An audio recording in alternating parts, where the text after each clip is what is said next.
Hi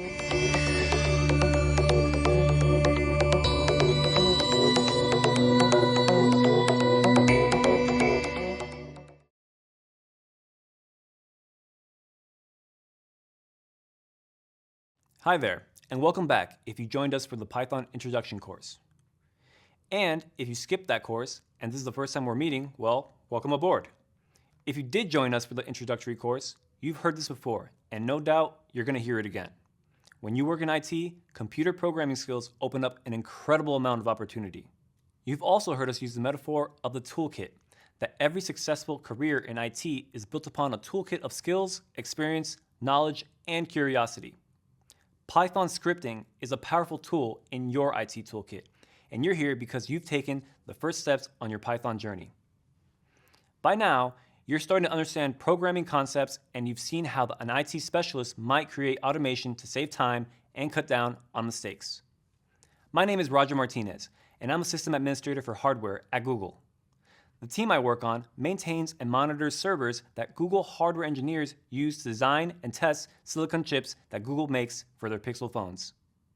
I'm really excited to be your instructor for this course. As you know, this program has been developed and designed exclusively by Google. Each course takes place at a different campus location to bring you some extra Google goodness. And in case you're wondering, no, we aren't actually orbiting a distant galaxy.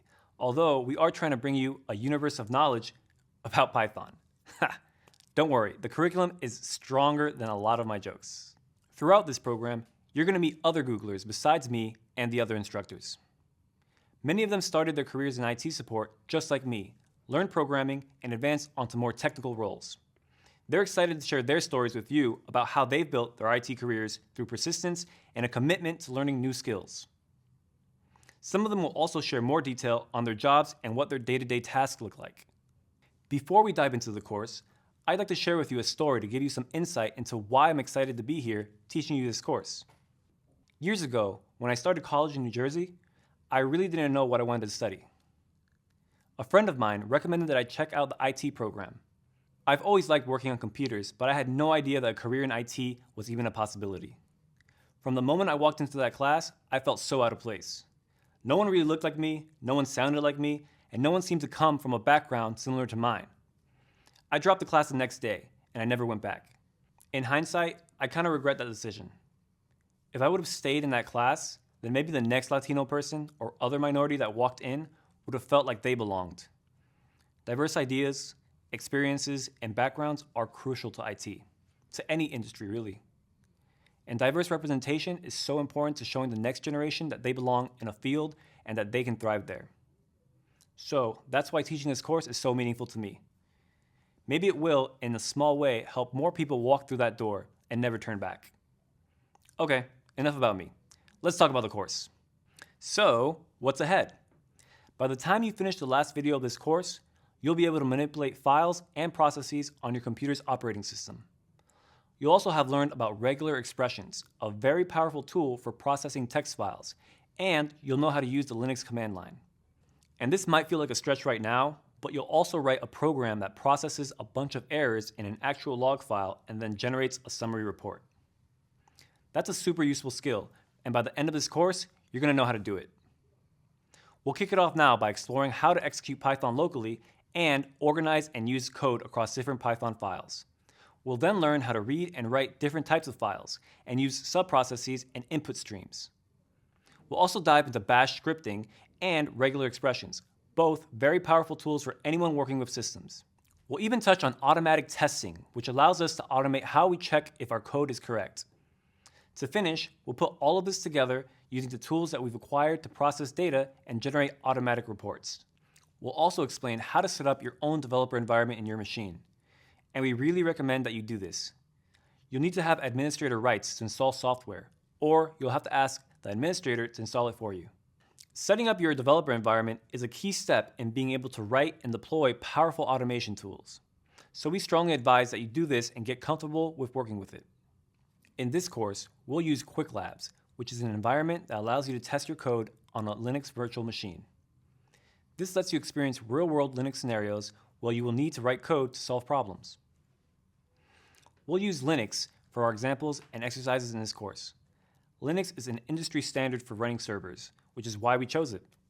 At some points, though, we'll talk about how things are done on Windows or Mac OS to give you a broader picture. While we'll be using Linux a lot, you don't need to run Linux on your machine to follow along. What you do need to do is make sure you've got Python installed. You also need to know how to install additional Python modules. But don't worry, we'll walk through all that later on. You've already learned the building blocks of programming.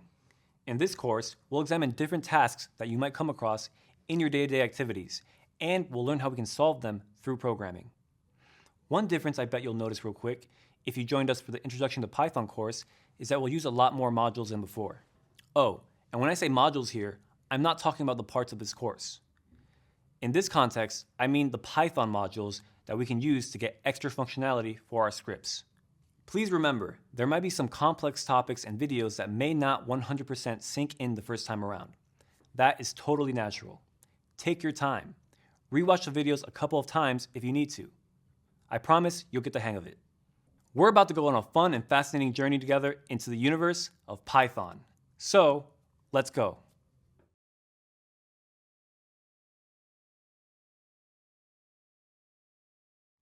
Welcome to the next chapter in your programming journey.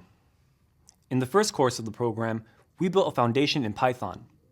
You've done an amazing job getting to this point. Now, it's time to take the next step. We're going to build on that foundation to boost your programming toolkit with even more useful tools. Are you excited? Are you a little nervous? Don't worry about a thing. As always, we're here to guide you and help you build your confidence step by step. Are you ready? Let's do this. To really get the most out of this course, we strongly recommend that you have Python installed on your machine. Having Python at your fingertips like this lets you understand how to run Python programs, how to install additional Python modules, and how it all comes together. So, we'll devote some of the next videos to guiding you through setting up your environment. We'll then use your newly configured Python environment to run Python scripts locally, discover how to organize code into different files, and talk about what code editors are for and how to choose what tools to use. After you get set up and familiar with your environment, we'll dig deeper into some automation concepts. In the introductory course on Python, we talked a lot about automation. We saw some automation examples and spoke about many possibilities that come with learning to program. In this course, we'll keep expanding on that base. We'll learn how to decide whether to automate something or not, and what it takes to put automation into place. To put this into practice throughout the course, you'll be running Python scripts on a remote Linux machine using Quick Labs. This tool lets you experience real-world scenarios that simulate programming problems you'll likely have to tackle in an IT job. If at any point along the way you feel lost or confused, don't panic. You can watch the videos as many times as you need to let the concepts sink in.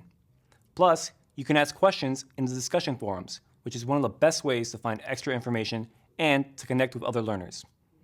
So, we've got a lot to cover. Let's get started.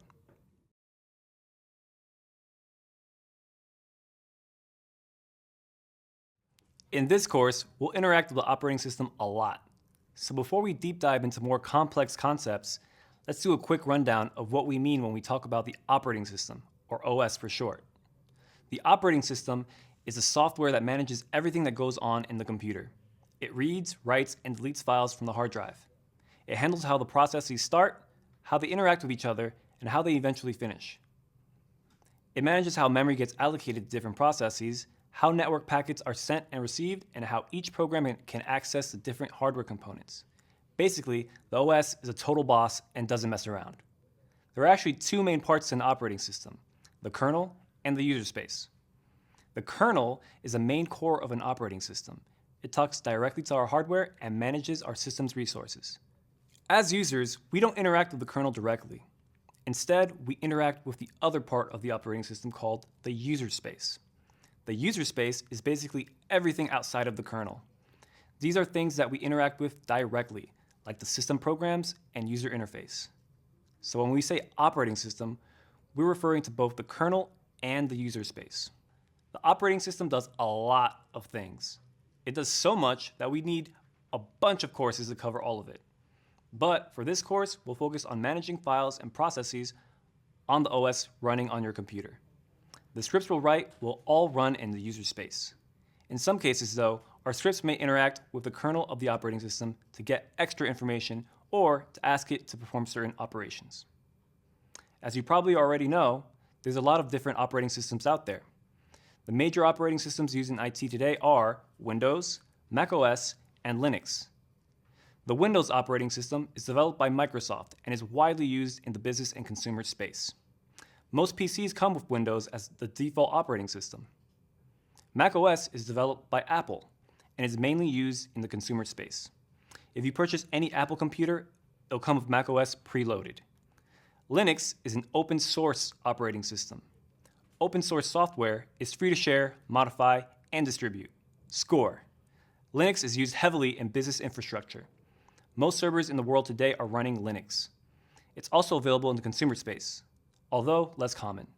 Linux itself is actually the name of the kernel originally developed by Linus Torvalds, also a total boss.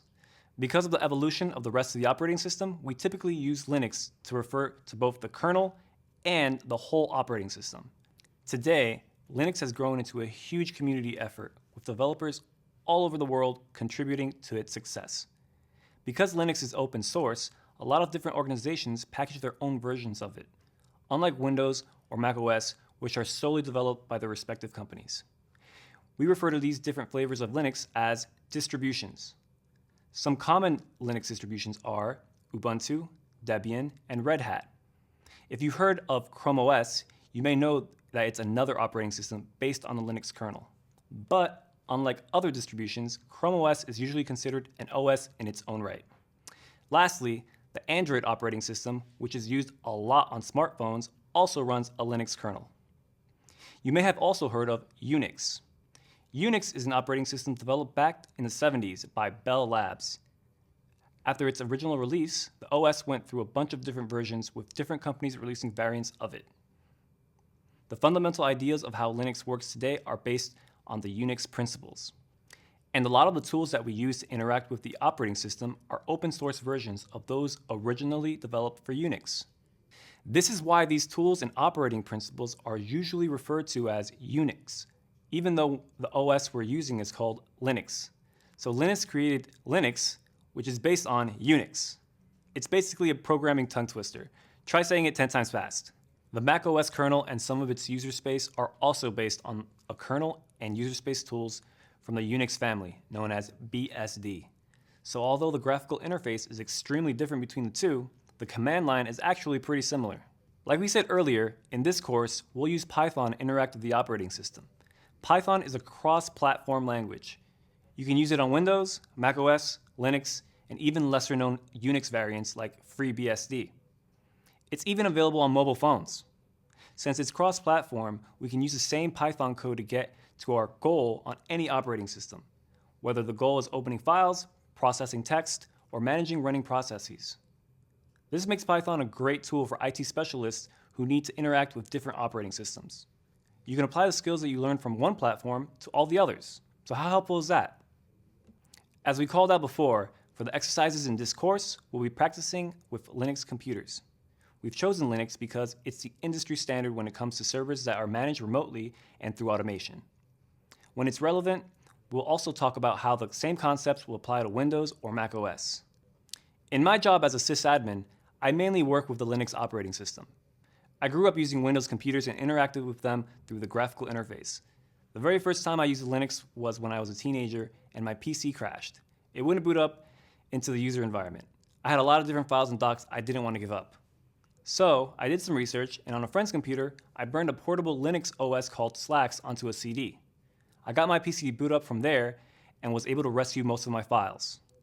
Learning Linux opened up a whole new world of customization and configuration for me.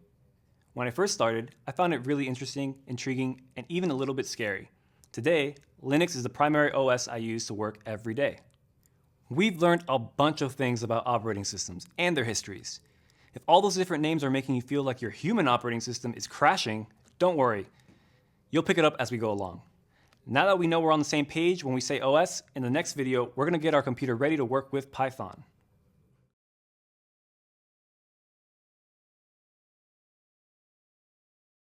They say that the best way to learn is to practice, practice, practice, and then practice some more. So we encourage you to practice the exercises in this course by running the scripts on your computer. Doing this will help you hone your programming skills as much as possible and can spark new ideas of things that you could do through programming. As an IT specialist, it's important to know how to install and uninstall software in different operating systems. To run Python locally, you need to have it installed on your computer. We'll give you some pointers in the next videos on how to do this for Python, but we also encourage you to research how to manage your platform on your own. If you feel like you can use a refresher on how to do some basic operations in your OS, like installing packages or running commands, I recommend you take the course Operating Systems and You, Becoming a Power User. This course is taught by my colleague, Cindy, and can really help you get up to speed on OSs. You'll find a link to it in the next reading. As we said in the last video, you can use Python on all major operating systems. So it doesn't matter if you're running Windows, macOS, or Linux, you should be able to run Python locally on your computer. It may even already be installed with your system. To check whether you already have Python installed on your computer, open a terminal or command prompt and execute the Python command, passing -- version as a parameter. Depending on what's installed on your computer, there's a bunch of different things that can happen. It could say it doesn't recognize the command, which means you don't have Python installed.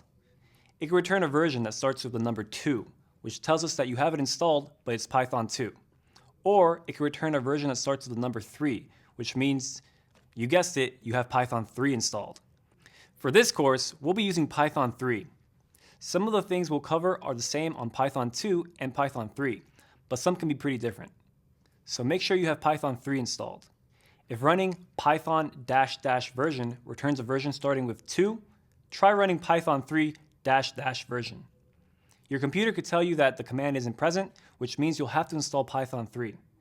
Or it could return a version that starts with the number 3, which means you already have Python 3 installed. In the next few videos, we'll talk about how to install and set up Python on each operating system if it's not already there. After checking that you have Python 3 installed, we'll also learn about installing additional modules that aren't part of the Python standard library. You'll need these additional modules for some specific exercises in the course. What are these additional modules that we were talking about? In the Intro to Python course, we talked about the Python standard library. This comes as part of the Python installation and includes modules for the most common tasks you can do with Python.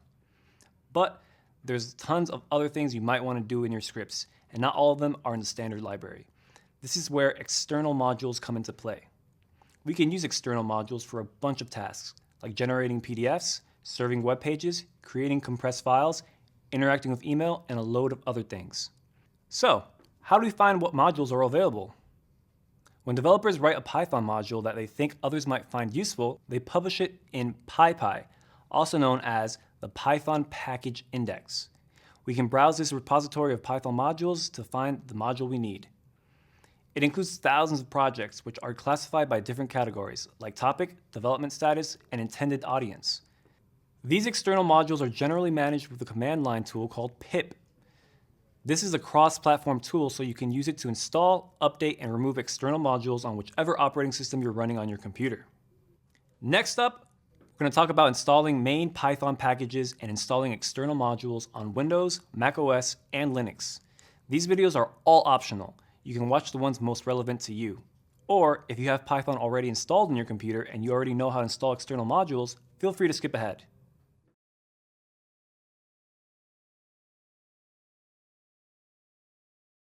Windows computers don't usually come with Python pre-installed. To check if your computer already has Python installed, run the command we talked about earlier, Python -- version.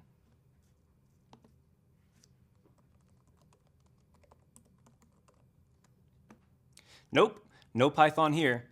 Python isn't installed on this computer, so we'll need to install it. There are a bunch of ways to do this on Windows.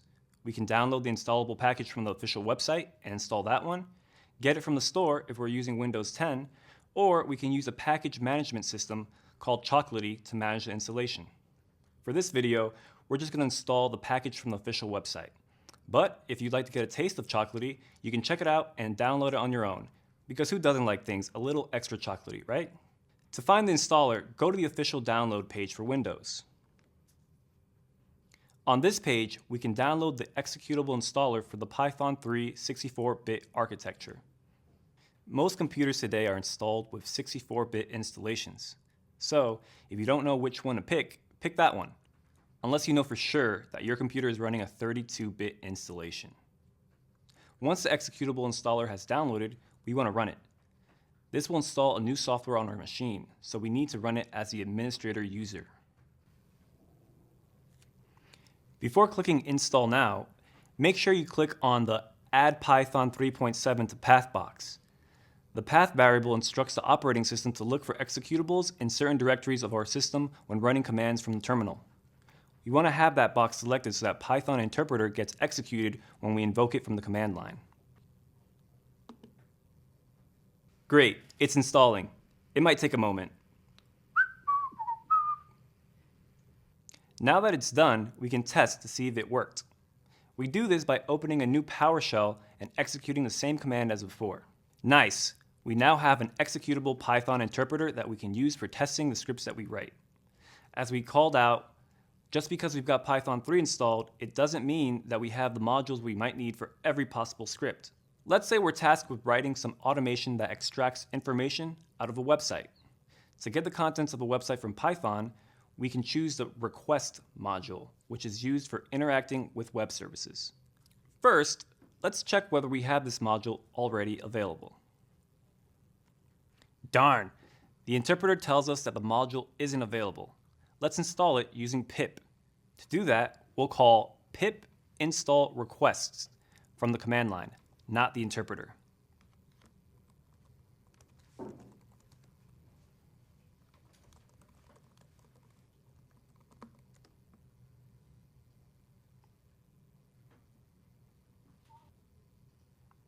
Ah yeah, we've now got the module installed.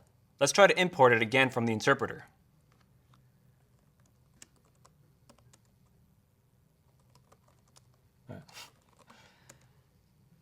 Awesome, it worked. And just to double check that, let's try to do something with this module. For example, we can use the get function to get the contents of a website.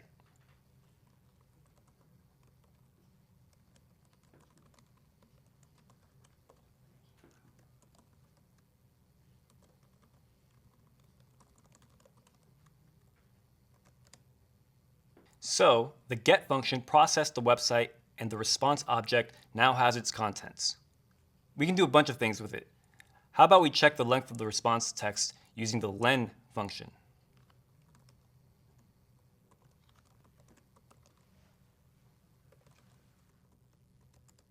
Fantastic. Now that we have Python set up on our Windows environment, we are ready to have some fun with it. Feel free to explore on your own and try some things out. Up next, I'll show you how to install Python on macOS. You can check that one out, or you can skip ahead. It's up to you.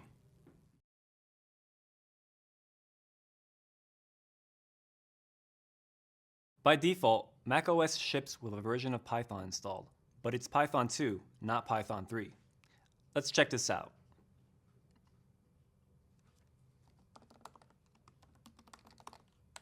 So while we have Python installed on this computer, it's only Python 2. I wonder if we have Python 3 installed as a different command. Let's check.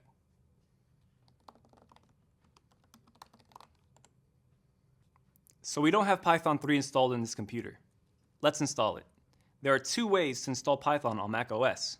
We can either download the installable package from the official website and install that one, or we can use a package management system called Homebrew to manage the installation. For this video, we're going to install the package from the official website, but feel free to check out Homebrew on your own. To install Python on macOS, go to the official Python page at python.org. Now we'll click the Downloads menu. Because we're running this on a macOS computer, the website will automatically offer us a link to install Python 3 for macOS. We're now downloading the Python 3 executable installer for macOS. Once it's done downloading, we'll execute it, go through the license and terms of use pages, and finally install it.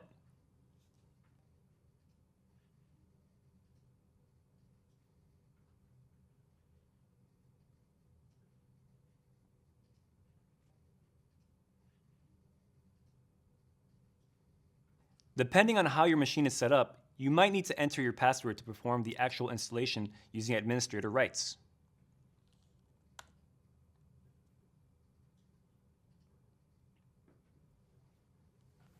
Cool! Now we have an executable Python 3 interpreter that we can use for testing the scripts we're going to write. Let's check that it's working by executing the same command as before, python 3 -- version.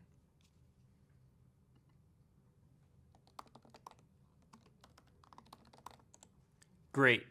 Now we have Python 3 installed. Like we said earlier, just because we have the interpreter installed, it doesn't mean we have all the modules we might need to execute every possible script.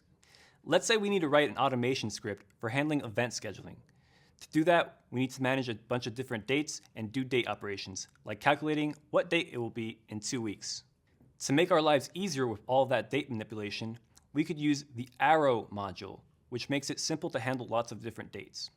First, let's check whether we already have this module available.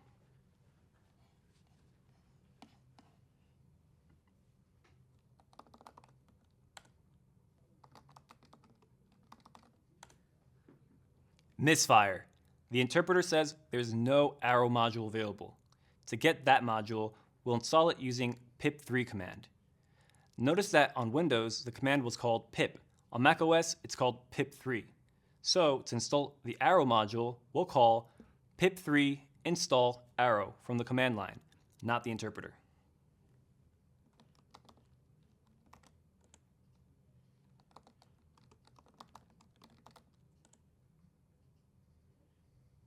Now that we got the module installed, let's try again to import it from the interpreter.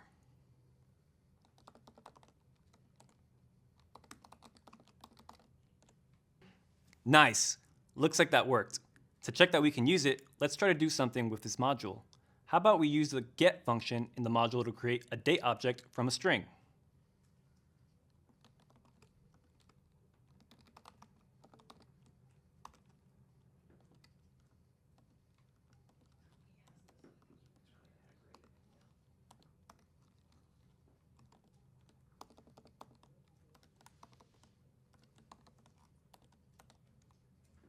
Great. Arrow parsed a date from the string in the format we told it to use. And now the date object has that date. We can now operate with this object. For example, we can ask to increment it by 6 weeks using the shift method and then print it using the format method.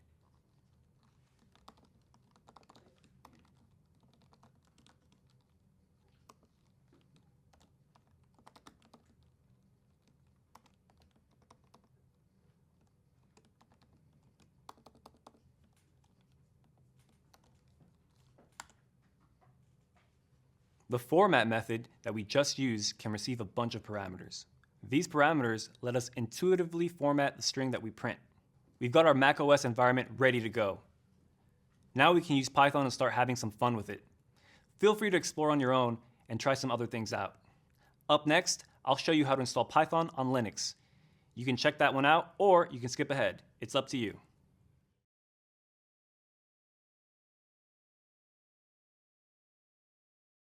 If your computer runs Linux, chances are extremely high that your distribution comes with Python already installed. You can check to see this by opening a terminal and running a command like this.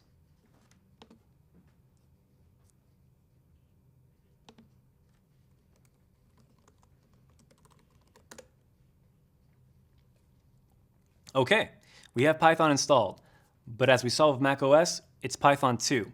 That's an old version of Python, and we want to use Python 3 instead. Let's check whether we have that.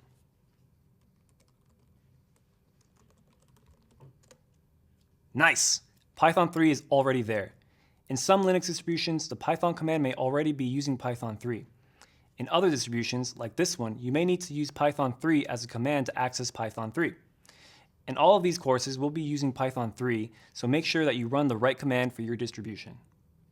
If for some reason your Linux installation doesn't have Python 3 installed, you'll need to have it installed using the package management system. The name of the tool to manage local packages will depend on the distribution that you're using. It's called apt on Debian, Ubuntu, and Linux Mint, yum on Red Hat or CentOS, and dnf on Fedora. If you're not sure what the right command is for your distribution, it's a good idea to do a little research to find out. We've included a pointer to more information in the next reading. While our computer here has Python 3 already installed, we still might not have all the modules needed to execute all the scripts that we'll write. So we still need to learn how to add these modules to our system to make the most out of our Python installation. In this example, we'll be using an Ubuntu computer and the app tool to install Python packages. We'll talk about two different ways of installing packages.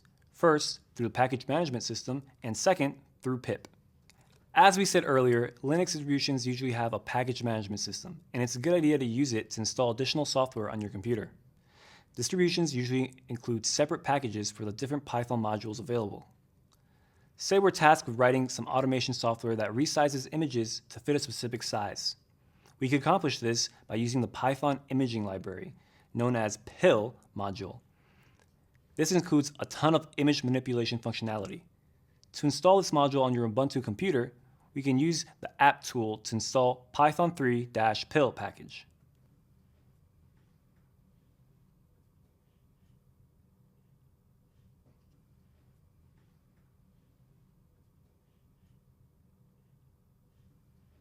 One of the advantages of using the package management system to install packages is that we can set the system to automatically upgrade to newer versions. The package management system makes sure that any dependencies are also installed so that the module is ready to use. So let's check out this module that we just installed.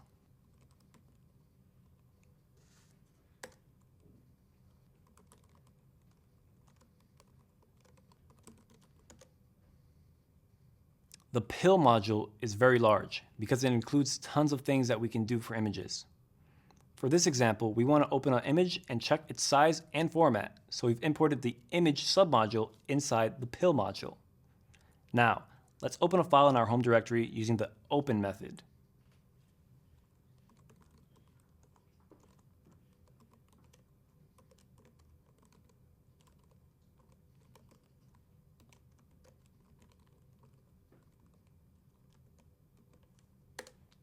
Great, we've opened the image. Now we can check its size and its format attributes.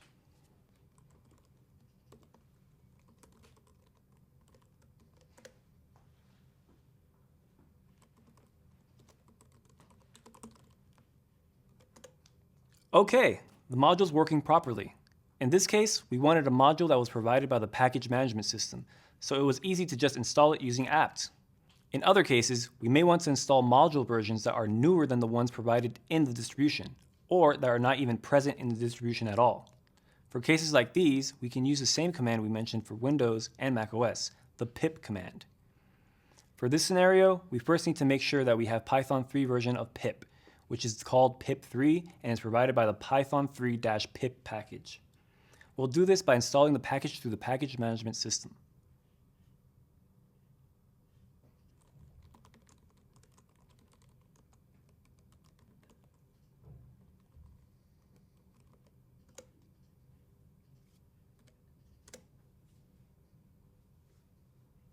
This might take a minute.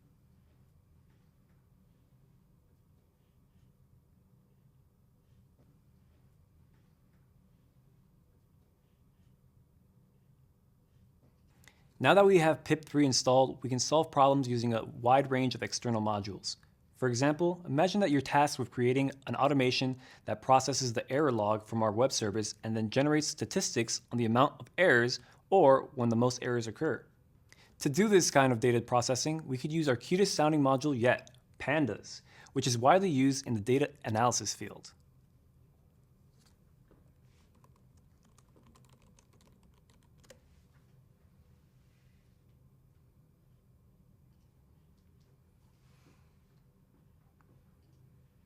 All right, we have the pandas module installed. Let's try it out with some sample numbers.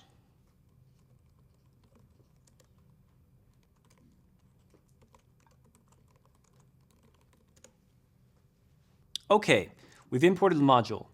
To state the obvious, since this is a tool for data analysis, we'll need some data to use it. Let's generate a few sample lists for the data associated with our website. How about a list of the amount of visitors we've had in the last 5 days?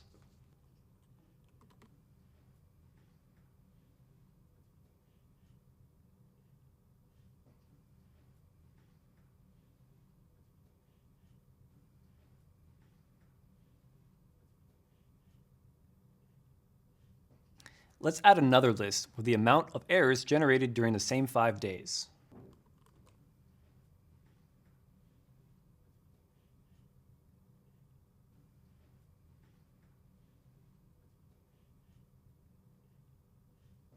Now that we have these two lists, we can use them to generate a data frame, which is the main structure used by the pandas module to do data analysis. So we'll generate the data frame with the lists, adding the days of the week as indexes, like this.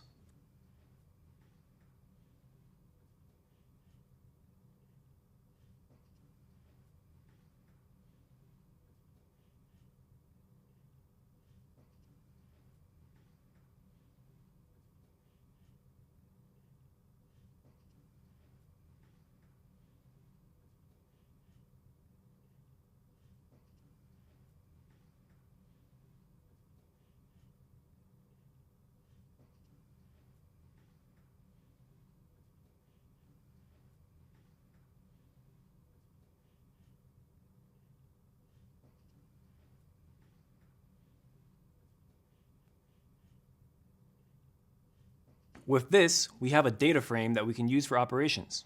For example, we can print it in a nicely formatted way.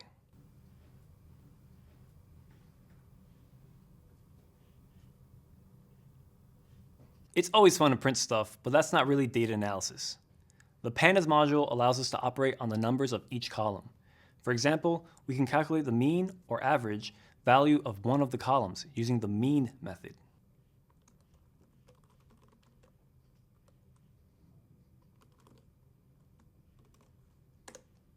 Nice!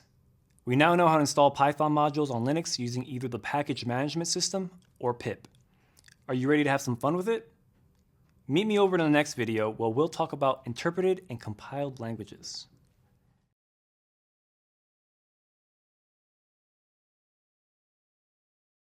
We've touched on how we can write a script in Python on a Windows computer and then run the same script on a Linux computer, or vice versa. This is the case for scripts written in many other interpreted languages too. So you might be wondering, what's an interpreted language? Well, when you want to run a program written in traditional programming language like C, the source code is fed into a piece of software called a compiler.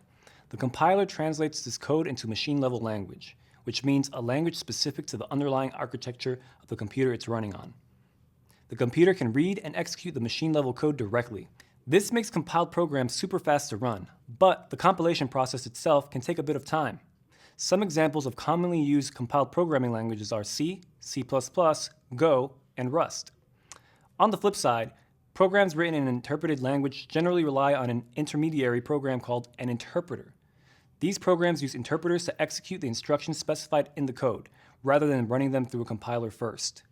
So, this makes the development cycle for a program written in an interpreted language much faster, because the developer doesn't need to wait for the code to be compiled to execute it. And the same code can be read by interpreters running on different operating systems without needing to make any additional changes. The trade-off is that interpreted languages generally run slower than compiled ones. Python, Ruby, JavaScript, Bash, and PowerShell are all examples of interpreted programming languages. Last up, Java and C# are languages that use a mixed approach. The code needs to be compiled first, but it gets compiled into intermediate code. This means that instead of getting compiled into machine language that's specific for the current operating system, it gets compiled into portable code that can execute on different platforms. We execute this code using a program that's OS specific, the Java Virtual Machine for Java, and the Common Language Runtime for C#. Say, for example, you have a program that's written in C and you're running on Windows, but you want to run the program on a Linux server. To run the program on a different operating system than the one you're currently running on, you need to compile it on the destination OS. So, in our example, that would mean you would need to compile the source code in Linux OS, and preferably one that has the same versions of the installed libraries on the destination server. You could run the program source code in Python instead. If you did that, it wouldn't matter if you're running on Windows, Mac OS, or Linux. You could write and test the program locally and then just copy the script to the server and use it as is. The Python interpreter itself is a compiled executable that's platform specific. But once you have it installed, you can run your scripts everywhere.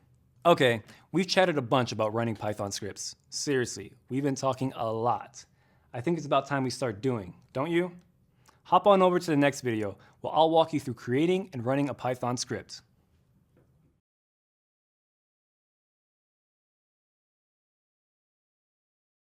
Okay, ready to see what our Python scripts can really do? We can run Python programs in several different ways. In this course, we'll focus on running scripts from a command prompt.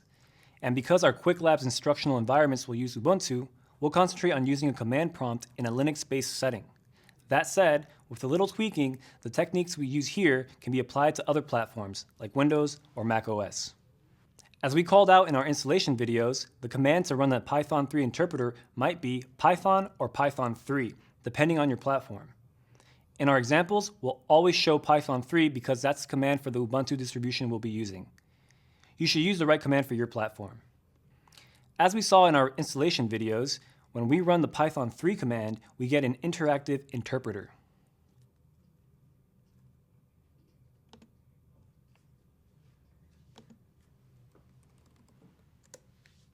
When we run this command, it prints a bunch of things.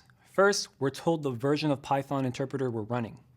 Then, we get some extra information like which compiler was used to build it, and then some suggestions for commands that we can use to get more information.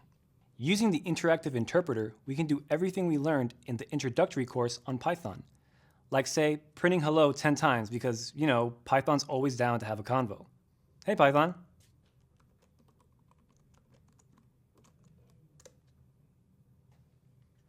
So this is fun and useful for experimentation and trying out new concepts, but unfortunately, we can't save any of our work. Once you close the interpreter by typing exit or pressing Ctrl-D on Linux and Mac OS, or Ctrl-Z on Windows, the code we wrote isn't even saved. Boo. To make our code more permanent, we can store it in files. Saved Python scripts usually end with a .py extension, such as helloworld.py. Let's have a look at our helloworld.py file using the cat command, which is a command that shows the contents of a file on Linux.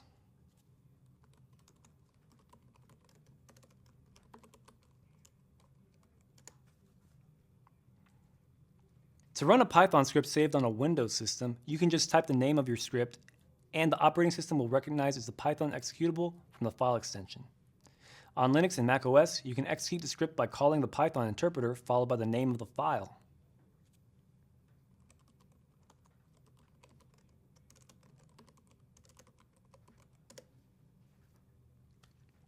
So here, the Python 3 command, the same Python interpreter as before, reads the contents of helloworld.py, and then tells the computer to execute the instructions in that file.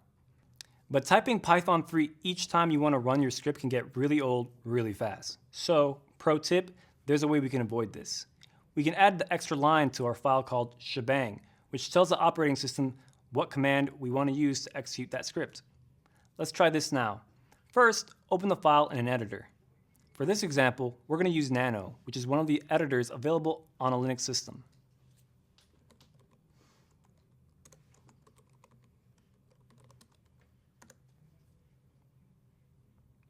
Now, we'll add our magic line at the beginning of the file. This line tells the OS that we want to run this script using Python 3. It looks like this.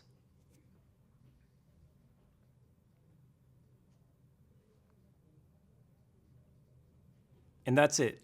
We can now exit Nano by pressing Ctrl-X, then saying that we want to save the file, and then accepting the proposed name, which is the same name that the file had before.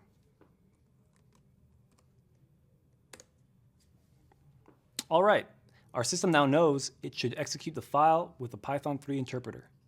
There's one more thing we need to do to run the script directly without having to call the interpreter every time. We need to make that file executable using the chmod command. Remember that this command lets us change the file permissions. A file's possible permissions are read, write, and execute. To run the file directly, we want our file to be executable. This is how we do it.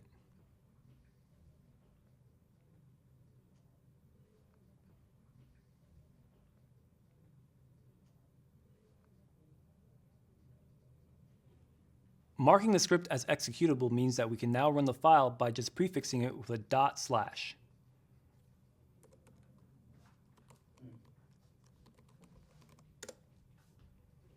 Because the script has been marked as executable and the path to the interpreter is specified on the first line, the operating system will run that interpreter and pass the name of the script to it. This means that running ./helloworld.py is equivalent to Python 3 helloworld.py. This approach works exactly the same for both Linux and Mac OS. Maybe you're wondering why we need to prefix the script with a ./ instead of just writing the name of the script. The reason for this is that the script isn't located in any of the directories listed in the path variable. This variable tells the operating system where to find programs to execute. The dot in the / expression represents the current directory. So we're basically telling the OS to find the script in the current directory and then execute it. So we just created our first executable Python script. How cool is that? Now it's your turn to do it. Take some time and experiment with running scripts locally on your machine. We went over a lot of info in this video that's super important to get down. If there's anything that doesn't quite click yet, watch this video again and practice the scripts a few times. After that, we've got something even more exciting coming up. We're going to create our own Python module.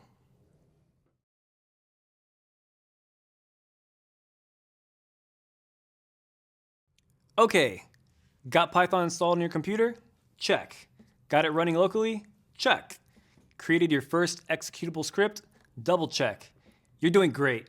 Let's keep going.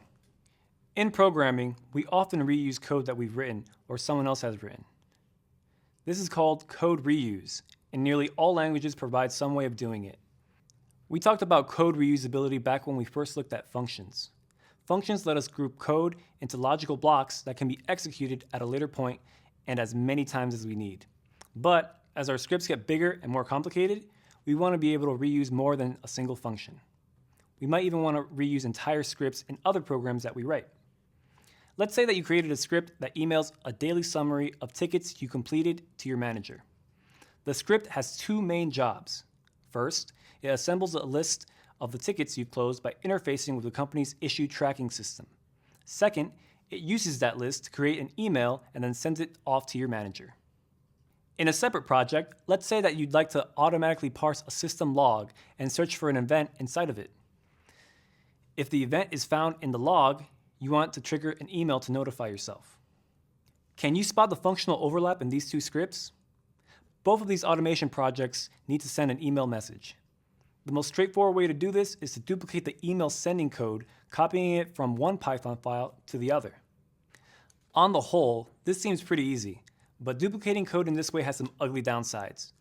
First, every time you need to make a change to either script, you have to remember to do it to both places. That means you'd have to do any update and bug fixes twice. Ugh, no one wants to have to do that. And on top of this, if your coworkers want to use the same email code you wrote for their own projects, they'd probably have to go and create new copies. As you can imagine, keeping track of all the places it's being copied to quickly becomes tricky, and so does sharing different versions. So, instead of going crazy trying to maintain a bunch of different copies of the code, we can put the code we want to reuse into a separate module. This way, we can have our scripts and our colleagues' scripts import our code without having to create multiple copies. Great, but first, we need to create our own Python module by putting the contents that we want to be part of the module into a separate file. To use the module, we'll import it using the file name. We can access each function, class, and variable defined in the file by using dot notation. Let's see this in action. We have a file called areas.py, which contains functions to calculate the area of different geometrical figures. We can see the contents of that file using cat command.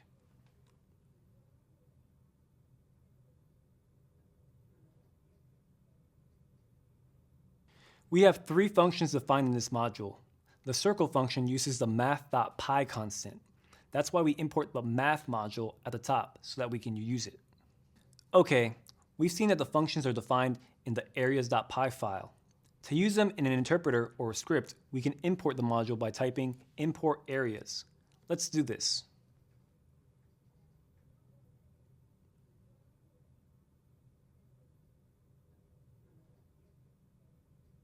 Perfect. We've now loaded the areas module and can use it to calculate areas. Let's calculate the area of a triangle and a circle to test this out.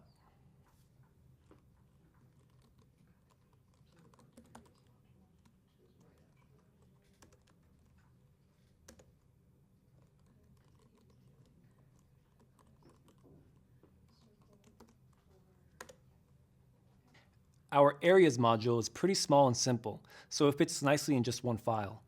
In some cases, the code we're working with can become more complex, and it might make sense to split it into submodules. In this case, we'd create a directory with the name of the module and separate .py files for each of the submodules. To see what we mean, let's look at a list of files shipped by a module installed on this computer. The request module using the ls-l command.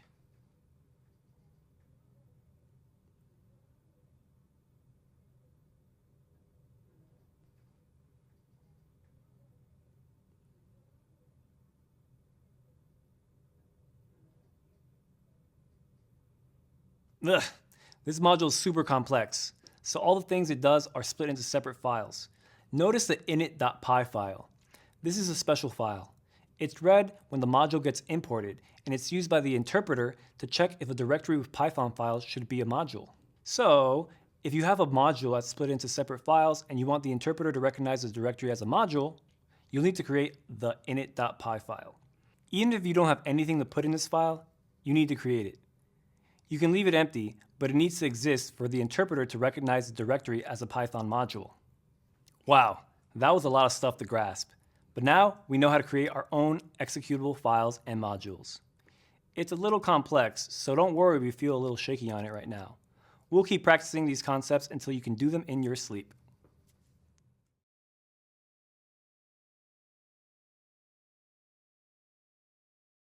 When you start writing your own scripts, you eventually come across these websites that mention IDEs. This term stands for Integrated Development Environment, and usually refers to a code editor with some handy extra capabilities that make writing scripts a lot easier. We do most of our programming work in code editors and IDEs, so it's important to find one where you feel most comfortable and productive. It's a good idea to invest some time now in getting to know a few editors and IDEs to find the one that you like best. There's a bunch of different editors out there. Some have only a few additional features while others have a lot.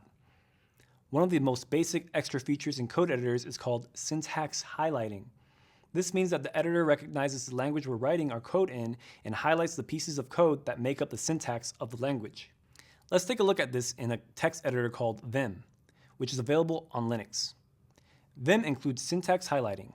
So if we open the areas.py file that we showed earlier inside Vim, we'll see that the code includes colors highlighting the syntax.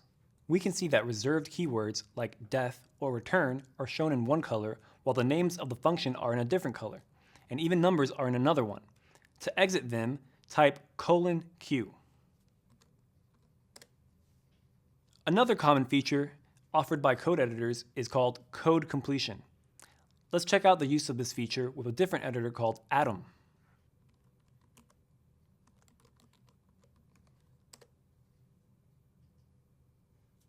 Here we have our areas module open in Atom. We see that it also uses syntax highlighting. The colors are different, but the idea is the same. Now let's write a new function called donut, which will calculate the area of a 2D donut as the difference between two circles. Donuts. When I type def, the editor tells me that this is a keyword to write a new function. After typing the name of the function, I write the opening parentheses, and the editor knows that there will be a closing parentheses, so it writes it for me.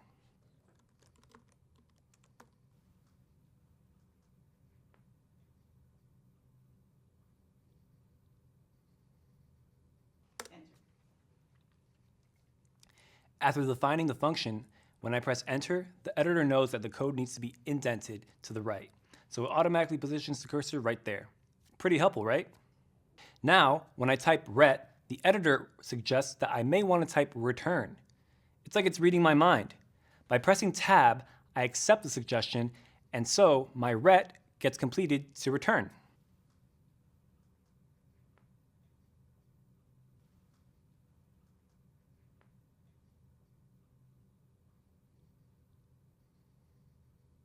Nice. Let's save with Control S and close our program with Control Q. And that's the power of code completion. When you need to write a lot of code, having an editor automatically complete the names of the variables and functions can save you a load of time. How you write source code depends on your personal taste, your preferences, and the applications available for your platform. You can go with whatever is already installed on your computer like Notepad, text editor on Windows, TextEdit on macOS, or Nano on Linux. You can choose a more advanced code editor like Atom, Notepad++, or Sublime Text, or go for a fully featured graphical IDE like Eclipse or PyCharm.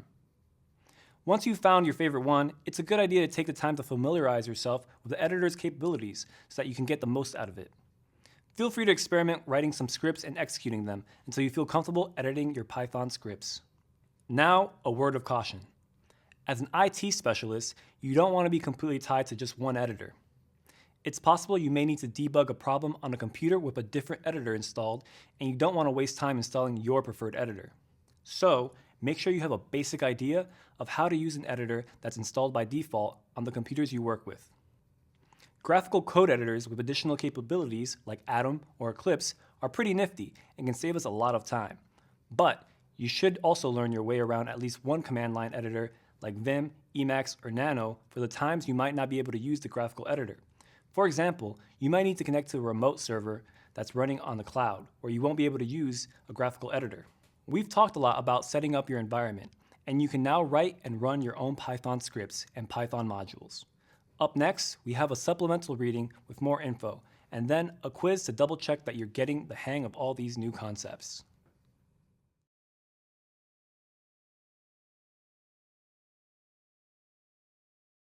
In the Introduction to Python course, we talked about the benefits of automation for a bunch of activities, like doing repetitive tasks, analyzing text, generating reports, and a lot more.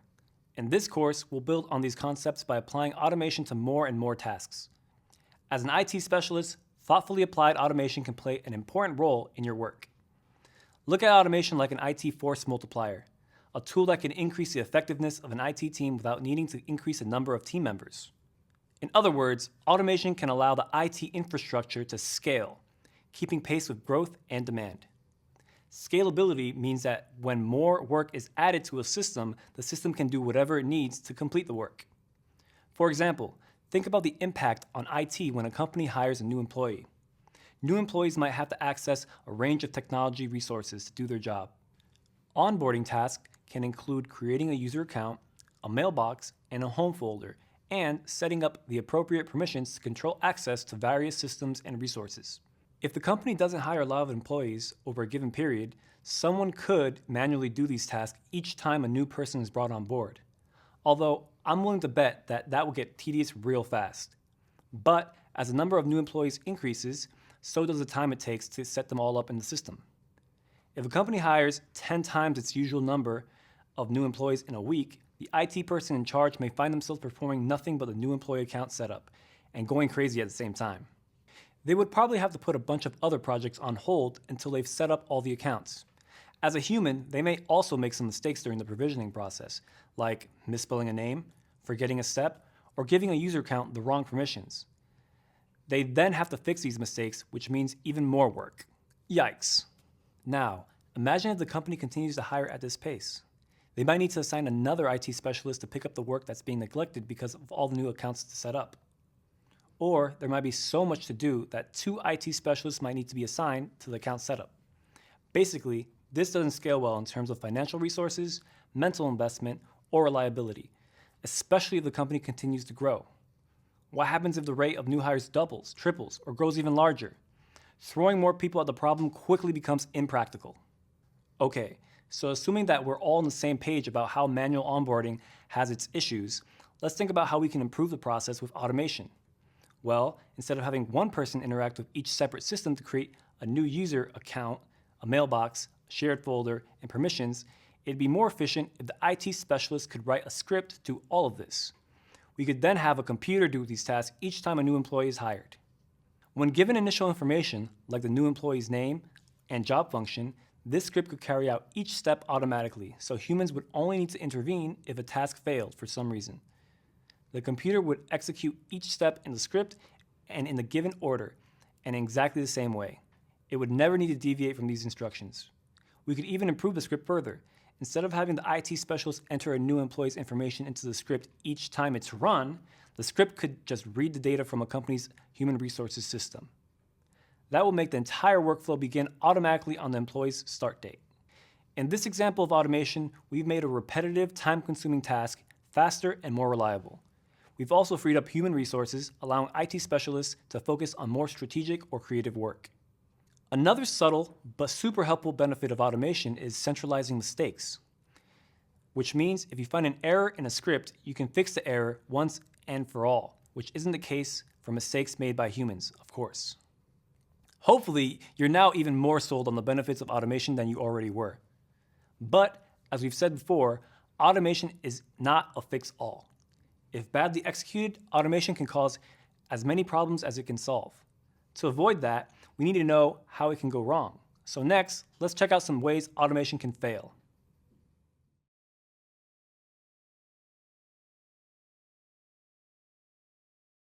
Hands down, automation makes our lives a lot easier. But despite its many benefits, when automation is implemented without thoughtful design, it can cause some serious problems. Let's take a look at some ways that automation can fail and what we can do to avoid them. Any task or process we automate comes with a trade-off. Is the time and the effort it'll take to write the script worth the potential automation benefits? A simple heuristic that can help us decide is to estimate how long it takes us to do a certain task and then multiply that by how many times we perform that task in a given time window. If we estimate that it would take less time to automate the task than it would to do it manually, chances are it's a good candidate for automation. So, if the time to write the automation is less than the time to perform the task, multiplied by the amount of times you do it, then automate the task. Let's check out a real-world example. Say you generate a daily report on your system's usage, and it takes you 5 minutes a day to do it. If automating this task takes you 1 hour, then in 12 days, you've already saved the 60 minutes it took you to create the automation. This would be a great use of your time, as it would free up those 5 minutes every day to do something else. If instead it takes you 10 hours to create the automation, then it would require 120 days or 24 working weeks to start saving time on the task. That's almost 6 months until you'd start reaping the benefits of your automation. It's even possible that by then, the requirements for the report will have changed, needing even more of your time. Usually, the decision of whether to automate or not isn't so straightforward.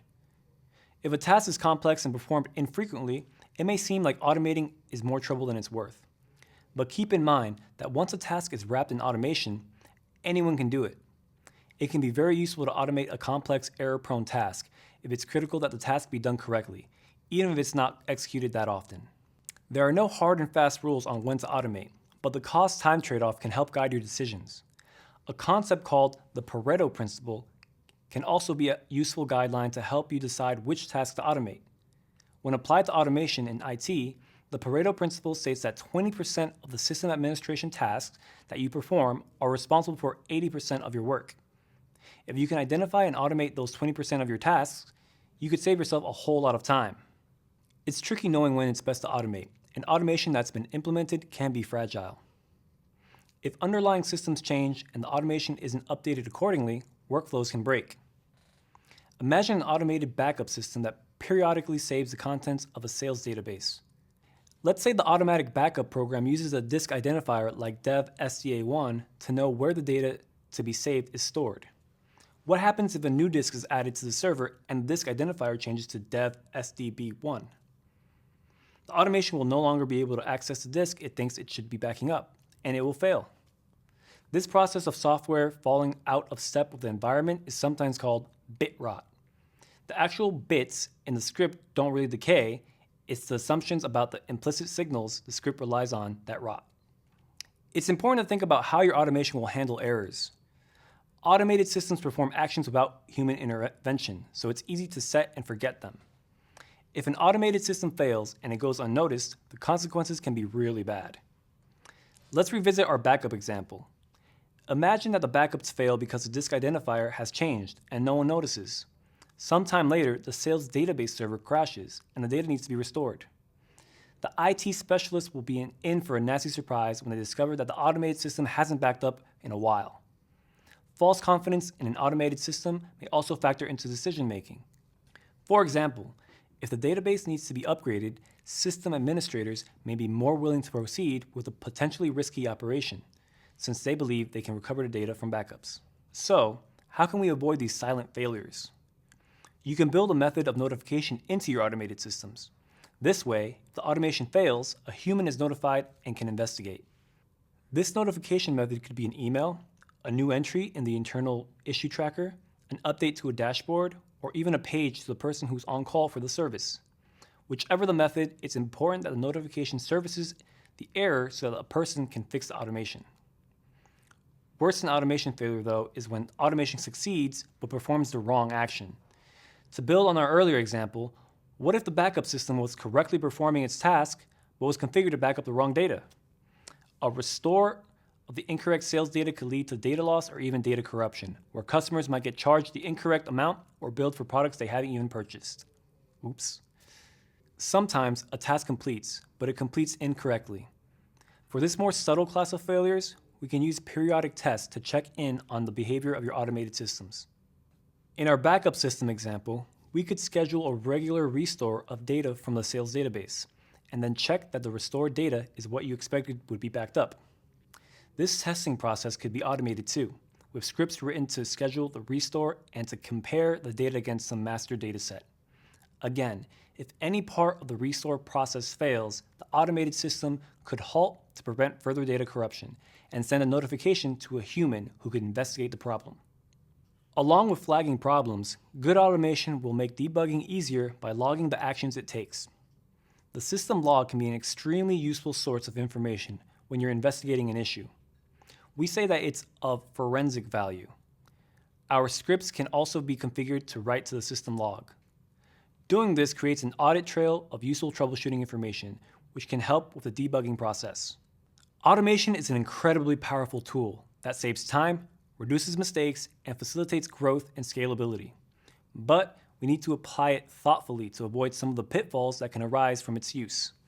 Keep these things in mind, and automation can be a valuable asset in your toolbox.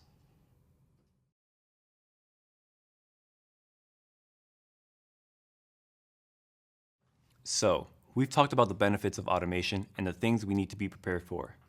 Let's now look at an example of something we can automate using Python. Say, for example, that you wanted to check the health of your computer. This can call for a lot of different checks. Verifying that there's enough disk space, that the processor isn't overloaded, that it has the latest security updates, and that it's running the services it's supposed to. To verify all of this, we need to know how to check each of these values. And of course, we'll do it by using some of the handy modules available to us. For example, we can use the shutil module and the disk usage function to check the current available disk space. Let's try it out in the interpreter. We'll start by importing the shutil module. Then, get the disk usage.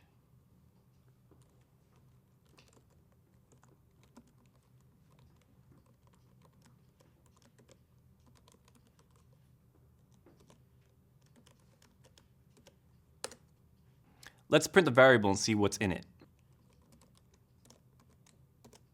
Cool, so we get the total number of bytes on the disk, the amount that's used, and the amount that's free.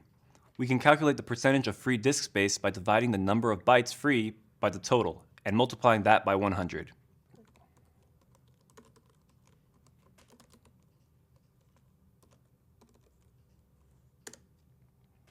Alright, but what about CPU usage?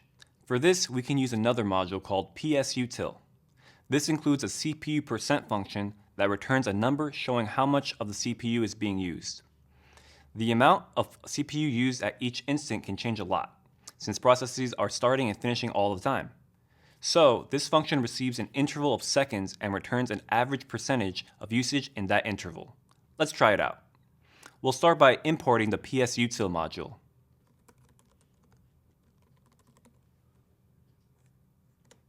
Then, call the CPU percent function with 0.1 seconds.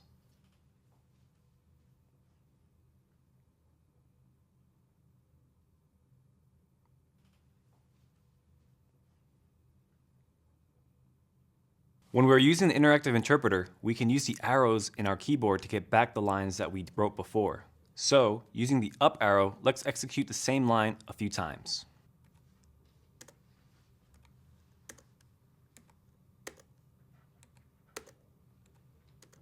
As you can see, this can vary a lot. Let's try it with 0.5 seconds.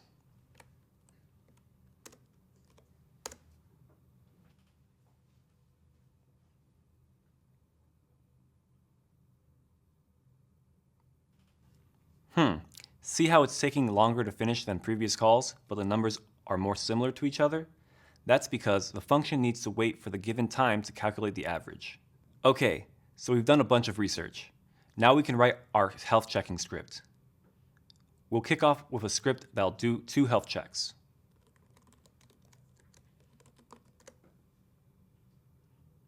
First, we'll set our script to use the Python interpreter with the shebang.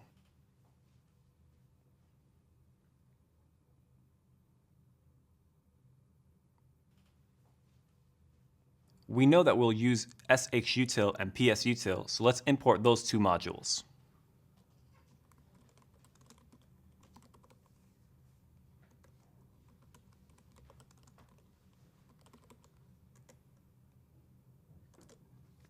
Let's first define a check disk usage function that will receive a disk to check and return true if there's more than 20% free, or false if it's less.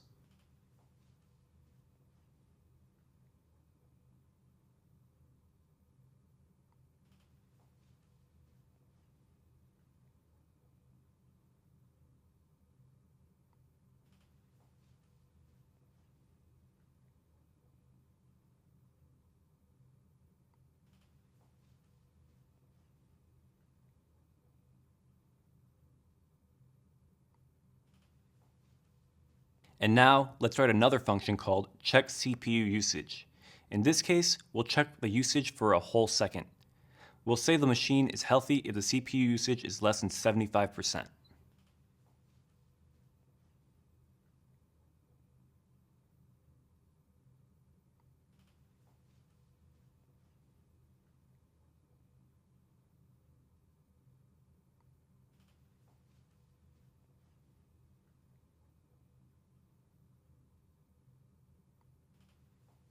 Great, we have our 2 functions. Let's now add the main body of our script where we'll check if either of those 2 functions returns false.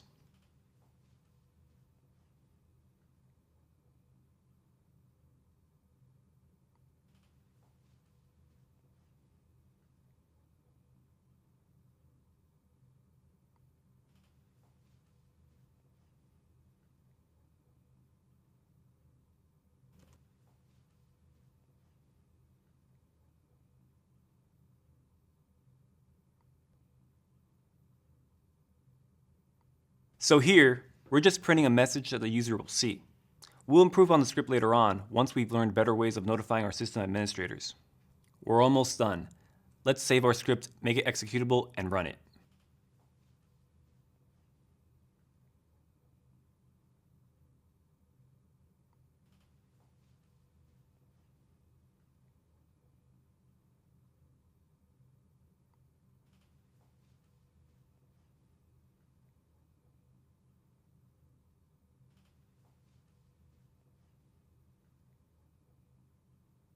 So there you have it. Everything's okay, which seems like a great point to wrap up this exercise.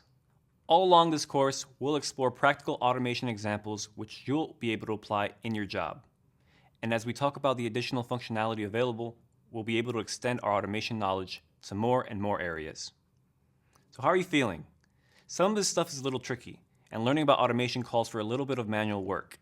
The irony isn't lost on us. So roll up your sleeves and practice these scripts on your computer. Also, feel free to rewind and rewatch if you felt a little lost anywhere. Whether you need to do a little review or you're about to jump straight into the next practice quiz, you're doing great. Keep at it.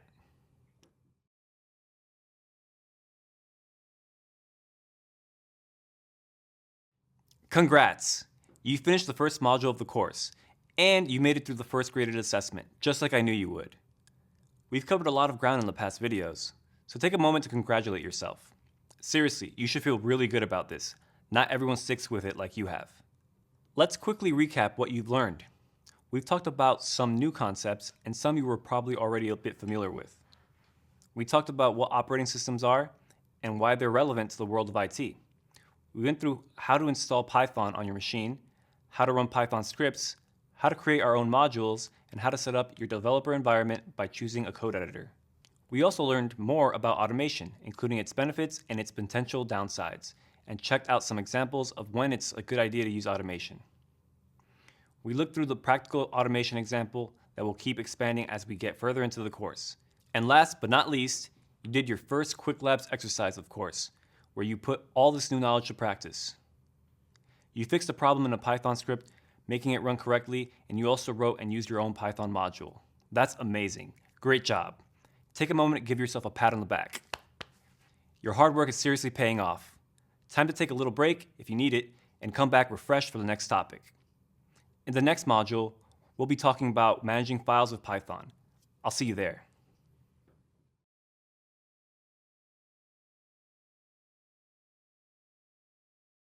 Welcome back. Let's take a quick moment to think back on what you've already accomplished in this course. In the previous module, you discovered how to install Python and set up your own programming environment. Then, you learned how to write and execute Python scripts locally. We then discussed when to consider automating and what problems we might encounter when doing that. And to finish up, you were introduced to Quick Labs, the platform that will help you keep growing your skills throughout this course. Wow, you should be impressed with yourself, and I hope you're as excited as I am for what's coming up next. Over the next few videos, we'll check out some ways you can use Python to interact with file systems. As an IT specialist, it's likely that you'll need to manipulate files and directories on a computer a lot. And when you need to work on a large number of files and directories, that's when automation can be a huge help. As a sysadmin, in my job, I interact with files and directories all the time. Sometimes, even if I have no intention of modifying them. For example, I use Python to check if a certain file exists on the file system before doing any other operations. As you might remember, operating systems like macOS, Windows, and Linux use file systems to organize and control how data is stored and accessed. Data is usually stored on a disk and saved in files, which are held in containers called directories or folders. File systems are usually organized in a tree structure, with directories and files nested under their parents. We know where a resource, like a directory or a file, is located within that tree structure by its path. An absolute path is a full path to the resource in the file system. For example, on a Windows computer, the absolute path to the folder for the user Jordan would be c/users/Jordan. On a Linux computer, the absolute path to the equivalent directory would be /home/Jordan. We call it absolute path because it doesn't matter where in the file system our script is running, the absolute path will always lead us to the resource. On the flip side, relative paths use only a portion of the path to show where the resource is located in relation to the current working directory. Relative paths are kind of a shortcut that you can use so you don't have to write out the full file path. But keep in mind, they only make sense relative to the current location. So, for example, if we list the contents of the directory examples, we'll get different outputs depending on what the current directory is. If our current directory is /home/Jordan, we'll get the contents of /home/Jordan/examples. But if the current directory is /user/share/doc/python3, we'll get the contents of /user/share/doc/python3/examples. In the upcoming videos, we'll do a rundown of the many things that we can do with Python to manipulate files and directories. We'll also look at a specific file format called CSV that we'll use to read and write data. So, we've got lots of good stuff ahead. Let's get to it.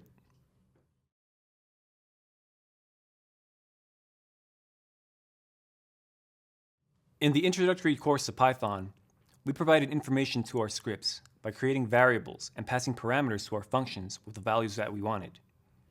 This works fine for small scripts, but it's usually not ideal for larger jobs. When processing large chunks of data, it's a good idea to read that data from files. In programming, we work with files all the time. It's such a useful task that most programming languages have the ability to work with files baked into their core set of features. Python's no exception.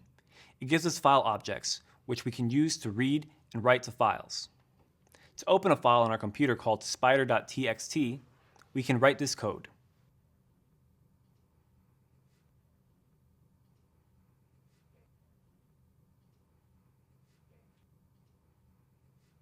What we're doing here is creating a new file object and assigning it to a variable called file.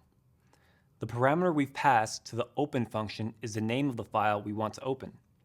In this case, we're assuming the file we want to read is in the same directory as the script we're running, but we can just as easily pass an absolute path to open a file in a different directory.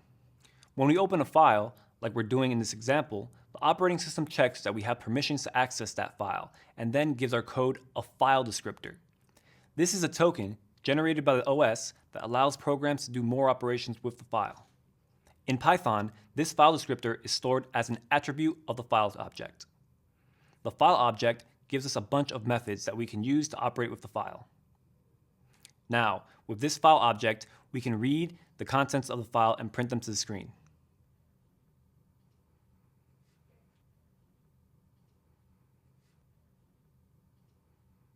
Here we've used the readLine method. It lets us read a single line of the file. Let's call it again, see what happens. Nice. This time we got the second line of the file. So how does this work?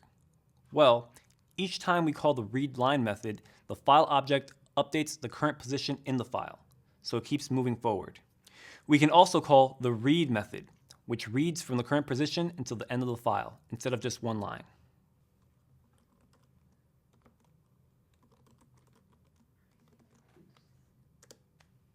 And washed the spider out. Out came the sun and... What? Wait, don't go. What, you don't like my singing? That's okay. Let's check out the other example. The file here has 6 lines in total. We read the first 2 with our calls to read line, and then the other 4 all together with the call to read. Just like read line, the read method starts reading from wherever we currently are in the file. But instead of just one line, it reads all the way through to the file's end. Finally, we'll close the file using the close method. This open, use, close pattern is a typical way of working with files in most programming languages. It's a good idea to close files after you've opened them for a few reasons. First, when a file is open in your script, your file system usually locks it down, and so no other programs or scripts can use it until you're finished. Second, there's a limited number of file descriptors that you can create before your file system runs out of them. Although this number might be high, it's possible to open a lot of files and deplete your file system resources. This could happen if we're opening files in a loop, for example. Third, leaving open files hanging around can lead to race conditions, which occur when multiple processes try to modify and read from one resource at the same time, and can cause all sorts of unexpected behavior.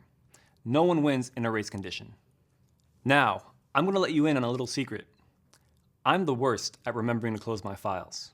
And you might agree with me, it could get pretty hard to keep track of what files you've opened and then to remember to close them. Fortunately, the creators of Python agree. So, to help us remember to close a file after we're done using it, Python lets us create a block of code by using the keyword with. Let's see what that looks like.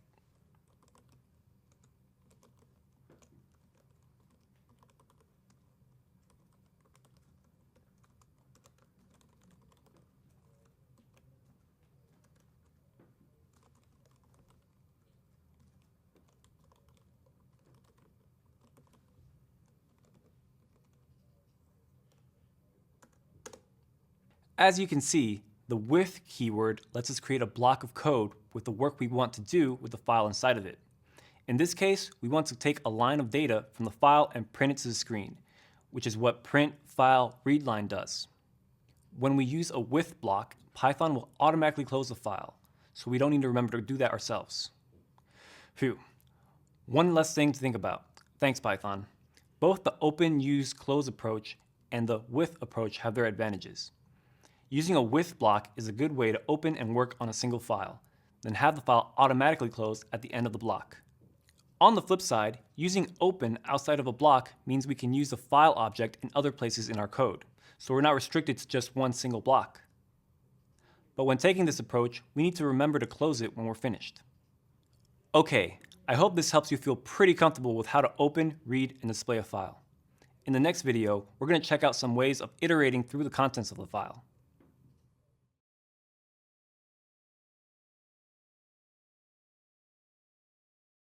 We just took a look at the readLine and read methods, which allow us to read a single line of the file or the whole contents of the file right to the end.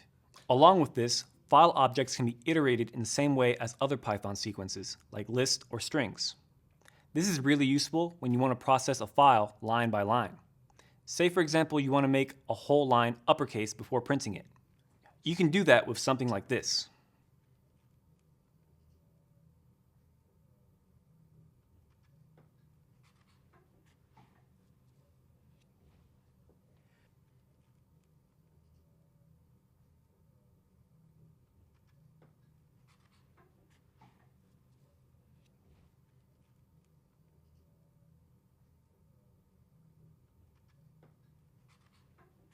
Cool. It looks like that worked.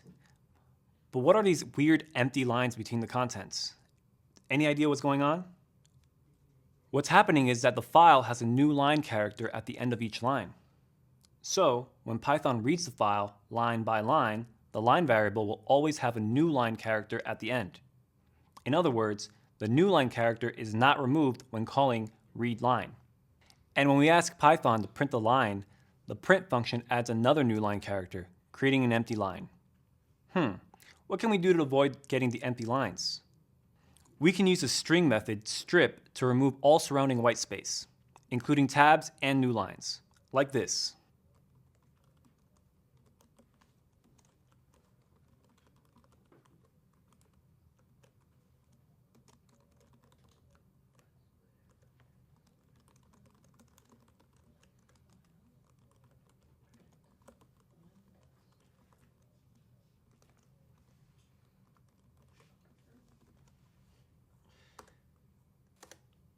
Awesome. Now that we use strip to remove the new line character, we get the output without empty lines, just like we wanted. Another way we can work with the contents of a file is to read the file lines into a list. Then we can do something with the list like sort the contents. To do that, we open the file and use the readLines method. Let's see how that looks. First, we open the file.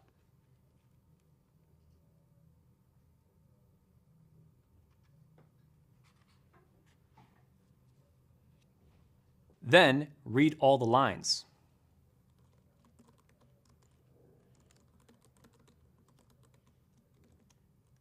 And now we close the file. Even though the file object is now closed, the lines variable has the list of lines in the file, so we can operate on it. For example, let's sort it and print it.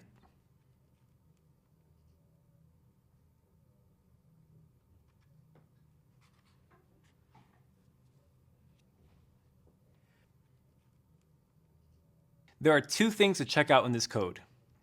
First, the lines have been sorted alphabetically, so they're no longer in the order that they were in the file. And second, we can see that Python displays the new line character using \n symbol when printing the list of strings. This is a way of explicitly showing that there's a new line character in those strings. In general, to display a character that's not printable, Python uses escape sequences with \, like \n. Another common escape sequence is \t for tab.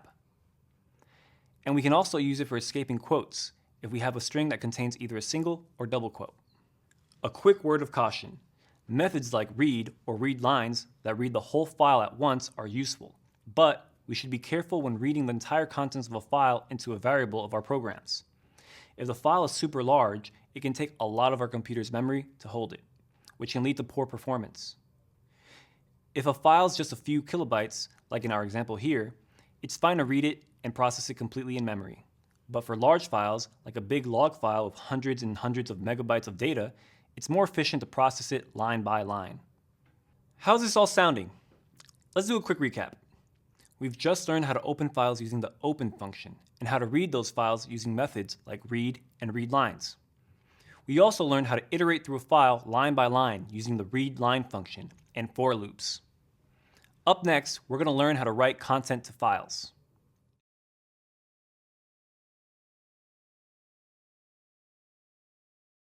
Now that we know how to read files in Python, the syntax for writing to them probably won't seem too strange. Check this out.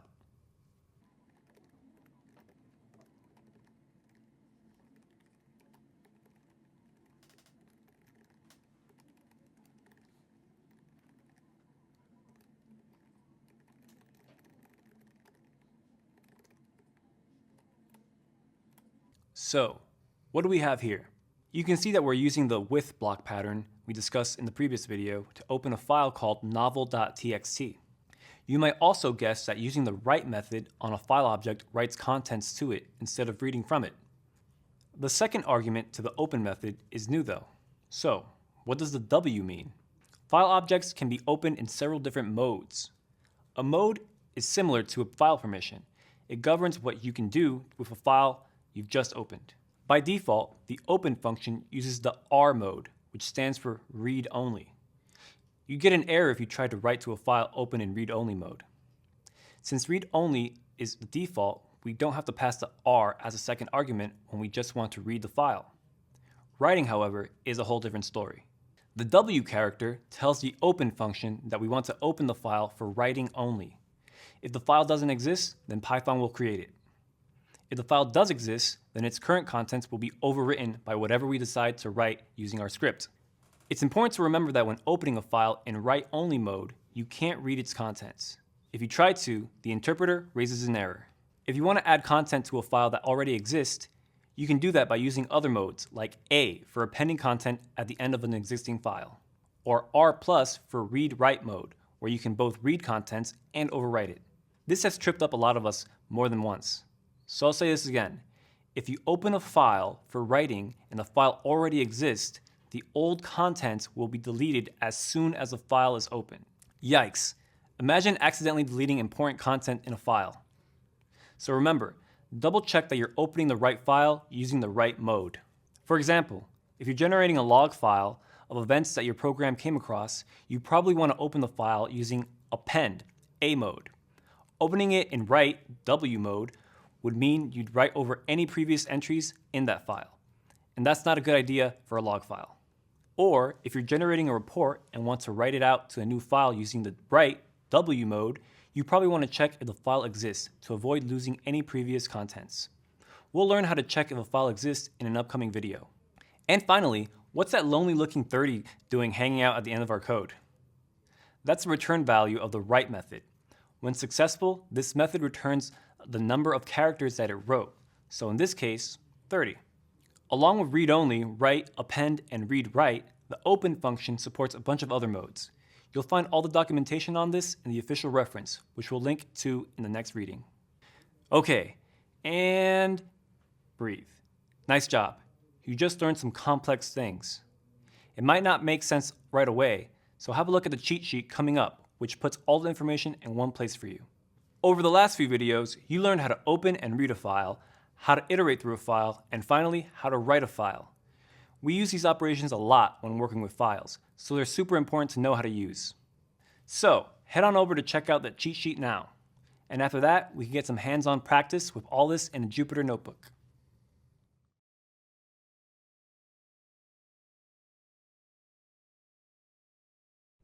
Welcome back. Here's something to think about. In a number of ways, programmers are like dog trainers. Both use tools to get something to do what they want it to. Dog trainers use treats, programmers use code. For programs, including Python programs, to run properly, an application has to call one or more files that are stored on the local computer or are in the cloud by using their file paths. A file path is a specific location of a file on a computer or web server. In Python code, this is written as a string that replicates the file path on a local machine or a file on a remote server that's retrieved by its URL. You can also use file paths to call environment variables such as libraries, applications, and even other languages like C+ or JavaScript. There are two types of file paths, relative and absolute. A relative file path is used to read and write files by the file name alone. Relative file paths default to the specific directory where the Python command was initially run. They are usually preferred since they are flexible enough to call the needed file on any computer. Absolute file paths, on the other hand, spell out the exact location of the file, drive name, then directory, then file name. Python programmers tend to avoid absolute file paths because the drive names can change from computer to computer. Absolute file paths also change by operating system. For example, in Windows, an absolute file path might be something like c:\my-directory /target-file.txt. But the same absolute file path on a Mac would be /users/username/my-directory /target-file.txt. And on a Linux system, it would be /home/username/my-directory /target-file.txt. You see the potential issues? It's enough to make you growl. Although Python scripts can run on any computer that can run Python, Scripts that rely on Windows-specific paths and file systems may not work on Mac or Linux, and vice versa. However, scripts using Mac and Linux file paths work together with no problem. Because of the file structure differences between Windows and Mac Linux, many Python programmers wrap directories using the command ospath to work around the platform differences. File paths are most often used to save and load information, such as in a web scraping tool that uses Python to load web pages and save their contents into a folder you choose on your computer. File paths are very straightforward, as long as you're paying attention to what you're doing. The most common file path error occurs when programmers confuse where a Python function is called with where the script calling for that function is located. That's the basics of file paths, the whats and whys you need to know to start using them in your Python code. It'll help you make the right decisions. So let's go over these basics one more time. File paths are the specific location of a file on a computer or web server. You can also use them to call environment variables. There are two types of file paths: a relative file path, typically the preferred type, which is used to read and write files by the file name alone, and absolute file paths, which spell out the exact location of a file: drive name, then directory, then file name. Python programmers tend to avoid absolute file paths. Going back to our dog trainer analogy, your use of treats and commands determines what the dog will do. In the same way, the applications, libraries, and other environment variables you call using file paths determine what your code can do and the way in which it accomplishes that task. Next time, we'll talk about using file paths in programming situations.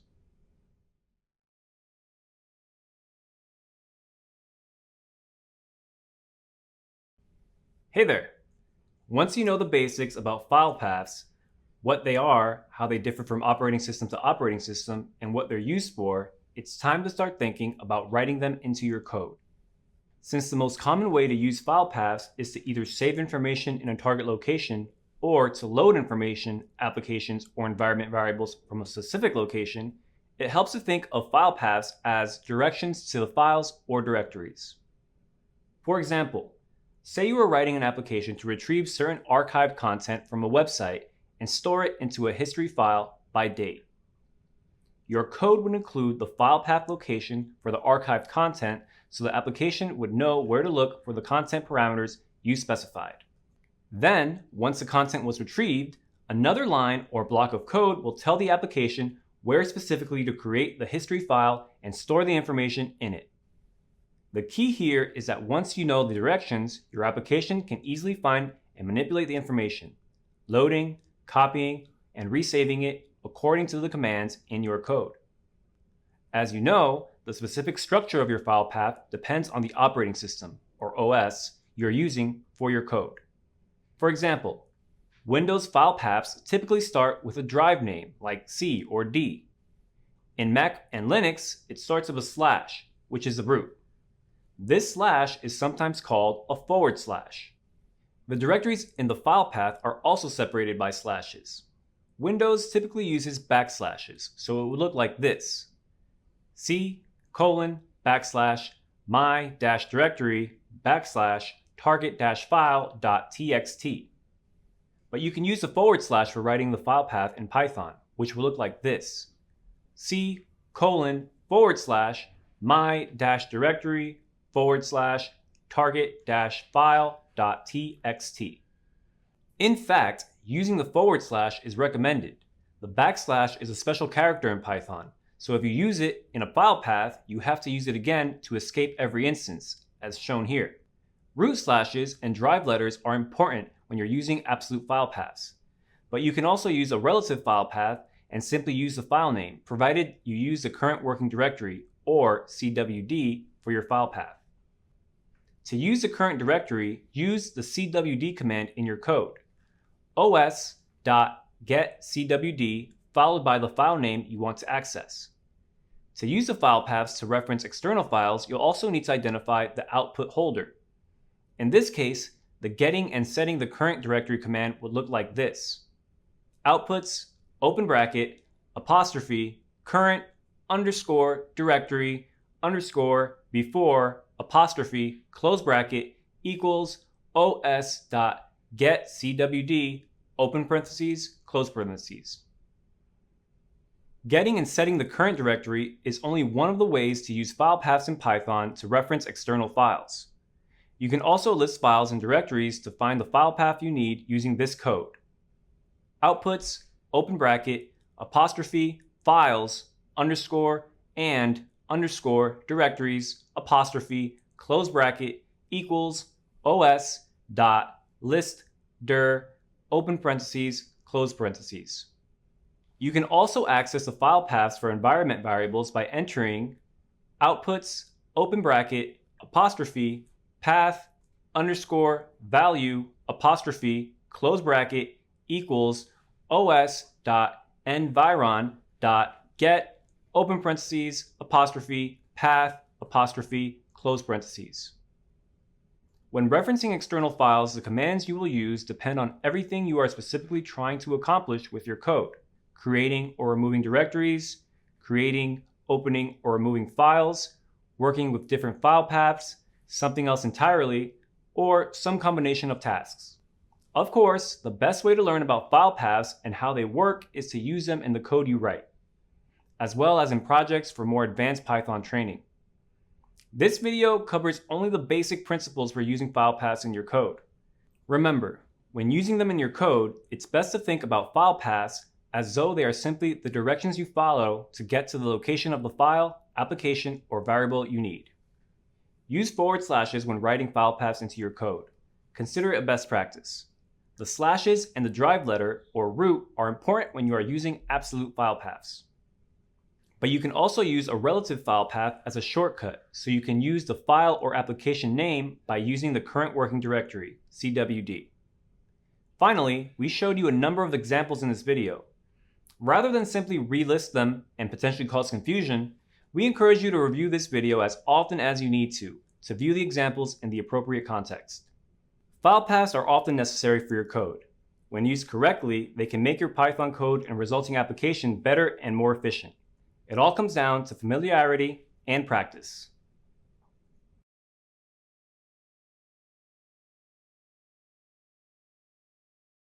In earlier videos, we saw how we can read files, iterate through the contents of files, and also write contents of files. Those are the most common operations we'll do with files, but there's plenty of other things we might need to do when working with files in our scripts. We may need to delete, rename, or move files. Or we might need information about a file, like the time it was last modified or its current size. Let's explore some of the many things that we can do with files in Python. For these operations, we'll be using functions provided by the OS module. This module provides a layer of abstraction between Python and the operating system. It allows us to interact with the underlying system without us knowing whether we're working on a Windows, Mac, Linux, or any other operating system supported by Python. This means that you can write and test a script on one operating system, like Windows, and then run it on a different operating system, like Linux. But one thing to watch out for, paths can be different across different operating systems. So, whenever we're using an absolute path in our code, we need to make sure we can provide alternatives for the platforms we want to support. The OS module lets us do pretty much all the same tasks that we can normally do when working with files from the command line. We can change a file's permissions and delete or rename files through our code. This means you can write scripts to do these operations for you automatically. I bet you're already thinking about how useful the OS module is going to be in your IT role. To delete a file, we can use the remove function from the OS module. Let's see this in action.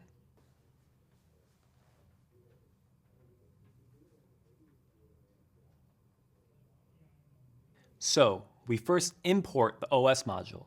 Then we call the remove function the OS module gives us and pass the string novel.txt, which is the file we created earlier. The file's now been deleted. Let's see what happens if we try to remove it again. Fail. If we try to remove the file that doesn't exist, the function will raise an error. We've got a file not found error. The error type's pretty explanatory. And the message also tells us the name of the file it couldn't find, novel.txt. We can easily rename a file with the rename function. The first parameter to the rename function is the old name of the file, and the second is the new name. Let's check it out.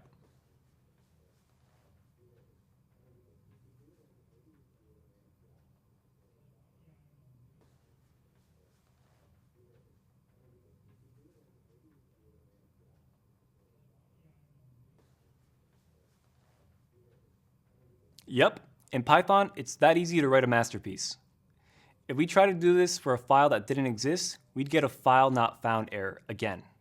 So, how do we check if the file exists or not? There's a submodule inside the OS module for dealing with things related to file information, like whether they exist or not. This is called the OS path submodule, and we can use the exist function in this module to check whether a file exists. Let's try this out with a couple of examples.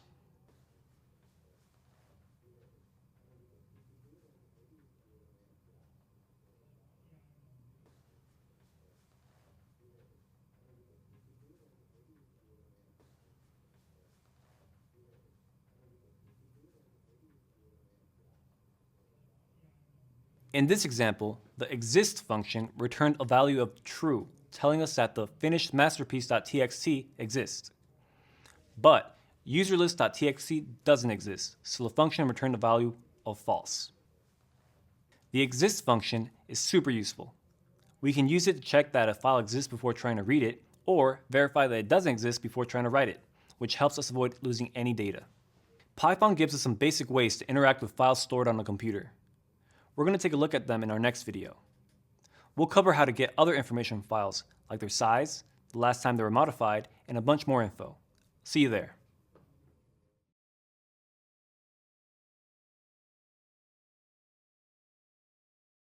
We saw earlier how to manipulate files with functions like OS rename and OS remove, and how to check whether the file exists using OS path exist. We can get a lot more info about our files using functions in OS path module. For example, to check how big a file is, we can use the getSize function, which returns the file size in bytes.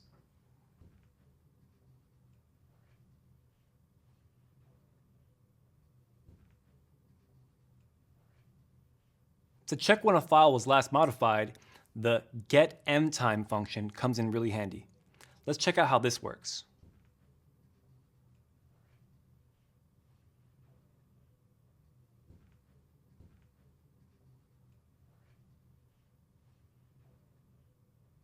Huh?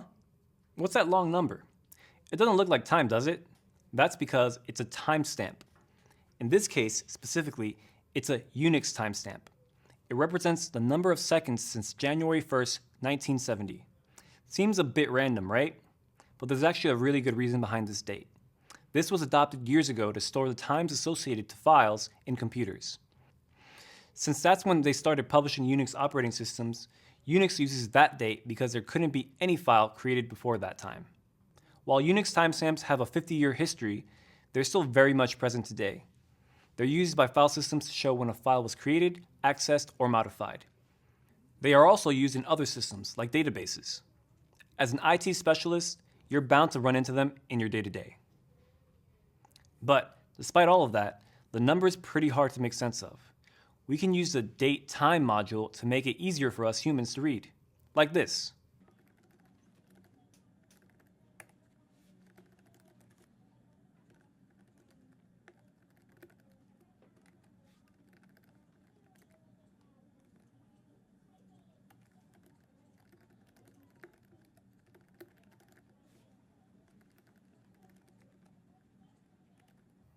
Here, we're using the fromTimestamp method of the datetime class inside the datetime module. It makes the date far easier for us to understand. Remember, the functions in the OS path module take the info provided by the operating system so that we can use it in our scripts, no matter what OS we're running. We can check a file's size or last modification date without having to know the operating system the machine's running, or the type of file system that the file's stored in. Nice, right? Another cool feature of the functions is that we can work with both relative and absolute paths. In our examples, we've been using the relative file names without having to specify their full paths. In some cases, we may need to specify exactly where the file is to work with it in our script. This is where the abs path function can help.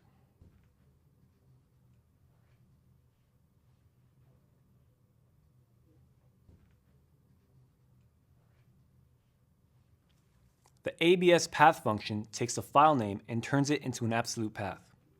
Python uses the current working directory, which is where the script is being run, to start looking for the file and construct the full path that identifies it. This is useful if we want to store the file's full path or access a file no matter what the current directory is.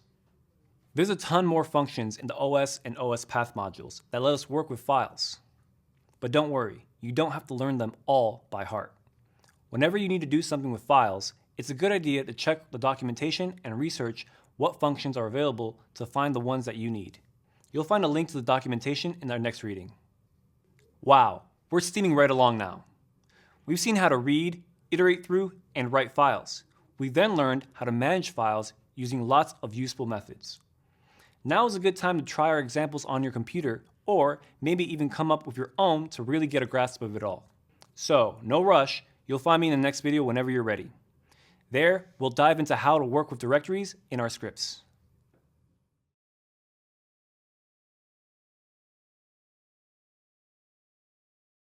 If you need to work with files in your scripts, odds are you'll have to handle directories too. For example, you might need to process all the files that are in a specific directory, or generate a directory with the results of your data analysis. As with files, Python provides a bunch of different functions that let us create, delete, and browse the contents of directories. You might remember when we talked about the current working directory, and how important it is to know this when using a relative path to determine the location of a file. To check which current directory your Python program is executing in, you can use the getCwd method. If you use a Unix-like system, you might remember that the name of the command that prints the working directory is called pwd.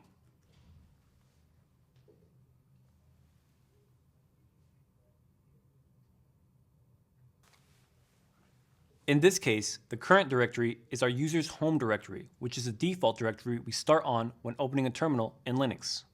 To create a directory, we use the makedir function. This function has the same name as both the Windows and Linux commands that do the same exact thing.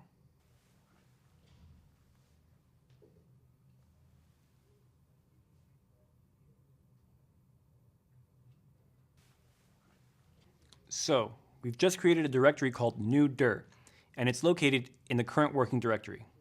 You can also change directories in your program by using the chdir function and passing the directory you'd like to change to as a parameter.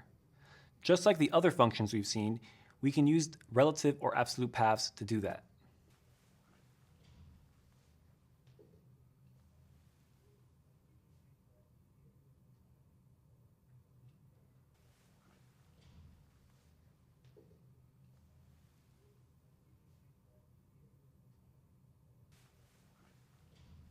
As you can see, we've changed the current working directory to the new directory that we created inside the user's home directory.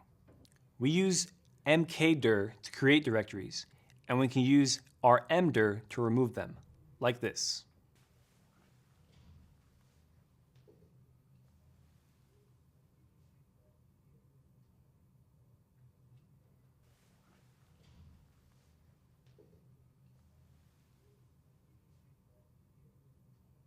But the rmdir function will only work if the directory is empty. If we try to remove a directory that has files in it, we'd get an error. We need to first delete all the files and subdirectories in that directory before we can actually remove it. But how can we find out what contents are in that directory? Well, there are a few techniques that we can use to do this. The oslistdir function returns a list of all the files and subdirectories in a given directory. Let's see how this looks for a website directory.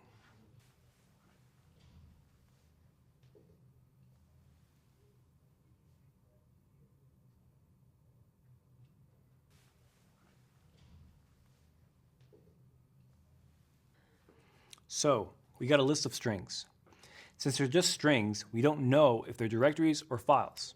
To find out what they are, we can use functions like os_path_isdir. But before we look at how that works, see how the list contains just file names? If we want to know whether one of these files is a directory, we need to use os_path_join to create the full path. Let's see all of this in action now.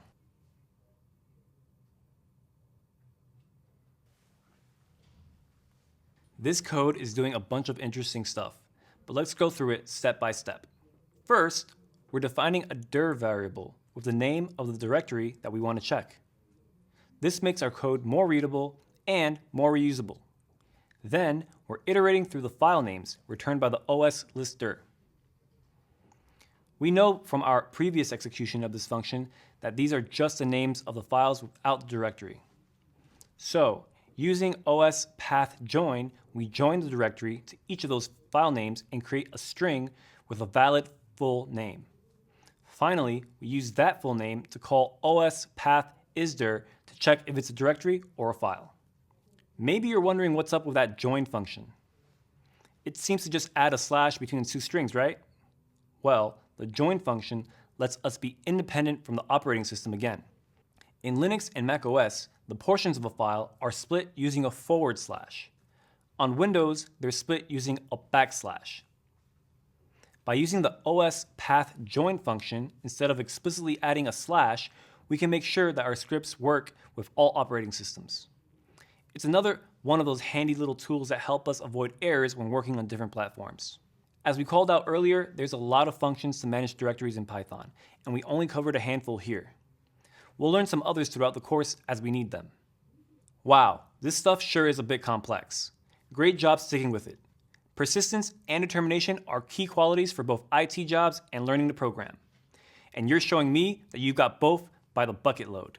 The more comfortable you are with what you've learned so far, the easier it'll be to learn new stuff coming up. So take the time now to review and practice everything before moving on. You'll find a cheat sheet in the next reading to help you do just that.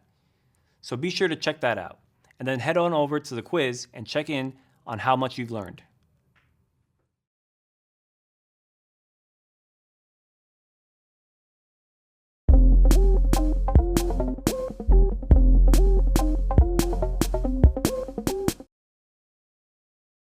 When we first talked about how to read files, we looked at files with lines of text, one after the other.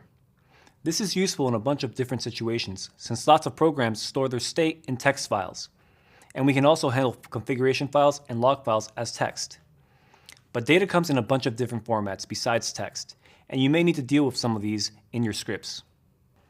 Formats give data structure, and remember that computers love structure and precision. To be able to process a data set, it helps to know ahead of time how that data set will be arranged. If you can expect data to be represented in a certain way, it's easier to extract meaning from it. Let's look at a very simple example. If we have a file that contains one line per machine and details the users that are logged into that machine, then when we read the file, we know how to parse it to get the information that we want. Parsing a file means analyzing its contents to correctly structure the data. We use a bunch of different file formats to structure, store, and transport data. You might be familiar with some already. For example, HTML is a markup format which defines the content of a web page. JSON is a data interchange format commonly used to pass data between computers on networks, especially the internet. CSV, or comma-separated values, is a very common data format used to store data as segments of text separated by commas. In the Python standard library, you'll find classes and modules for working with many of these data formats, including CSV and HTML. For less common file formats or more advanced manipulation techniques, you'll find more libraries available as additional Python modules. In the next few videos, we'll check out how we can use a CSV module to process CSV files. This not only shows how we can use Python to work with a specific data format. Knowing how to work with CSV files is a pretty useful skill to know. This format lets us easily store and retrieve information that we might need for our scripts, like employees in our company or computers in our network. In my job as a system administrator, I create CSV files when I want to convert the output of a command into a format that will be easier to parse later on. For example, the df command prints the currently used disk space in a format that's easy to read by human eyes. But turning the info into a CSV makes it much easier to work with the data in my scripts. A lot of programs are capable of exporting data as CSV files, such as spreadsheet applications like Microsoft Excel or Google Sheets. It can actually be helpful to think of a CSV file like it's a spreadsheet, where each line corresponds to a row and each comma-separated field corresponds to a column. So, now that we know what CSV files are, let's learn how to read them.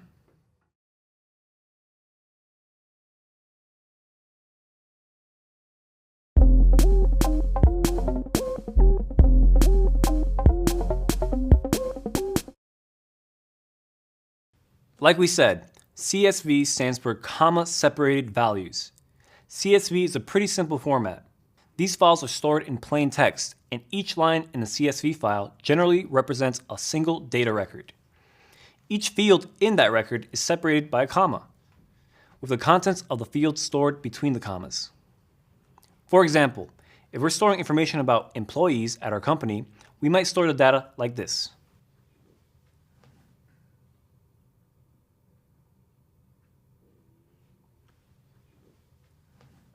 Looking at this example, the line that starts with Sabrina is a data record, and the name Sabrina Green represents a name field, followed by a phone number field and a role field.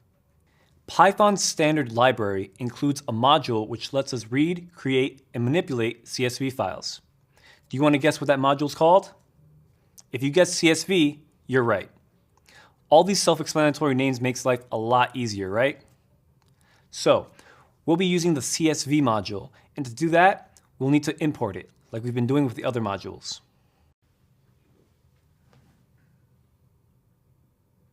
Now, before we can parse a CSV file, we need to open the file, the same way as before.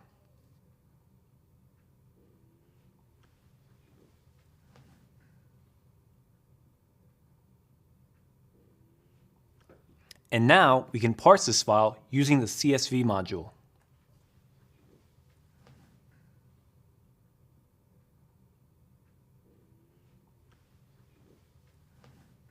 Okay, that's given us an instance of the CSV reader class. We can now iterate through its contents and access the information that it parsed.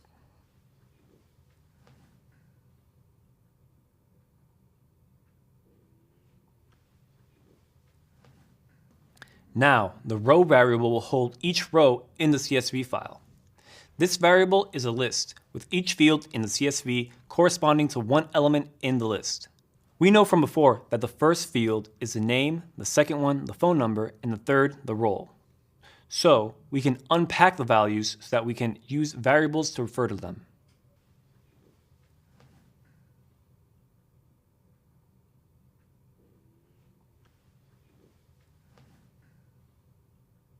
Remember that for this to work, we need to have the exact same amount of variables on the left side of the equal sign as the length of the sequence on the right side.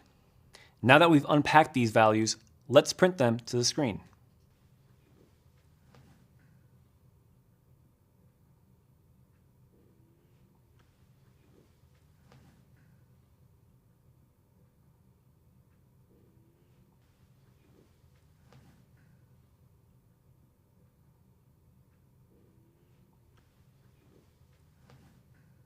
As we mentioned, we unpack the row so that we don't have to use indexes to access each element in that list.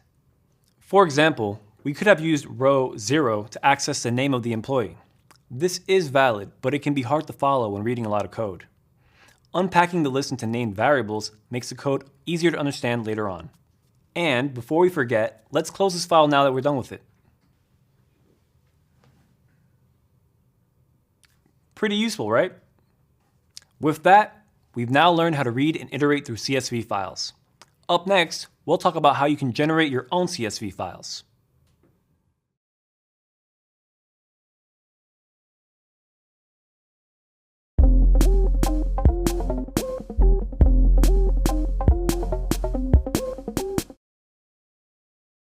In the last video, we used the reader function from the CSV module to read the contents of a CSV file. Similarly, we can use the writer function to generate contents to a file. This can be really helpful if you process some data in your script and you want to store it in a file. Maybe you want to import it into a spreadsheet or use it later on in your script. We'll start by storing the data that we want to write into a list.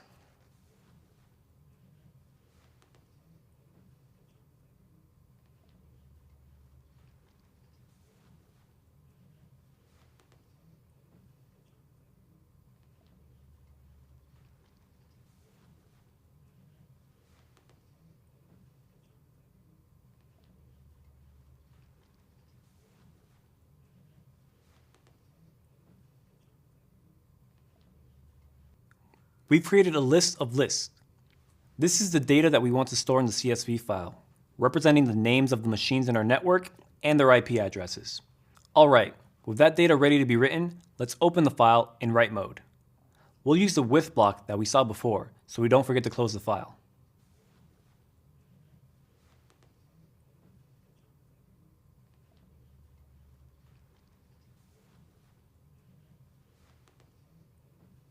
Okay, now that we have the file open for writing, let's call the writer function of the CSV module with this file as a parameter.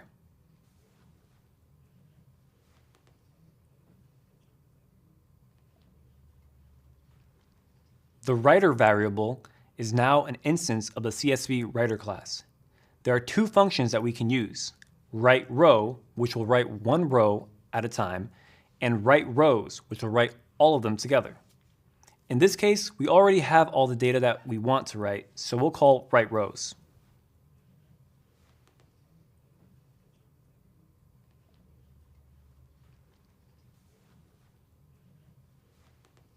Nice. With that, we've written our data to the CSV file. Before we move on, let's see how this looks when we use a tool outside of Python, like the cat command.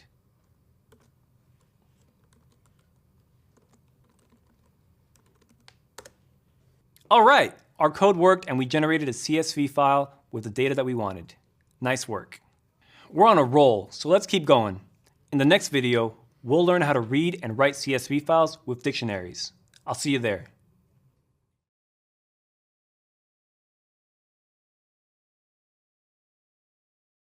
In our earlier examples, we saw how we can read and write CSV files, and we use list as a data type on the Python side.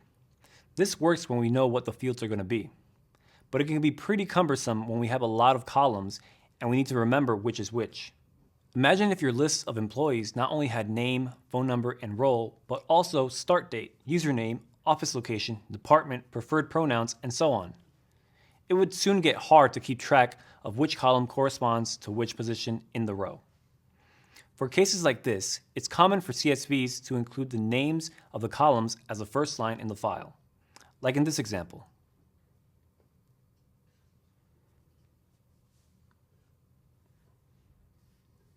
This CSV file lists a bunch of internally developed programs used at the company, including the latest version, the current development status, and the number of people using it. Check out how the first line of the file includes the names of each of the fields. We can profit from this additional information by using dict reader, a slightly different reader that's also provided by the CSV module. This reader turns each row of the data in a CSV file into a dictionary. We can then access the data by using the column names instead of the position in the row. Let's see how that looks. So here, we're opening the file and creating a dict reader to process our CSV data. Then, when going through the rows, we can access the information in each row using the keys, just like we would when accessing data in the dictionary. See how we use row name and row users to get the name of the number of users? Let's execute this and see what happens next.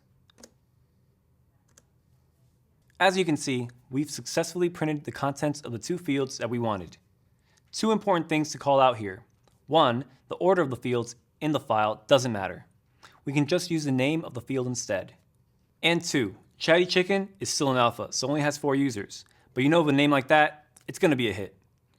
So we can use dict writer in a similar way to generate a CSV file from the contents of a list of dictionaries.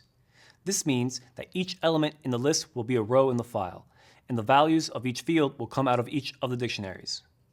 For this to work, we'll also need to pass a list of the keys that we want to be stored in the file when creating the writer. Let's see this in action. First, we need a list of dictionaries with the data that we want to store. For this example, we want to store data about the users in our company and the departments that they work in. So, here we have our list of dictionaries, and each contain the keys name, username, and department. We now want to write this to a file, and the code will look like this. So, we first define the list of keys that we want to write to the file. Then, we open the file for writing. Next, we created the dict writer passing the keys that we had identified before. And then we call 2 different methods on the writer. The write header method will create the first line of the CSV based on the keys that we passed. And the write rows method will turn the list of dictionaries into lines in that file. Let's check if this worked correctly.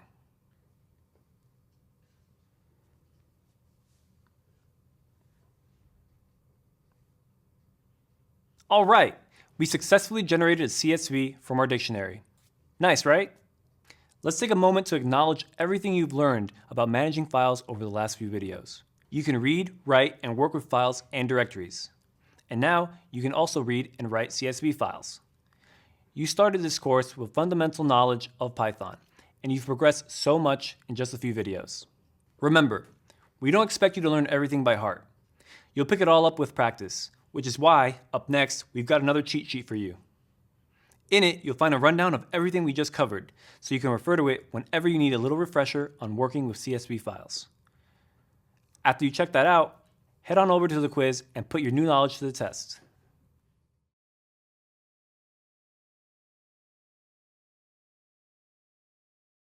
Awesome! You've made it to the end of the module, and you now know a whole lot more about how to manage files with Python. Take a sec to congratulate yourself. Some of these concepts might seem difficult now, but you'll see how quickly your confidence develops once you start managing files on your own. These are super useful skills that you're picking up.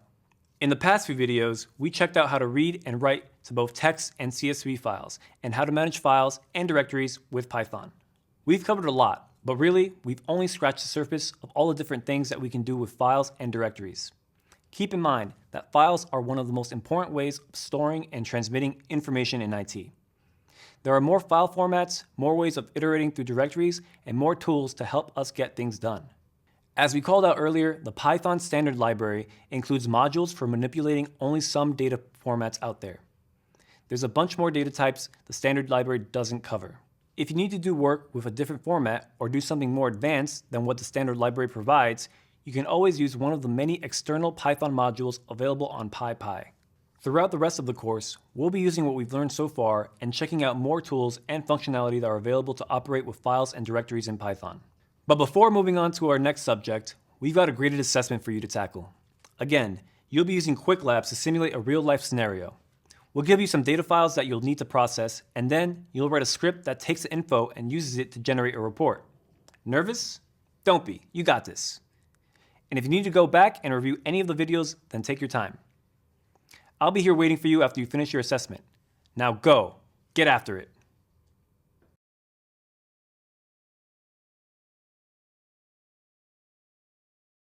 Welcome back, and congratulations on completing that second lab.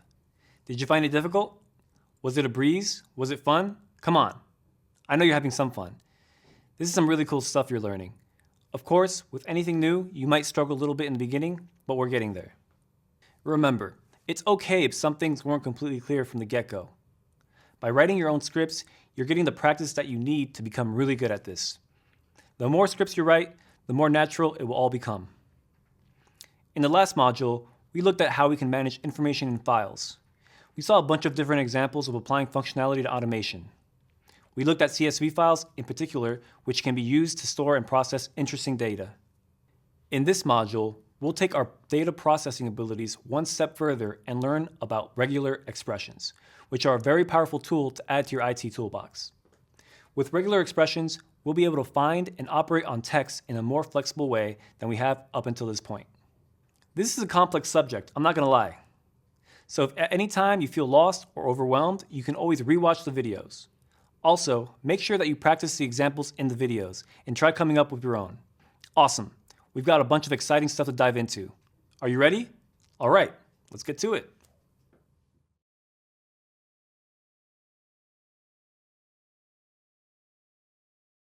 We said we'll be talking about regular expressions. So what are these expressions and why are they regular?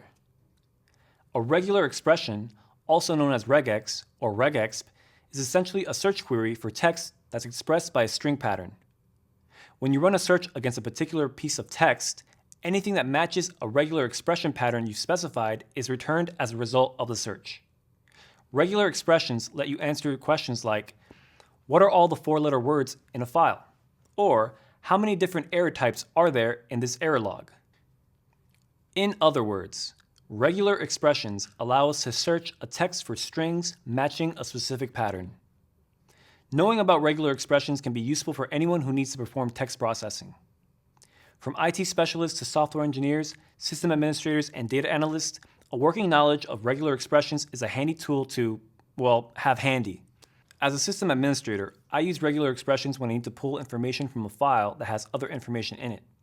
For example, if I have a file that lists NFS mounts and options, and I want to pull only the server name, I can write a regular expression that strips each line of the excess data and returns only a list of the information I need. Regular expressions are a pretty big topic in IT. In this course, we'll aim to cover the most important parts, but we won't go through them all. For your scripts, basic regexes will usually be enough to get you started, and they'll enhance your program's ability to process text. With time and practice, you'll pick up even more advanced techniques. There are lots of different ways that we can apply regular expressions. We can use them in a whole wide range of programming languages, which of course includes Python. We can also use command line tools that know how to apply regexes, like grep, sed, or awk. We can even use regular expressions inside text processing tools, like code or document editors. As with other widely used technologies, there's a broad range of tools that incorporate regular expressions, and implementation details may vary from tool to tool or language to language. But thankfully, the principles are always the same. Once we learn the basics, we can very quickly apply the same concepts to different applications. Over the next several videos, we'll explore the Python module that deals with regular expressions. We'll check out how we can apply the regexes to processing, parsing, and extracting meaning from text read by our scripts. And we'll look at a bunch of different examples where we can use regular expressions to solve some real-world problems. Are you as eager to get going as I am? Great, let's go.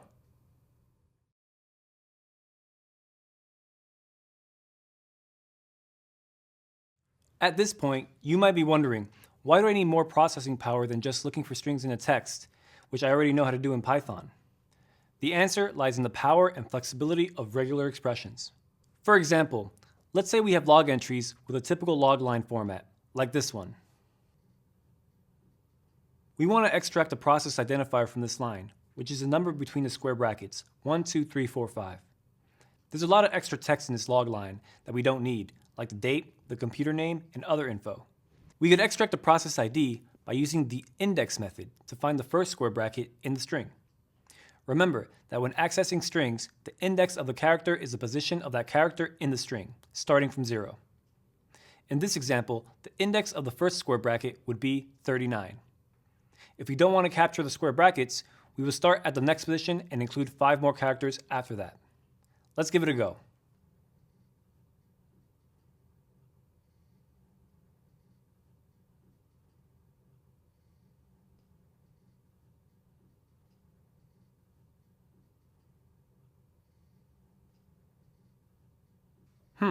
Although we get the text that we wanted, we might hit a few bumps down the road.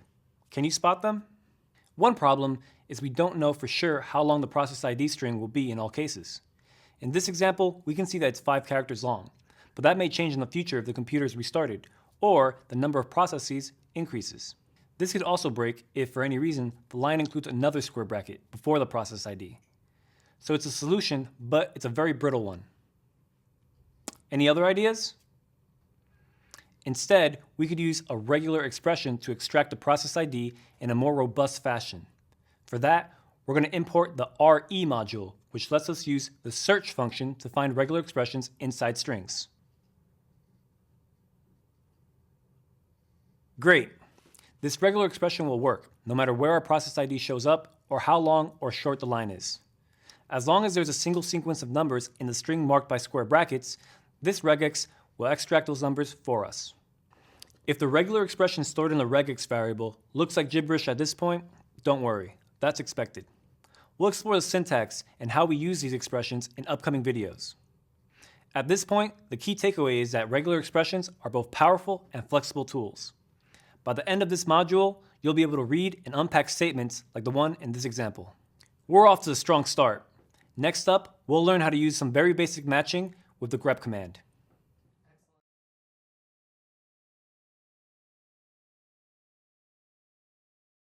In our last example, we used a pretty complex regular expression from a Python program to look for a process ID. This is just one example of something we might want to do when processing text from our Python scripts. We can also use regular expressions with a bunch of command line tools. grep is an especially easy to use yet extremely powerful tool for applying regexes. It's a great way to easily try out some expressions and get familiar with them. So, let's look at some basic matching we can do with grep. The simplest of all matchings is just to search to see if a string is present. Remember that grep works by printing out any line that matches the query that we pass it. So, for our simplest query of passing a plain old string, grep will print any lines containing that string in the file that we give it. Let's try this out using grep to find words inside the /user/share/dict/words file, which is a file that some spell checking programs use to verify if a word exists or not. This file contains one word per line. We'll start by looking up words that contain the particle thon. Let's see what happens.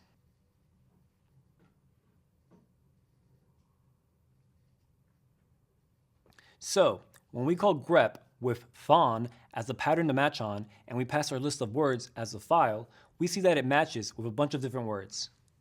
These words all contain the string thon somewhere inside of them, which is why they appear in our results.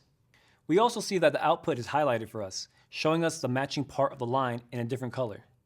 This added visual indicator is something that grep does for us so that we can easily see where the match occurred. It's worth calling out that the string we're passing to grep is case sensitive, so it needs to be matched exactly. If we use uppercase letters, they'll only be matched by uppercase letters. If we wanted to match a string regardless of case, we will have to pass the -i parameter to the grep command, like this.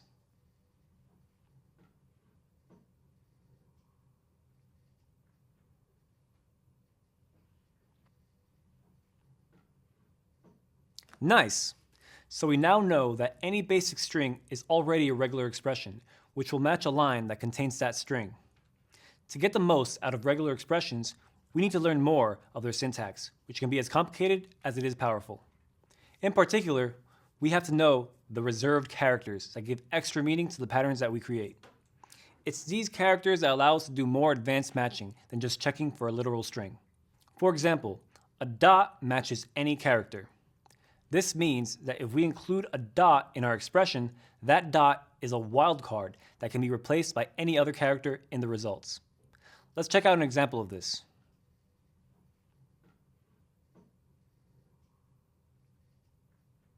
Here, we're looking for the pattern L.RTS within the list of words. This pattern matches 3 different words: alerts, blurts, and flirts. Check out how for each of those words, the dot in our pattern was substituted by a different letter. Are you starting to see the power of regular expressions? With them, we can find portions of text that match a given pattern, even when the pattern isn't the whole word. We could use this, for example, to look for entries in a log file that match a certain format, or to find rows in a CSV file that share the same characteristics, even if they're not exactly the same. Really helpful, right? Other easy examples of special characters that we can use in our regular expressions are the caret or circumflex and the $ anchor characters. These tell us where in the line the regex should match from. The circumflex indicates the beginning and the $ indicates the end of the line. For example, to look for all the words that start with a string fruit, we would write grep circumflex fruit and our file.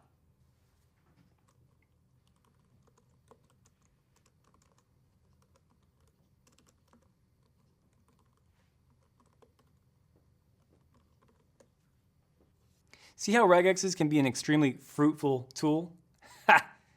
Let's check out one more example. We'll use grep to find all the words that end with cat by writing grep cat $ and our file.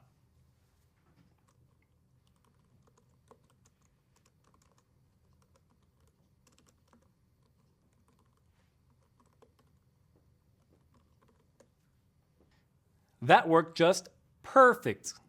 Are you starting to get it, meow?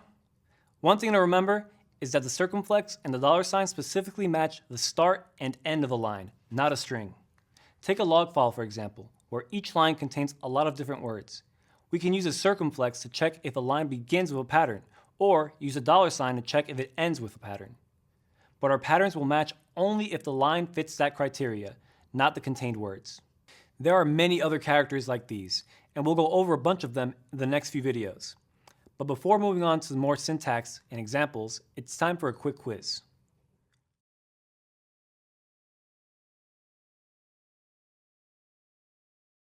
Welcome back. How are we feeling about regexes so far? Remember, this stuff is pretty tricky, so it's okay if it takes a bit of time for it to sink in. As we called out before, we use the RE module to apply regular expressions in Python. This module includes a bunch of different functions that can help manipulate strings. Let's see how we can use this module for some basic matching.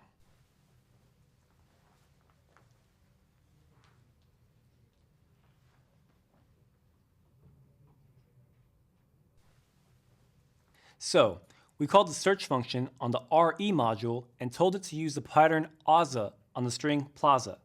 We then stored the return value of that function in the result variable. The R at the beginning of the pattern indicates that this is a raw string. This means that Python interpreter shouldn't try to interpret any special characters and instead should just pass the string to the function as is. In this example, there are no special characters. The raw string and the normal string are exactly the same.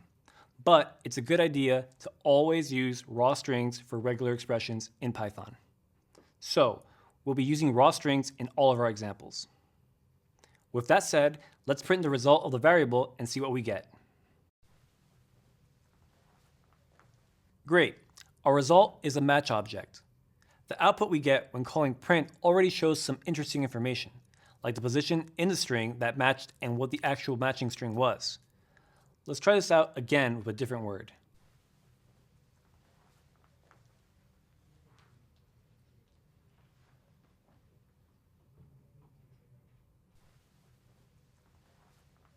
In this case, we can see that the span attribute is different. That's because the match substring is in a different position inside the string. The match substring is still the same though, because we're matching with a plain string, no special syntax yet. What do you think will happen if we pass a string that doesn't match the expression? Let's try it and find out.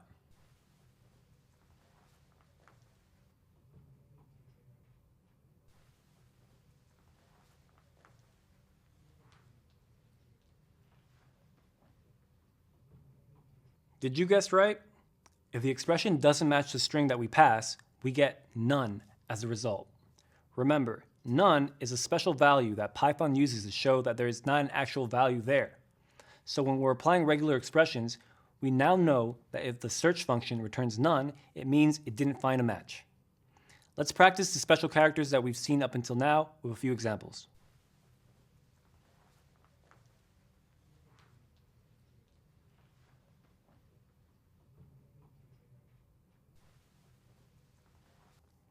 Here, we told the search function to use the circumflex X pattern on the string xenon. We can see that it matched at the beginning of the line on our X as we expected. What happens if we use a dot, which can match any character?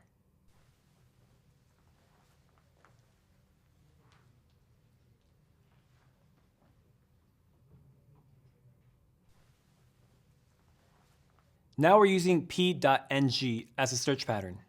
It matches the word penguin that we're passing, and in the match object, we see the matching string is peng. Let's try it out with a couple other strings.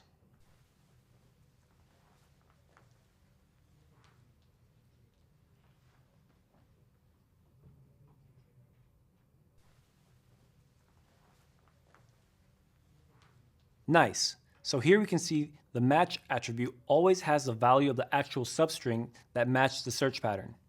And the span attribute indicates the range where the substring can be found in the string we passed. We can also pass additional options to the search function. For example, if we want our match to be case insensitive, we can do this by passing the re.ignore case option.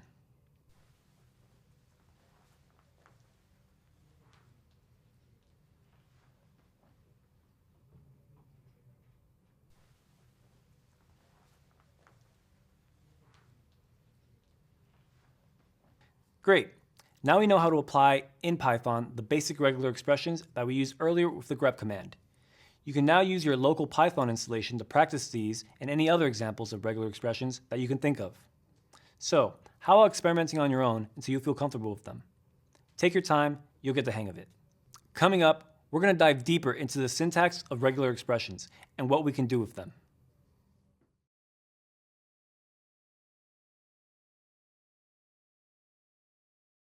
We've seen by now how we can use a dot in our regular expressions as a special character that can match any character. In the regex world, this is known as a wildcard because it can match more than one character. Using a dot is the broadest possible wildcard because it matches absolutely any character. But what if we wanted something stricter? Like checking if an answer given by a user contains a valid character, or finding all the usernames in a CSV file that start with a vowel. We have to restrict our wildcards to a range of characters to do this. For this task, we use another feature of regexes called character classes. Character classes are written inside square brackets and let us list the characters we want to match inside of those brackets. For example, say we want to match the word Python but allow for both lowercase or uppercase p. We could do it like this.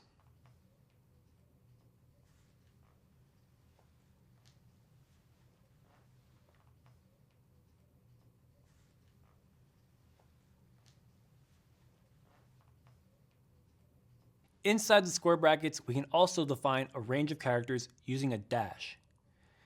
For example, we could use lowercase a to lowercase z to state any lowercase letter. So if we wanted to look for the string way preceded by any letter, we could write the expression like this one.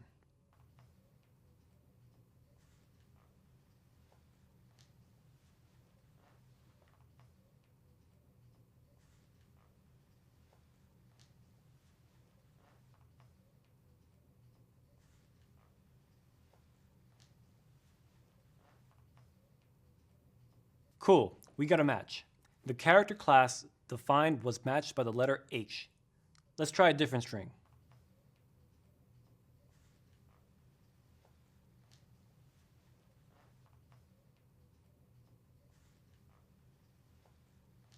Dang, in this case, we didn't get a match. That's because the string way is preceded by a space, and that doesn't match the range that we defined. We can define more ranges like uppercase A to uppercase Z for all uppercase letters, or 0 to 9 for all digits. We can combine as many ranges and symbols as we want, like this.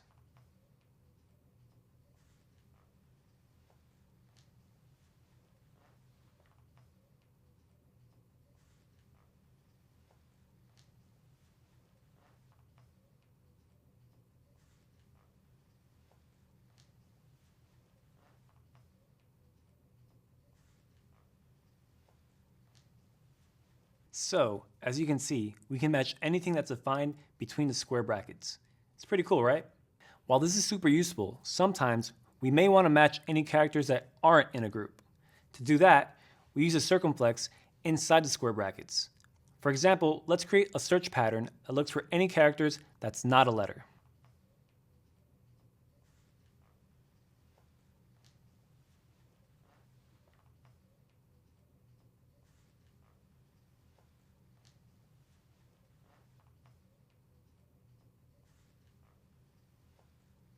Here, our pattern matched the first space in the sentence. What if we also add a space to the list of characters that we don't want to match?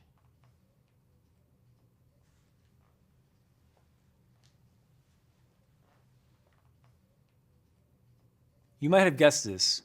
Because we added a space inside the character class, our example now matched the final dot in the sentence, which isn't in the list of characters to exclude. If we want to match either one expression or another, we can use the pipe symbol to do that. This lets us list alternative options that can get matched. For example, we could have an expression that matches either the word cat or the word dog, like this.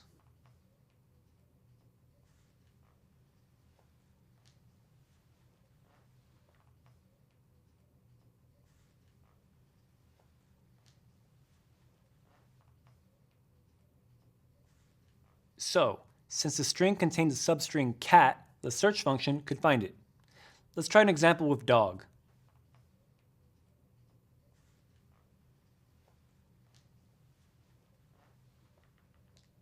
This expression contains the substring dog, so we found a match. Let's try a sentence with both dogs and cats.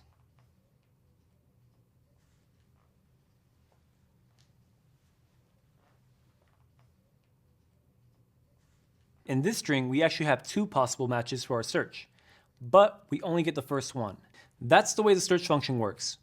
If we want to get all possible matches, we can do that using the findAll function, which is also provided by the RE module, like this.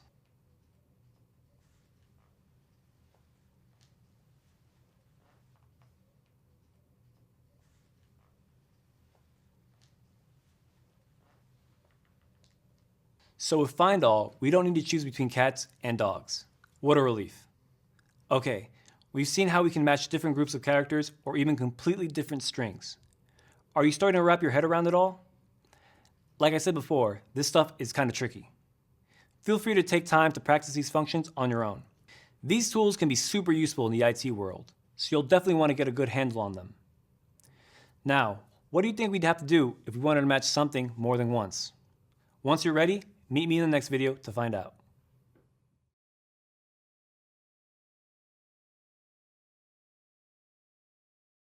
So far, we've looked at how to match one specific character, a group of characters, or even any character. Now we're going to check out how to match these characters several times. Say we wanted to find the longest word in a string, or we wanted to find the host names in a log file by checking for a bunch of alphanumeric characters between brackets.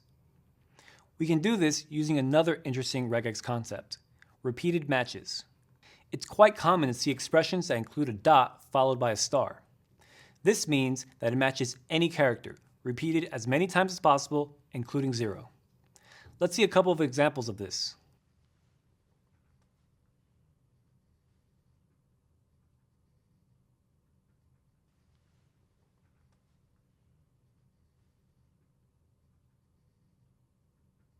In plain English, you could read this regex as match pi followed by any number of other characters followed by n. But with our dot star combination, we expanded the range of the match to the whole word. See how the dot takes a different value for each letter? Let's try a different string, Python programming. What do you think the pattern will match?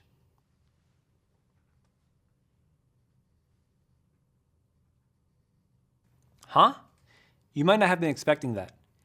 Remember, the star takes as many characters as possible. In programming terms, we say that this behavior is greedy. It's possible to modify the repetition qualifiers to make them less greedy, but we won't get into that now. To learn more about that, check out the next reading. But back to our example. While our pattern could have matched the word Python, it expanded all the way until the last n in the string. If we only wanted our pattern to match letters, we should have used the character class instead, like this.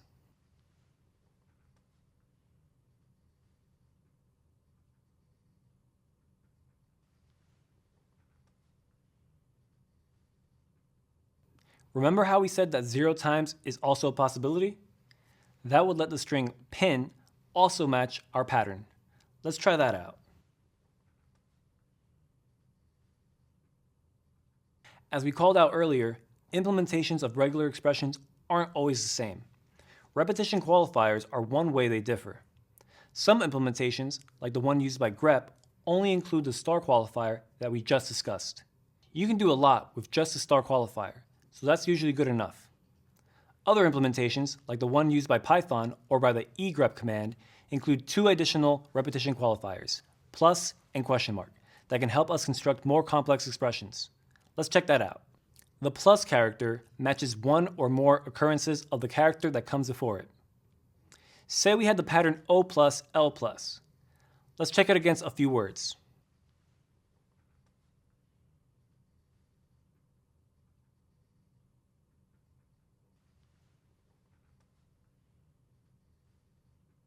In this case, there was one occurrence of each, and the match pattern shows us the shortest possible matching string.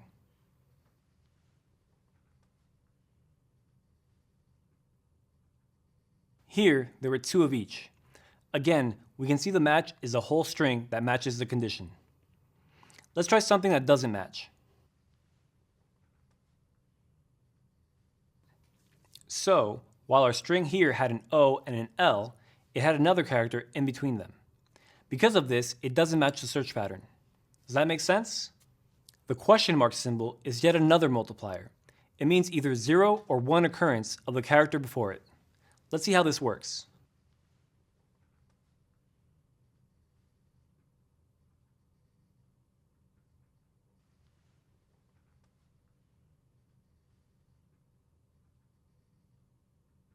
The P wasn't present, but with the question mark, we marked it as optional, so we still got a match. Let's see what happens when the P is present. Great. The P was present, and so the match included it. Nice job. You're moving right along through basic regular expressions. If anything's not clear, take some time now to check out the examples in your local Python environment. I bet you'll get it all down pat once you've tried things out for yourself. You just learned about repetition qualifiers, and we saw how there's a bunch of special characters to match different kinds of strings. But what happens when we want to actually match one of those characters, like a $ or a question mark? Well, lucky for you, we're going to find out in the next video.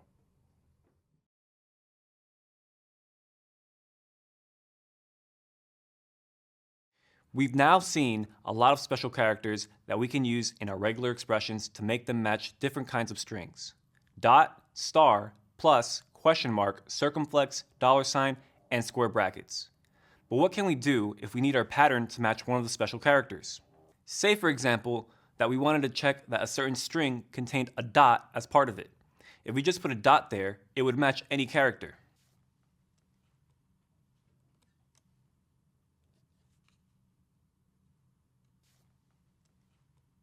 Here, we wanted to match on strings that had .com in them, but we matched a string with something else in it.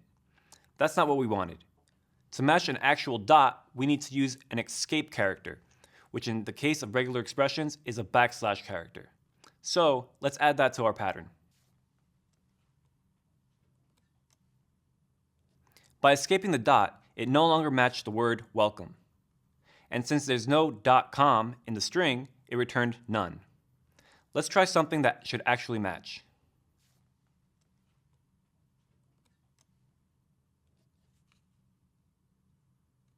Great. By adding the \, we've got this to correctly match what we wanted it to match. We can use the \ in this way to escape any special characters, including the ones that we haven't even talked about yet. Something to watch out for. It can get really confusing with backslashes since they're also used to define some special string characters. We've called out, for example, that \n is a sequence used in Python to indicate a new line, and \t does the same for tabs. When we see a pattern that includes a \, it could be escaping a special regex character or a special string character. Using raw strings, like we've been doing, helps us avoid some of this possible confusion, because the special characters won't be interpreted when generating the string. They will only be interpreted when parsing the regular expression. On top of this, Python also uses the \ for a few special sequences that we can use to represent predefined sets of characters. For example, \w matches any alphanumeric character, including letters, numbers, and underscores. Let's check out a couple of examples.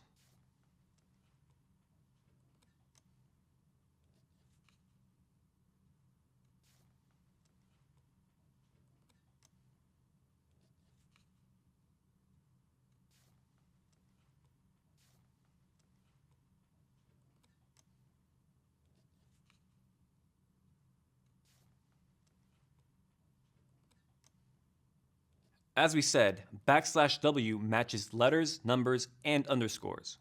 So, in the first example, our pattern matched the first 4 letters until the space, because spaces aren't part of that set of characters. While in the second example, it matched the whole string. There's also \d for matching digits, \s for matching white space characters like space, tab, or new line, \b for word boundaries, and a few others. Yikes, that was a lot. You might be thinking, escape, escape, escape from all these escape characters. If this sounds like a spaghetti mix of new characters, don't worry. You don't need to memorize them all. You can always consult our cheat sheet or other similar references that tell you which sequence represents which characters. And another great resource for testing out your regular expressions is a website called regex101.com. You can use this to try out your regexes, analyze each part of the expression, and figure out what's up with them when they don't work. You're doing an amazing job with all of this, and it's about to pay off. Up next, we're going to start creating some complex patterns and use them in real-world applications. So, meet me over in the next video.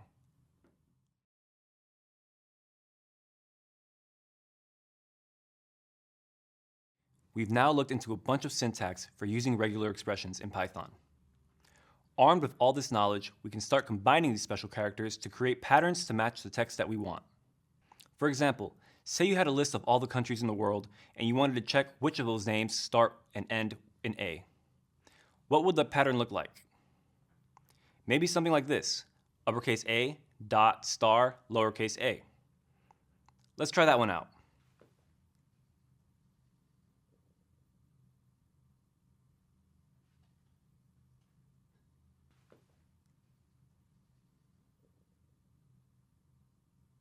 Awesome, seems like that worked. Let's try it with a different country, Azerbaijan.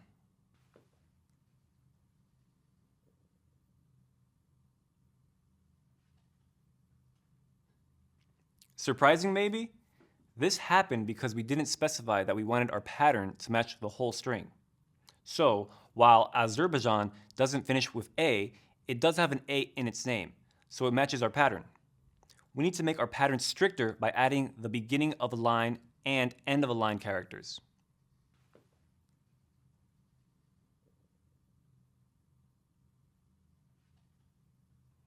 By adding a $sign to our pattern, we've made it clear that we only want to match lines that begin and end with the letter A. So, Azerbaijan doesn't match anymore. Let's check that it still works for a country that should match, like Australia.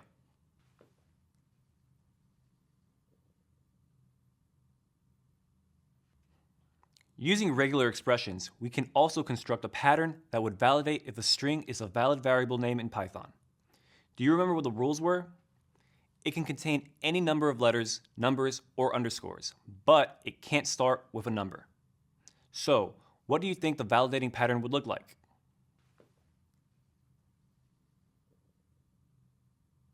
We said it needs to start with a letter, so we'll start with a circumflex to indicate that we want it to start from the beginning. And now, a character class with all lowercase and uppercase letters plus the underscore. The rest of the variable can have as many numbers, letters, or underscores that we want. So, we need another character class, this time containing numbers, with a star at the end.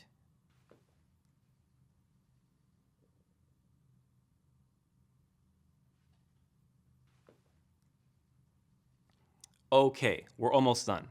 You definitely deserve a star at the end of this. One last thing. We want this to be the end of the string that we're matching. Otherwise, we could match something that could be a variable, but that also contains additional stuff after it. So, we finish up with a $sign.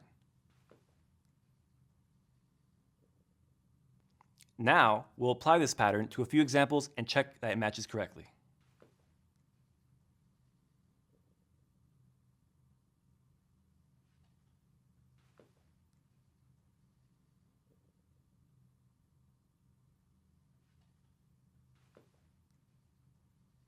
That's right, we can use underscores anywhere in the string that's a valid variable name. It matches our validation pattern because we included underscores in it. Let's try something a little different.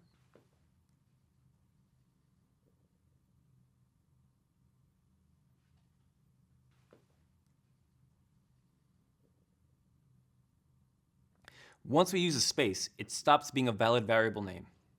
It doesn't match our pattern because spaces aren't included in the possible characters. Let's check out a variable with a number.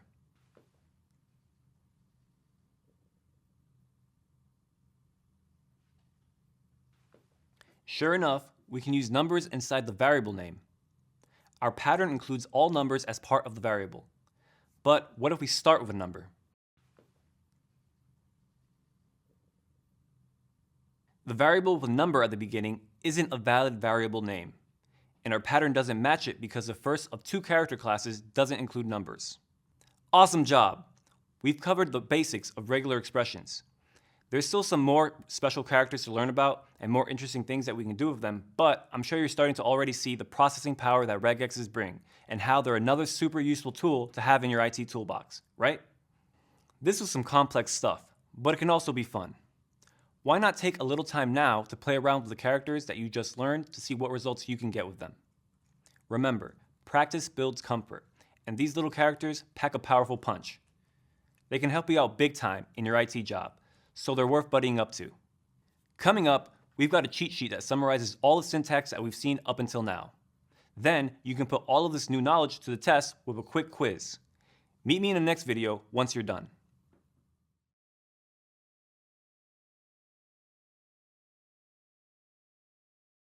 Up to now, we've used the search function to check if a string matched a certain pattern, but the only thing we've done with the result is print.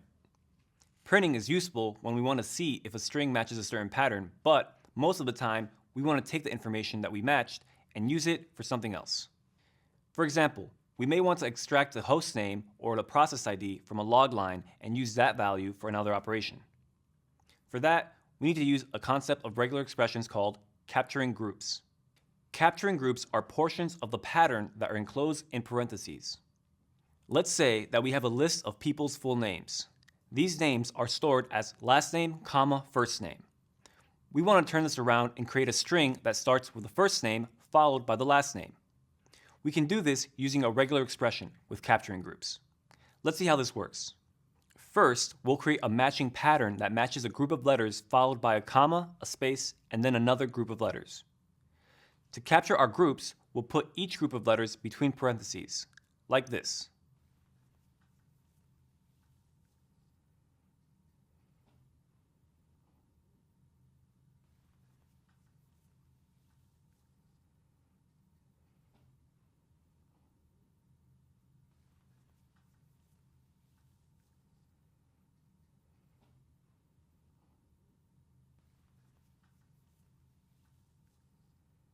Great, we have a match. Remember that \W will match letters, numbers, and underscores. The match object has more attributes and methods than the ones shown by print, so we're going to start using them now. Let's look at the output of the groups method.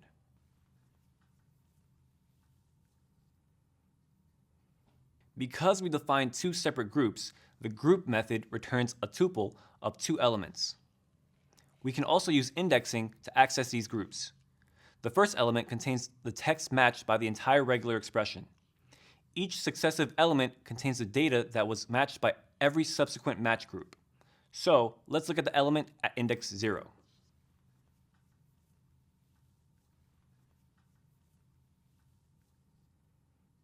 That's the whole string. Now, the following indexes correspond to each of the captured groups. Let's check this out.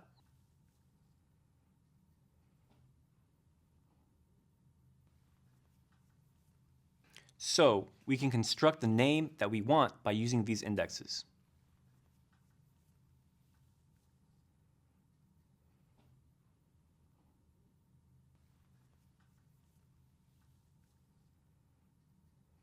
Okay, so now that we've got this more or less working, let's put this into a function that would do the rearranging for us. We'll start by defining a function called rearrangeName that receives a name by parameter.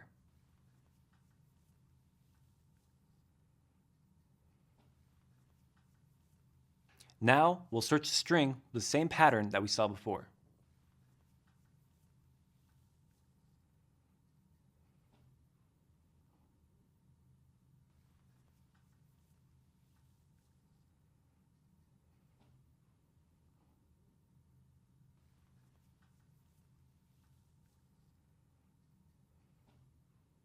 If the result is none, it means it didn't match the format that we were expecting. So, in that case, it would just return the name as it is.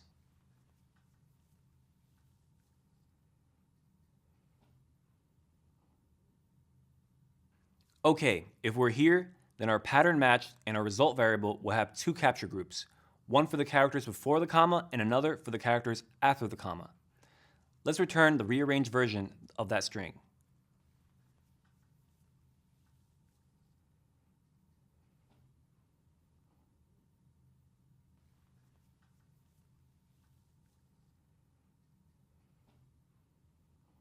Nice. We've defined our function. Let's test it out with a few names.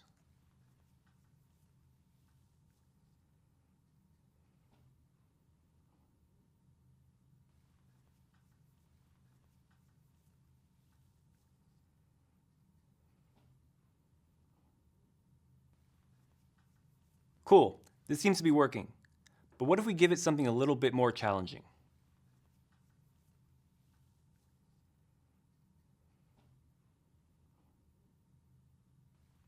Now, the regular expression didn't match because we used the \W character, which only matches letters. And so it didn't recognize the middle initial as part of the given name. Can you figure out how to fix it? What we need to do here is add the extra characters that we want to allow in the names. In this example, we'd want to add spaces and dots. For other names, we can also include dashes. So after updating our pattern, this is what our function would look like.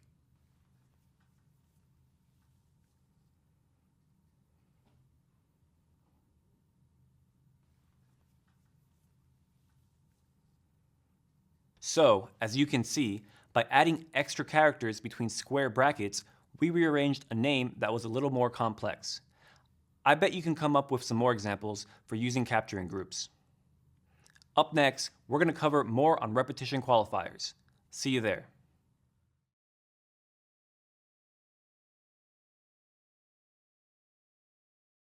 Up to now, we've used the star, plus, and question mark repetition qualifiers. What if we wanted a pattern that repeats a specific number of times?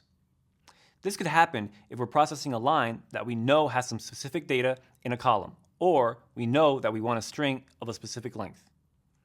In cases like those, we would manually write the same pattern as many times as we needed, but it would be hard to read and hard to maintain. And that's why Python also offers numeric repetition qualifiers. These are written between curly brackets and can be one or two numbers specifying a range. For example, to match any string of exactly 5 letters, we can use an expression like this one.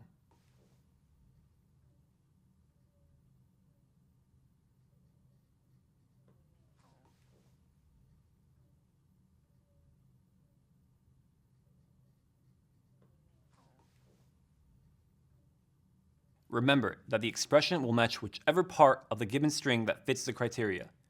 In this case, we're looking for letters that are repeated 5 times, and ghost has 5 letters, so it matched our pattern.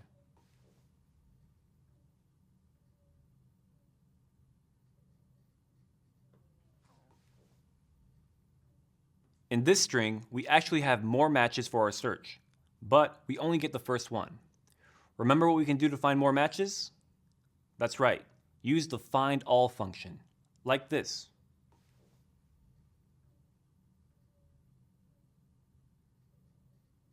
Now we have an extra match for the word that's actually longer. What if we wanted to match all the words that are exactly 5 letters long? We can do that using \b, which matches word limits at the beginning and end of the pattern to indicate that we want full words, like this.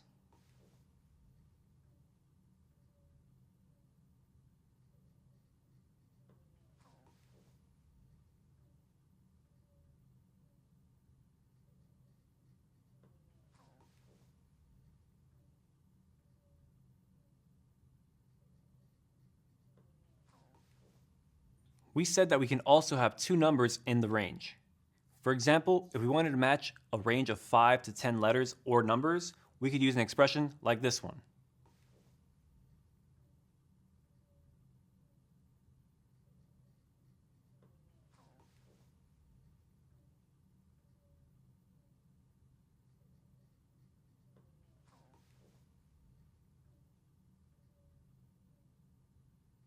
These ranges can also be open-ended.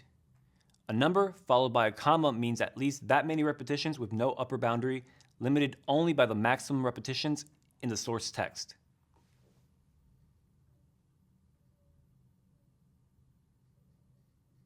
Okay, that looks good. Pulse check. Hopefully Python isn't spooking you, and you're very much enjoying learning it. Wow, what is it about teaching Python that makes me break out these cheesy jokes? I can't help myself. Now, for our final example, a comma followed by a number means from 0 up to that amount of repetitions. Let's check that one out.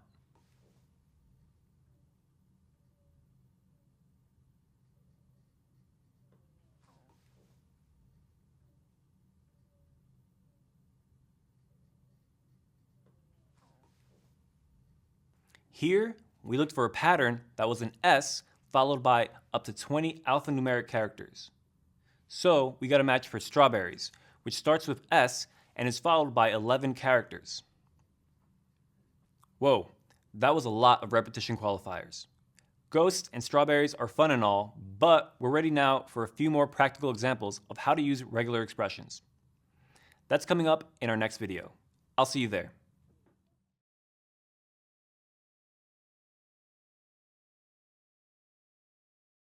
Remember the example from the beginning of our discussion of regular expressions?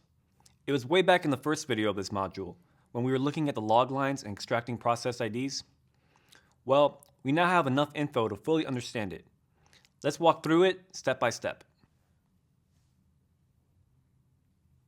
The first character of the pattern is the backslash, which is used as the escape character.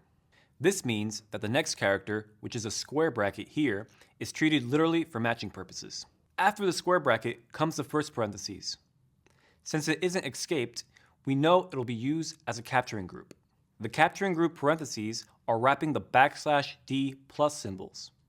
From our discussion of special characters and repetition qualifiers, we know that this expression will match one or more numerical characters. After the closing parentheses of the capturing group, we have the closing square bracket symbol, also preceded by the escape character. After calling the search function, we know that because we're capturing groups in an expression, we can access the matching data by accessing the value at index 1.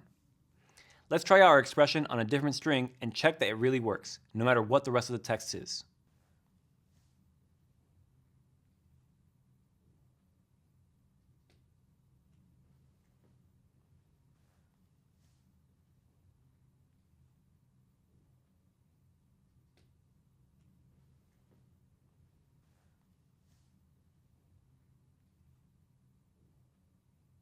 Okay, this works fine. But what if our string didn't actually have a block of numbers between the square brackets?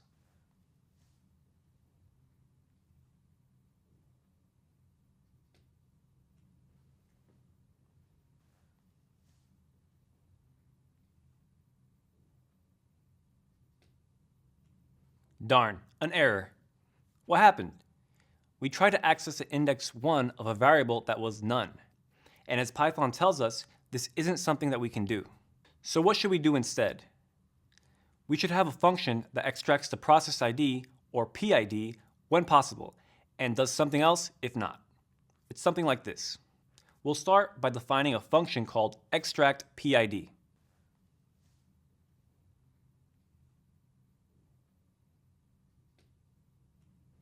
Now, we'll use the same regex as before, and we'll store the result of the search function in a result value, just like this.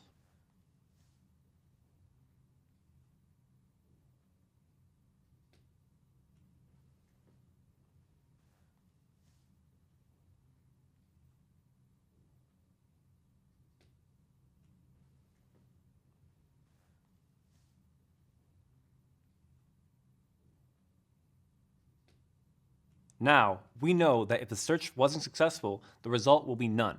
So we need to do something a little different here. What we choose to do depends on what we want the rest of the code to do.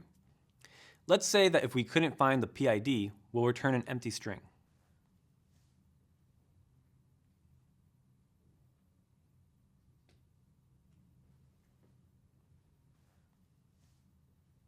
And finally, if we're at this point, it means the result is a match object. So we can access the first capturing group and return that.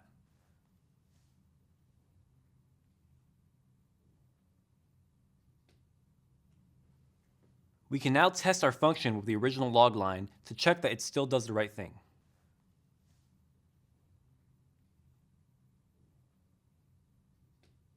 Nice!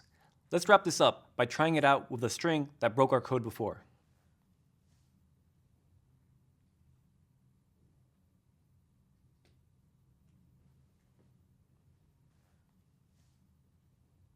Great. It didn't match, so it returned an empty string. That's exactly what we wanted.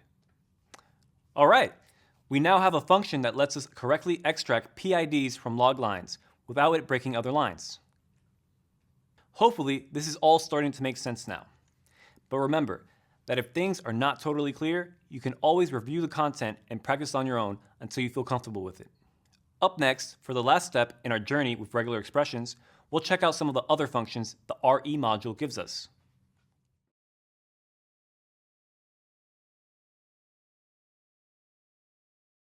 Up to now, we've been using two functions from the RE module, search and find all.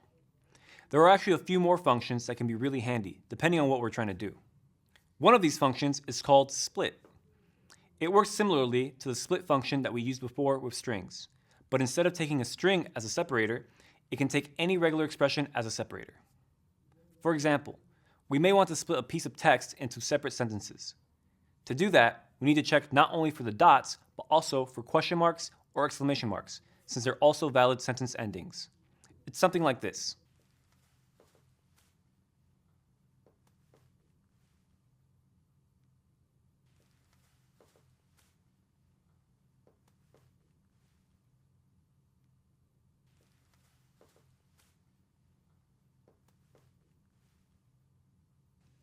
Check out how we're not escaping the characters that we wrote inside the square brackets.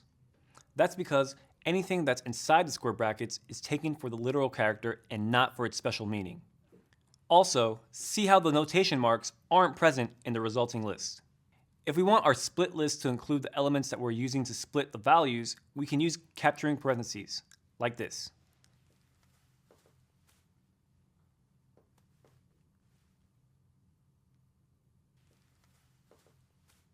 This gave us both the sentences and the notation marks as elements of a list. Another interesting function provided by the RE module is called sub. It's used for creating new strings by substituting all or part of them for a different string. Similar to the replace string method, but using regular expressions for both the matching and the replacing. Let's see this in an example. Say we had some logs in our system that included email addresses of users, and we wanted to anonymize the data by removing all of the addresses.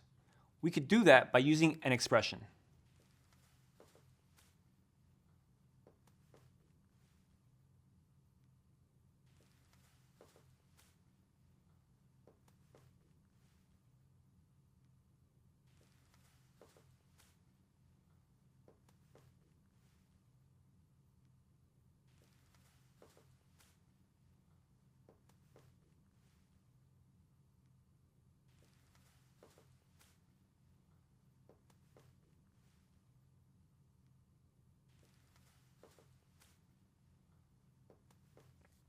The expression that we're using for identifying email addresses has two parts.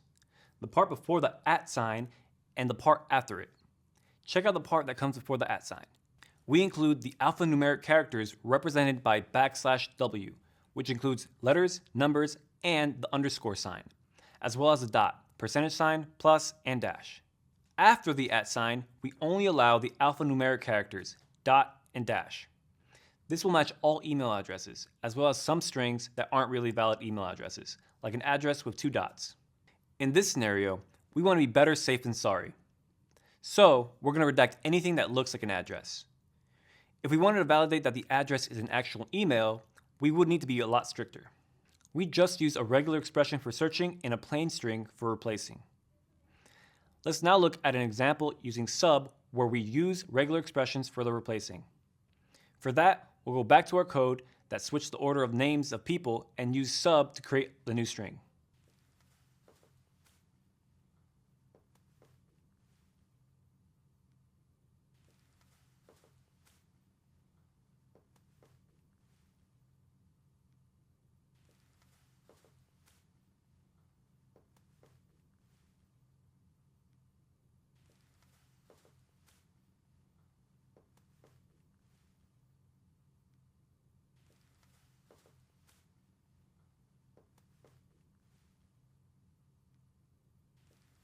So, once again, we've used parentheses to create capturing groups.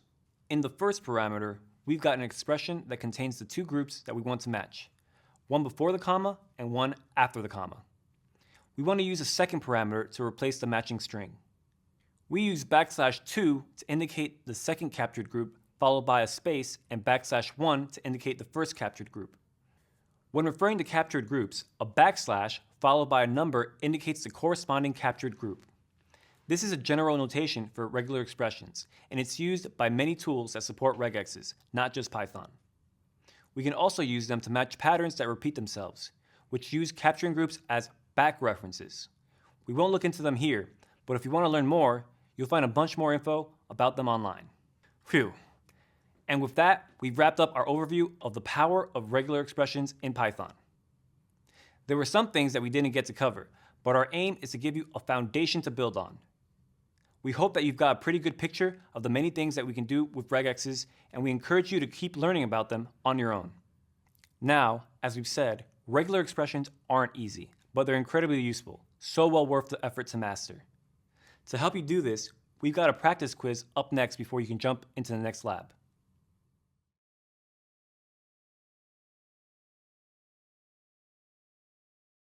Wow, what a journey these past videos have been. We've gone from knowing nothing about regular expressions to being able to do complex search and replacing in different kinds of text. We've covered a lot of really technical stuff in these videos, and you might be feeling a little overwhelmed. That's totally fine.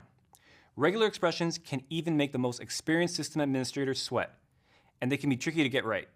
While regular expressions might be a bit confusing, don't let them intimidate you. They can save you a lot of time and effort if your script needs to process text. As with many things, the best way to get comfortable with regular expressions is to use them. Try out the examples we covered in these videos and invent your own regex patterns to see how they behave. You'll have another opportunity to practice regular expressions in the upcoming lab, where you'll put your newly acquired regex skills into practice to solve real-world problems. During the exercise, you'll be dealing with a CSV file, like you did in the previous lab. But this time, you'll use regular expressions to find the data that needs to be processed and operate on it.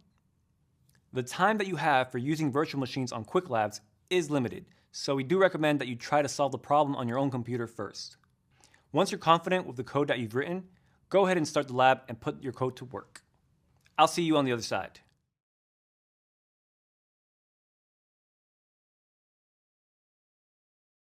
Welcome back. Congrats on completing the last lab. You're making a ton of progress, and your horizons are expanding with each new tool that you learn. It must feel pretty gratifying to execute a script and see it perform how you expected it to, right? Well, hopefully you're starting to see more and more possibilities for automation as you learn some of the tools that Python offers. Let's quickly review everything you've learned so far in the course. First, you installed Python and set up your local environment.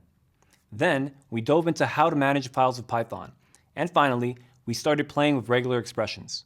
In this module, we'll check out concepts that help us interact with the running operating system. And we'll look at how we can get the most out of the tools available. We'll kick this off by talking about how to read user data interactively. Then, we'll explore the standard input and output data streams provided by the operating system and see how we can interact with them, both from Python programs and from the system programs. In a lot of our examples, we'll interact with the operating system through the command line, so we'll start familiarizing ourselves a bit more with the Linux shell. We'll also talk about how we can execute system commands from Python. This allows our scripts to harness the power of the rest of the operating system. So it's important that we know how to manipulate the output of these commands and handle any generated errors. We'll wrap up by diving into one important source of information for IT specialists, log files. We already got a peek at a few log files in some of our earlier videos. Now, we'll look at how we can make sense of the information these log files provide by using the tools that we've learned throughout the course.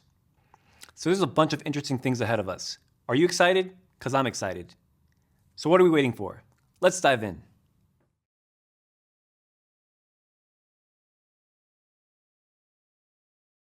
We've talked before about reading and writing files. Using files to store information and then processing that data with a script is a great way to build automation. But sometimes we need to interact with the user and ask them for certain pieces of information that just can't be stored in a file. To do this, Python provides a function called input. This function allows us to prompt the user for a certain value that we can then use in our scripts. Let's see what that looks like.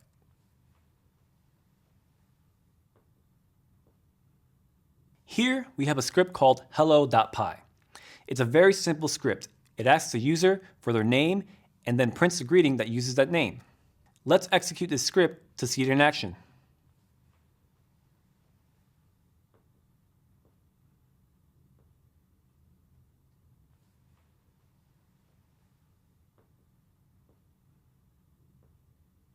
Hi computer. The input function always returns a string. If we want the data that we're reading to be a different data type, like a number or a date, then we need to convert the string to a format that we want. Let's look at a different example. This script does a bunch of things, so let's go over it piece by piece. First, we define a function that converts into seconds the number of hours, minutes, and seconds. The actual program starts by printing a welcome message and then entering a while loop. See how we first initialize the const variable that we'll use to check whether the user wants to continue or not? In the body of the while loop, we ask the user to provide the number of hours, minutes, and seconds for the conversion. As our 2seconds function requires integers, we're converting the value returned by the input function using the int function. With those three values, we then call the function and print the result. After that, we ask the user whether they want to do another conversion or not. Let's try the script out and see what happens.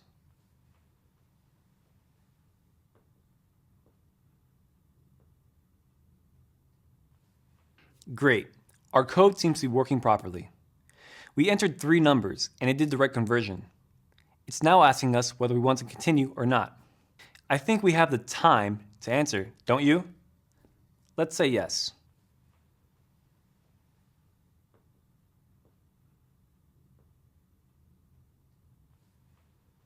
This time, we said that we didn't want to continue, so the program finished and exited.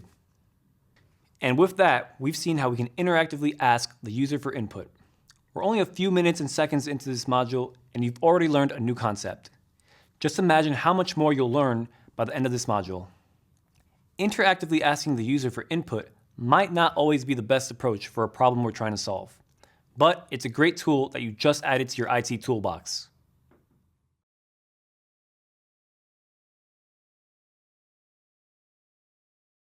We've now seen a couple of ways of getting information into and out of our scripts.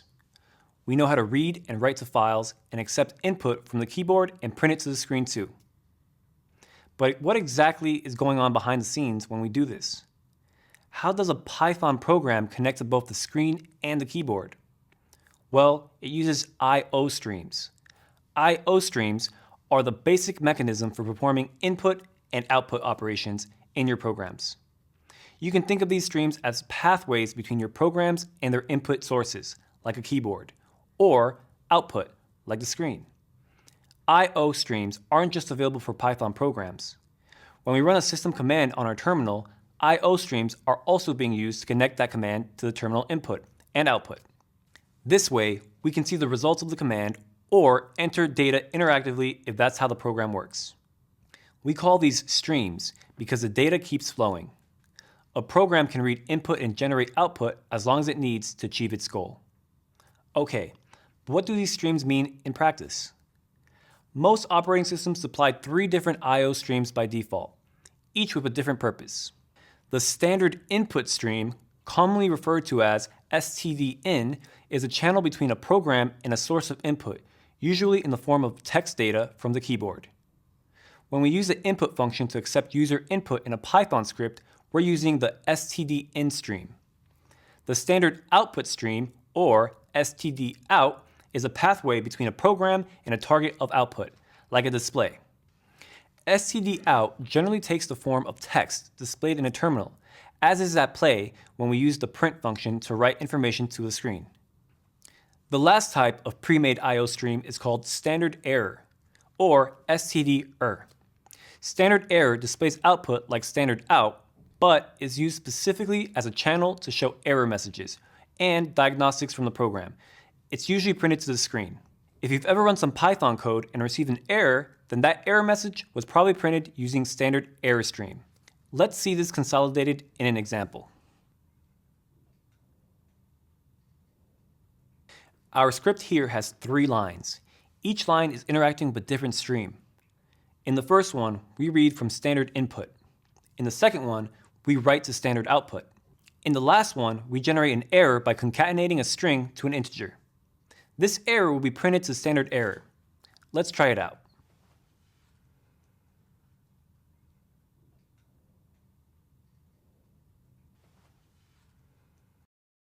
So, we first read some data through standard input and then printed it to standard output.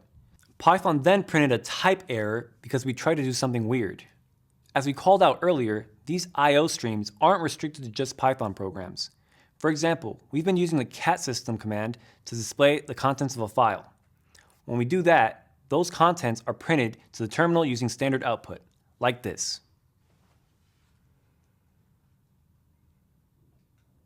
And when one of these commands generates an error, that error is displayed to standard error.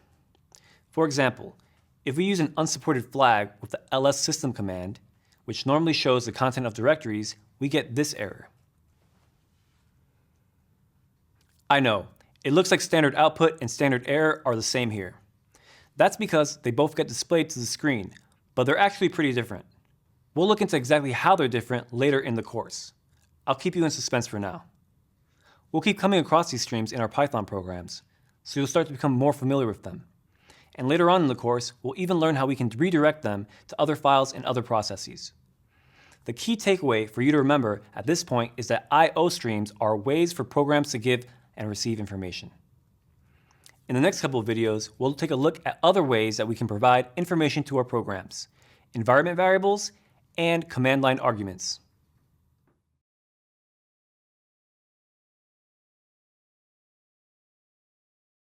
When we open a terminal application on a Linux computer, whether it's local or a remote machine, the application that reads and executes our commands is called a shell. A shell is a command line interface used to interact with your operating system. The most commonly used shell on Linux is called bash. Other popular shells are ZSH and fish.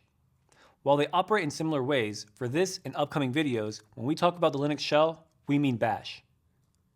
Our Python programs get executed inside a shell command line environment. The variables set in that environment, which are called, you guessed it, environment variables, are another source of information that we can use in our scripts. Understanding and being able to change environment variables can be really useful to quickly alter a program's behavior. Usually, we can do this by just making some minor changes in the environment the programs are running in. From a command line prompt, we can check these variables using the env or env command. Let's take a look.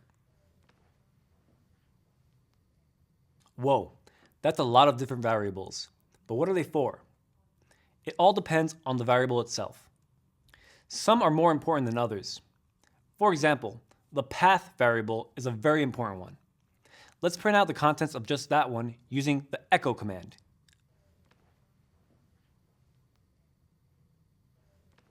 As a refresher, echo is a command that we use to print text in the Linux shell. And when we want to access the value of a variable in this shell, we need to prefix the name of the variable with the $sign. Here, we've printed the contents of the path variable.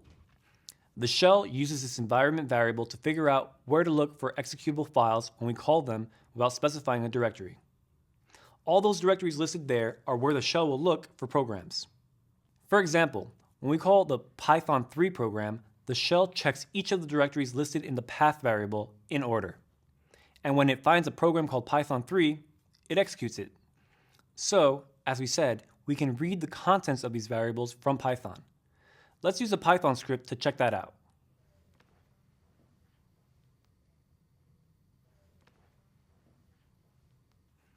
So, to access the environment variables, we use the environ dictionary provided by the OS module. In this case, we're using a dictionary method that we haven't used before. The get method is a bit similar to how we've been accessing dictionary values up until now. The difference is what happens when the value isn't present. When we retrieve a value from a dictionary using the key, as in os.environ fruit, and the key isn't present, we get an error. If we use the get method instead, we can specify what value should be returned if the key isn't present. In other words, the get method allows us to specify a default value when the key that we're looking for isn't in the dictionary. So, what we're asking Python to do is try to retrieve the value associated with the key, but if the key is not defined, return an empty string instead. We're doing this for 3 different variables: home, shell, and fruit. Let's run the script and see what happens. We got the values for home and shell, but not for fruit. Well, that's because that variable isn't defined in the current environment. To define it in a way that our script will be able to see it, we need to run this in our command line.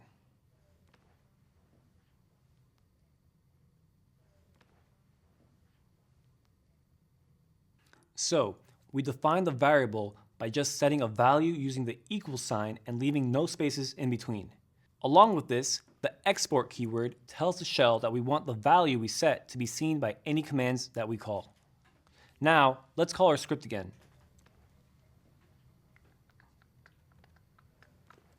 Cool. This time we got the value that we wanted. So you now know how to get the value of any environment variables from your Python scripts.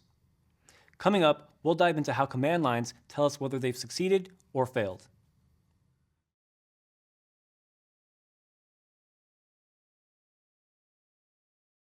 Up to now, we've seen how different programs can read from and write to standard I/O streams, and how the shell environment can influence the execution of a program. Yet another common way of providing information to our programs is through command line arguments. These are parameters that are passed to a program when it started. It's a super common practice to make our scripts receive certain values by command line arguments. It allows the code of the script to be generic while also letting us run it automatically without requiring any interactive user input. This means that these arguments are really useful for system administration tasks. That's because we can specify the information that we want our program to use before it even starts.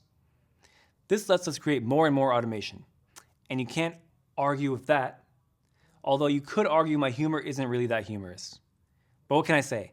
I'm a better coder than I am a comedian. Anyway, we can access these values using the argv list in the sys module. Let's check this out by executing a very simple script that just prints this value. First, let's use our friendly cat command to look at what the script does.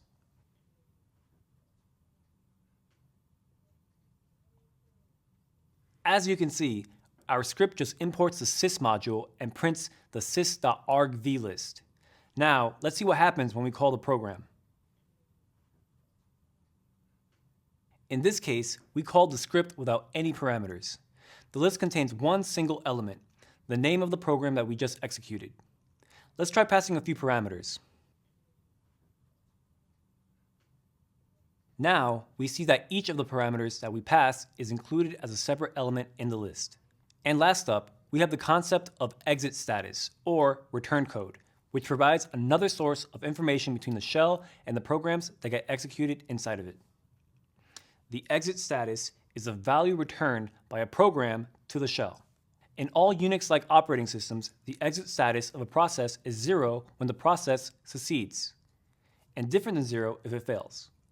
The actual number returned gives additional info on what kind of error the program encountered. Knowing if a command finished successfully or not is helpful information, which can be used by a program that's calling a command. For example, it can use the information to retry the command if it failed. To check the exit status of a program, we can use a special variable that lets us see what the exit status of the last executed command was. The variable is the question mark variable, so to see the contents, we use $?. Let's try this out using the wc command, which counts the number of lines, words, and characters in a file.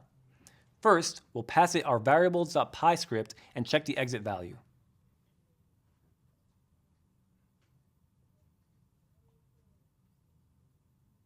So here, we first ran the wc command and it printed the values of lines, words, and characters for our Python script.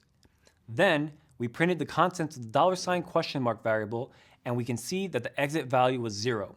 That's because wc ran successfully.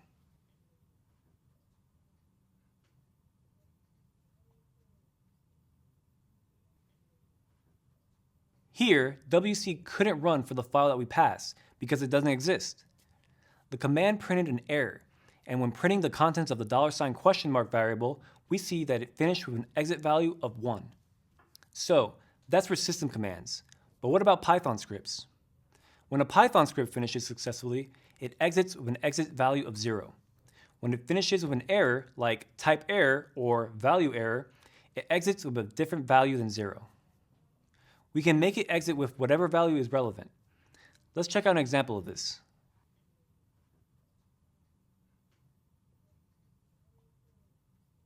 This script receives a file name as a command line argument. It first checks whether the file name exists or not. When the file doesn't exist, it creates it by writing a line to it. When the file exists, our script prints an error message and exits with an exit value of 1. To try this out, let's first execute the script and pass a file that doesn't exist.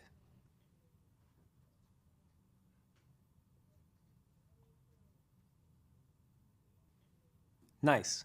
Looks like that was successful. Check out how it exited with the exit code 0, even though we didn't specify this in the code. That's because that's the default behavior. Let's look at the contents of the file to make sure it's got what it should. Okay, and what do you think will happen if we now run the command again?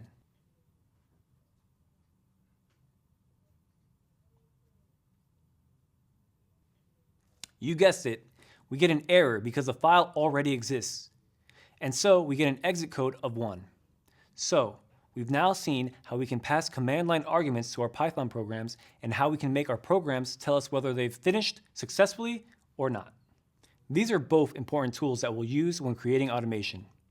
We'll use command line parameters to tell our programs what we want them to do without having to interact with them. And we'll use exit values to know if our command succeeded or failed, and then log failures and automatically retry the commands if we need to. Whoa, we've definitely learned a lot over these last few videos. Chances are it got a little tricky at some points, but you're doing an awesome job not letting these complex concepts stop you. Since you made it this far, you're bound to master all the ways that we can make our code interact with our shell environment. As always, take your time to review, and then head on over to the quiz to put your new knowledge to practice.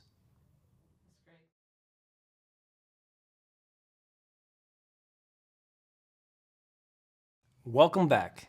We hope you're feeling good about streams, arguments, and exits. Now, we're going to submerge ourselves in sub-processes. So, let's dive in. Up to now, we've been using Python to interact with the operating system through baked-in functionality. For example, we've used file objects to read the contents of files, used the shUtil module to check if the disk is full, and use a sys module to process standard input, get parameters, or generate an exit code. But what if we needed to run a system program from a Python script? Say, for example, that as part of a Python script, we needed to send ICMP packets to a host to check if it's responding. We could try to look for an external module that provides this functionality. Or we can just run the ping command, which will send packets for us. Sometimes it's easier or faster to use a system command as part of our Python script to accomplish a task, or use some functionality that doesn't exist in the Python modules, neither built-in or external. For these cases, Python provides a way to execute system commands in our scripts using functions provided by the sub-process module. Let's check out an example. First, we'll import the sub-process module, and then we'll call the date command, which shows the current date using the subprocess.run function.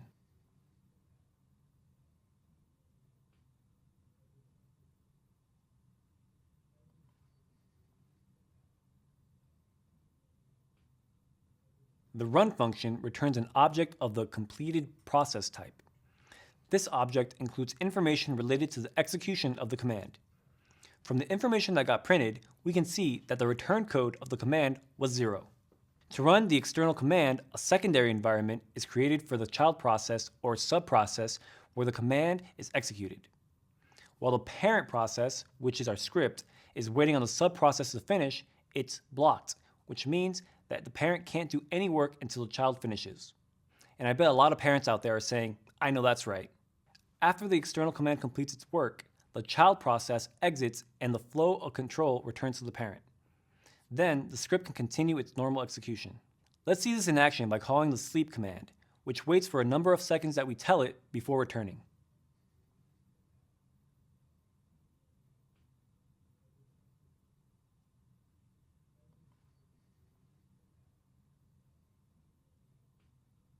You may have noticed that while the sleep command was running, the interpreter was blocked and we couldn't interact with it.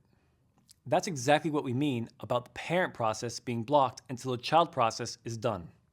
Check out how we called the command. The run function receives a list that starts with the name of the command that we want to call, followed by any other parameters that we want to pass to that command. So, any elements following the program name are the command line arguments for it. In this case, we're requesting sleep to wait for 2 seconds. In the last two examples, the commands executed successfully, and so the return code inside the completed process instance was 0. Let's check out an example where the exit status isn't 0. If we call ls with a file name that doesn't exist, ls will print an error and return an exit status different than 0. This will be stored in the return code attribute of the completed process instance, and we can access that value in our code.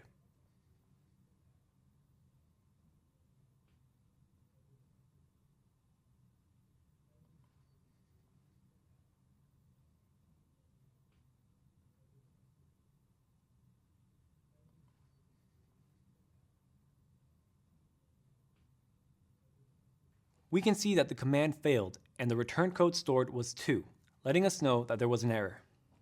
We could use this information in the script to do something different in case of failure. Using the run function like this is useful if we just want to run a command and only care about whether or not it was successful. The output of the command will be printed to the screen, which means that our script has no control over it. This can be handy for system commands that either don't have useful output, like cp, chmod, sleep, and many others, or when we don't care about processing that output any further. In other words, when it's just fine to have the output printed to the screen. For example, if we're writing a script that's changing the permissions of a bunch of files in a tree of directories, we don't care about the output of the chmod command. We only want to know if it was successful or not. If instead we want to capture the output of an external command and then operate with the results, we need a different strategy. We'll dive into that in the next video. I'll see you there.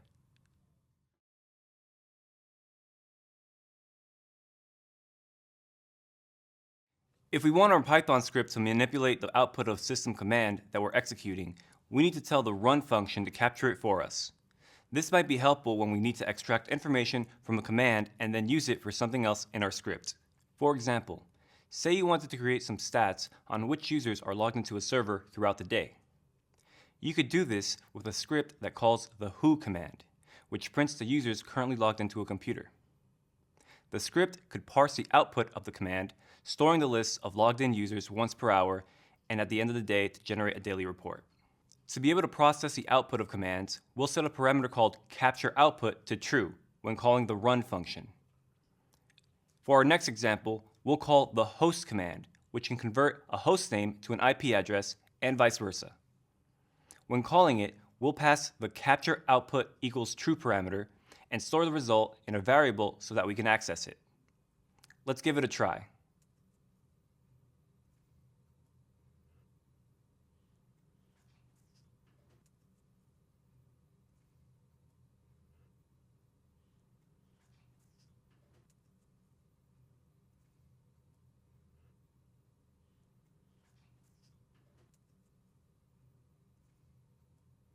We know that the result variable is a completed process instance that we can access. We can check the return code attribute like we did before.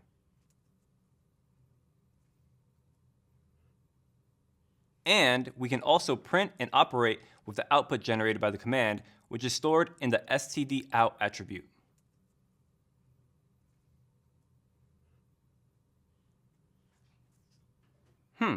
What's that B at the beginning of the string? Well, that B tells us that this string is not a proper string for Python. It's actually an array of bytes.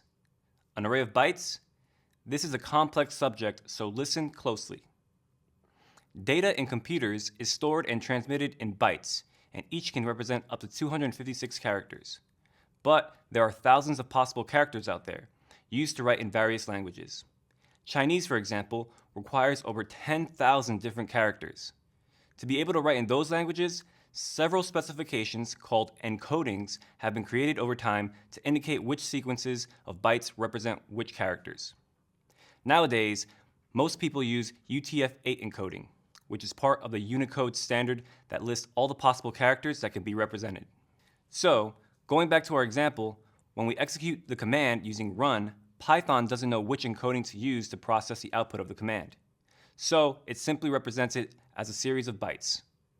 If we want this to become a proper string, we can call the decode method. This method applies an encoding to transform the bytes into a string.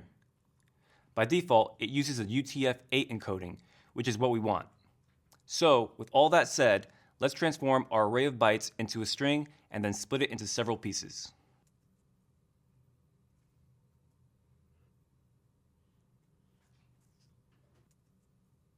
In this way, we're operating with the output of the command that we ran, and we can do whatever we need to do with it. For example, we can choose to keep the last element of the list, which is the name that corresponds to the IP that we're looking for. Great, so we just looked at the captured standard output, but what about standard error? If we use the capture output parameter and the command writes any output to standard error, it'll be stored in the std_err attribute of the completed process instance. Let's look at an example of this. We'll try executing the rm command, which we use for removing files, passing a file name that doesn't exist.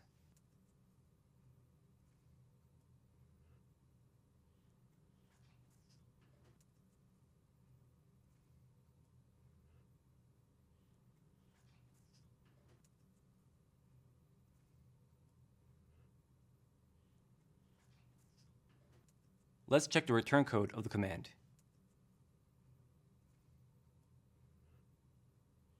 Okay, it failed, just like we expected.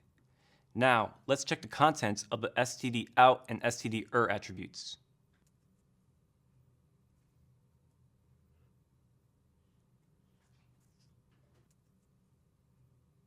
So, we see that, in this case, the standard output was empty, but there was an error printed to standard error which we can access through the stder attribute.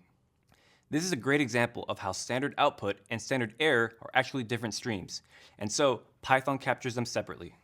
Okay, we've now seen that we can execute system commands from Python and check whether they succeeded or failed.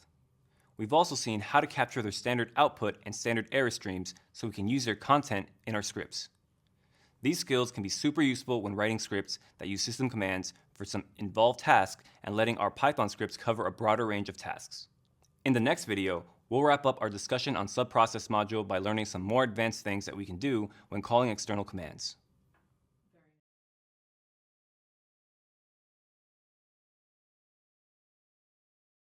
Alright, so we've seen how to run system commands from Python, how to check the exit value, and how to manipulate the normal output and error output of a command.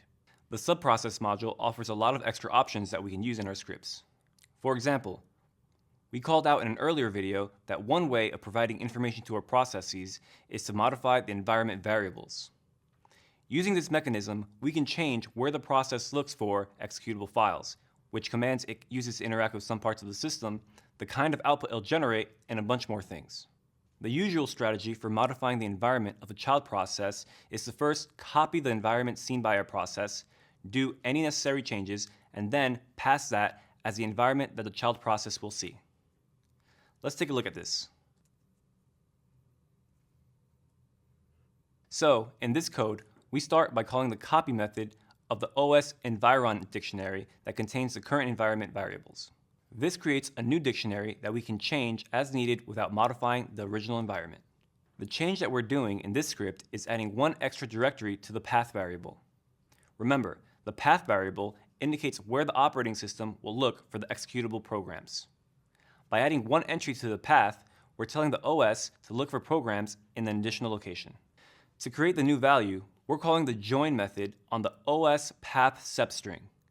This joins the elements of the list that we're passing with a path separator corresponding to the current operating system. So here, we're joining /opt/myapp and the old value of the path variable to the path separator. Finally, we call the myapp command, setting the end parameter to the new environment that we've just prepared. So, to recap, this script is modifying the contents of the path environment variable by adding a directory to it. We then call the myapp command with that modified variable.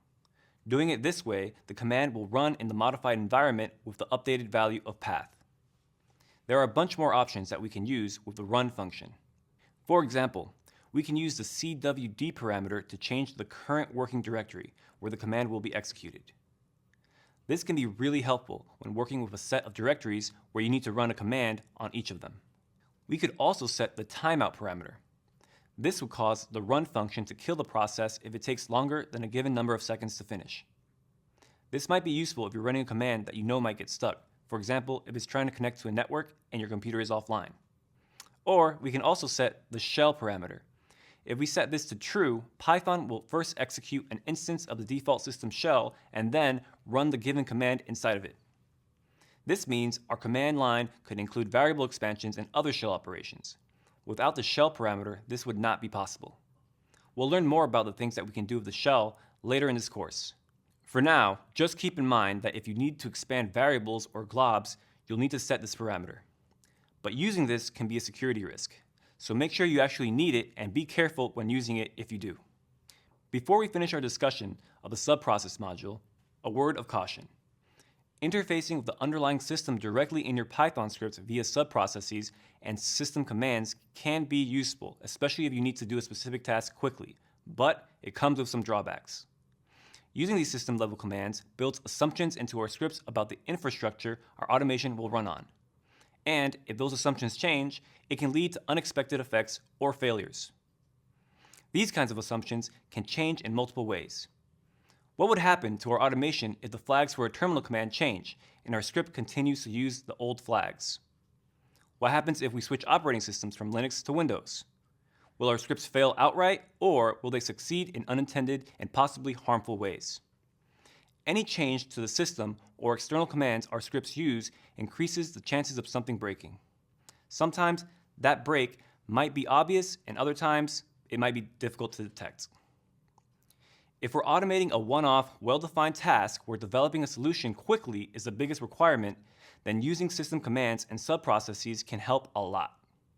But if we're doing something more complex or long-running, it's usually a good idea to use the baked-in or external modules that Python provides. So, before deciding to use the subprocesses, it's a good idea to check the standard library or PyPy repository to see if we can do the task with native Python, and to check if someone has already created the automation that we wanted to write. Remember that we never want to reinvent the wheel. How's this all sounding? That was a lot of info about advanced subprocesses, and it may take a little time for it to all, well, sink in. Now it's a good time to use your local Python installation and try out some functions and commands that we saw. Check out the cheat sheet in the next reading, which sums up how to use the subprocess module. See if you can come up with other ideas and other things that you can do with the system commands and try those out. Once you feel ready to take the plunge, there's a quick quiz waiting for you after that.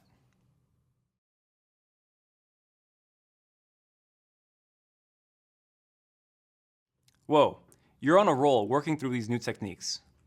So far, we've learned a bunch of new concepts that let us interact with the system. We've learned how to read and write files, how to use regular expressions to process them, how to interact with the system shell, and how to execute commands in that environment. That's really impressive, so take a quick moment to think about how far you've come and about all the new cool stuff you'll be able to do by interacting with the system. Now, we're going to take a look at how we can use these tools to help us with our day-to-day work. In the next few videos, we'll dive into a concrete example centered around processing chunks of data, the kind of data you might find in a syslog file or a web request log. The different events that happen in programs that are running in a system and aren't connected to a terminal are usually written to log files. Log files contain a lot of useful information, particularly when you're trying to debug a tricky problem that's happening on a computer. On the flip side, sometimes it can be overwhelming to try to find something inside of a log file that contains a whole lot of lines with a whole lot of things in them. So it's a good idea to learn how we can process these files and get our tools to extract information that we want out of them. To do this, we'll go back to our knowledge of regular expressions. Using regexes in our scripts gives us a great deal of flexibility when processing log files and other text data sources too. In a script, we can program any kind of behavior we want, so we can manipulate and process text data and get results we need. We're going to show you how you can do this in the next couple of videos. All right, let's get started.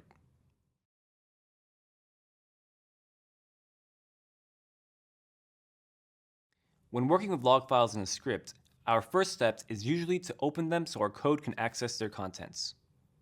We've discussed various methods of operating on files. The usual technique is to call the open function, which returns a file object, and then iterate through each of its lines using a for loop. For example, to open a file received as a parameter of our script, we can use code like this one. Remember that, for performance reasons, when files are large, it's generally a good practice to read them line by line instead of loading their entire contents into memory. For our example, let's say the log file contains these messages. The server that generates this log file has been acting strangely, and we suspect it's due to a cron job started by one of the system administrators. You might remember that cron jobs are used to schedule scripts on Unix-based operating systems. To find out what's happening with the server, we want to audit the log files and see exactly who's been launching cron jobs. By looking at the sample log, we can see that the lines that will be most interesting to us are the ones that contain the cron substring. These lines also show the user who started the cron job wrapped in parentheses. With this info, we can ignore any line without the cron substring in it. We can check for this using the in keyword.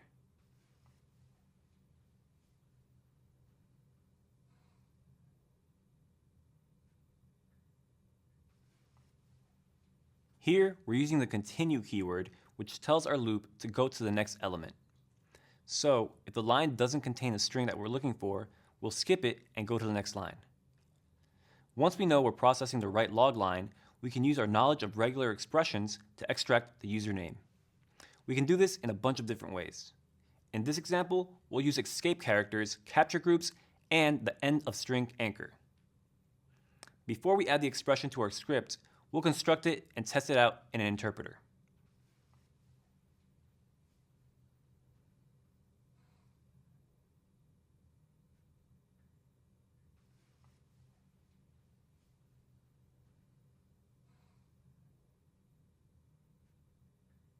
Let's take a closer look at this expression. Since the username is found at the end of the log line, we use the $ anchor to only match text that is at the end of the line. To find the username, we look for the word user followed by a string wrapped in parentheses, as that's how these lines are structured. This means that we need to escape those parentheses with a backslash. And since we want to extract the actual username, we use another couple of parentheses to create a capturing group.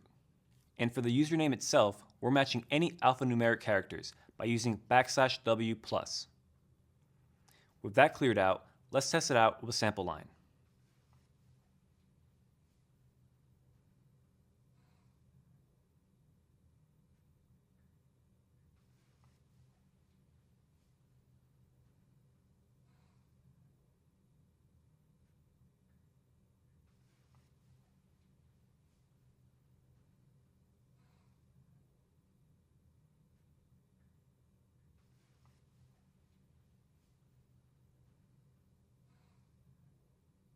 Tisk tisk, looks like we've got a naughty user.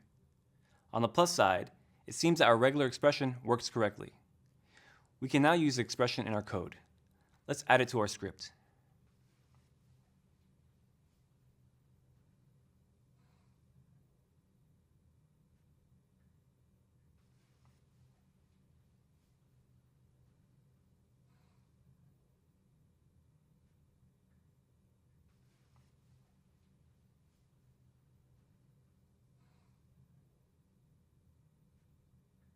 Okay, our script should be able to process the log file that we showed earlier. Let's save it, make it executable, and run it, passing the example syslog file that we showed.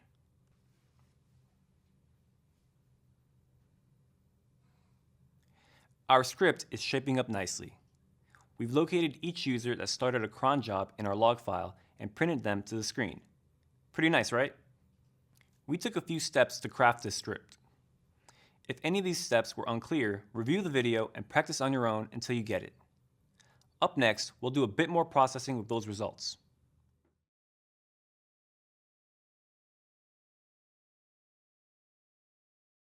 In the last video, we wrote a script that processed a log file and extracted the names of each user who had started a cron job in the machine that we were investigating. This can be really helpful, but there's more information that we might need. To improve our output, it would be a good idea to have a count of how many times each username appears in our log. Can you think of what we can use to do that? If you guess a dictionary, then you're right. As we've seen in earlier examples, dictionaries are a great structure to use when we want to count appearances of strings. We'll store the username as the keys of a dictionary, and we'll use the value to count the number of times that each username appears in the file. To do this in fewer lines, we'll use the get method that we saw earlier in another video. Let's try it out in the interpreter before adding it to our code. First, we'll create an empty dictionary using curly brackets. Then, we'll set the variable name as good user for our example. And now, we'll set the value associated with the key as one more than the current value, and we'll use the get method to get the current value, like this.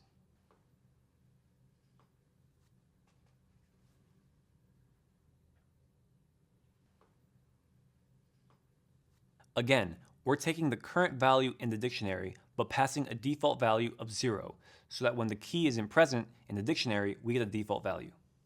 We then add 1 and set it as a new value associated with that key. Let's check out the current contents of the dictionary.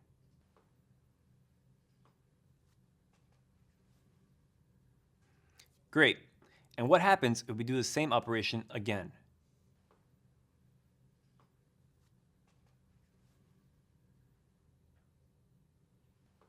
Fantastic. We see that this operation works successfully both when the key is already in the dictionary and when it isn't. Now, let's add this to our script. We'll need to initialize the empty dictionary at the beginning of our code.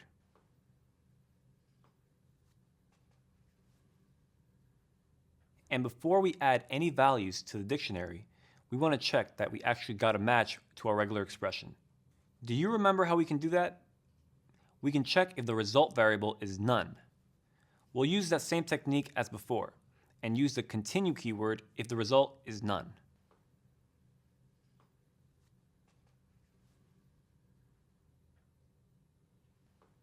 Okay, we can now add the values to the dictionary as we process the file instead of printing them.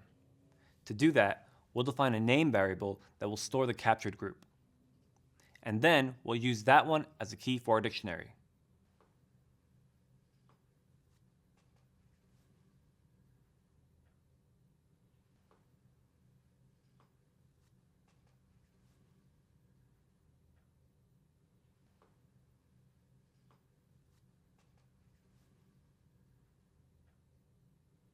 And finally, let's print the resulting dictionary once we're done going through the file.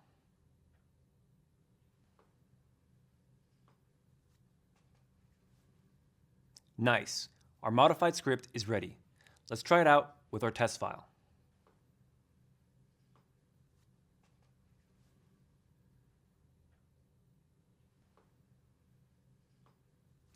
Cool. Our script now allows us to very quickly see who's been starting cron jobs on the server and at what frequency.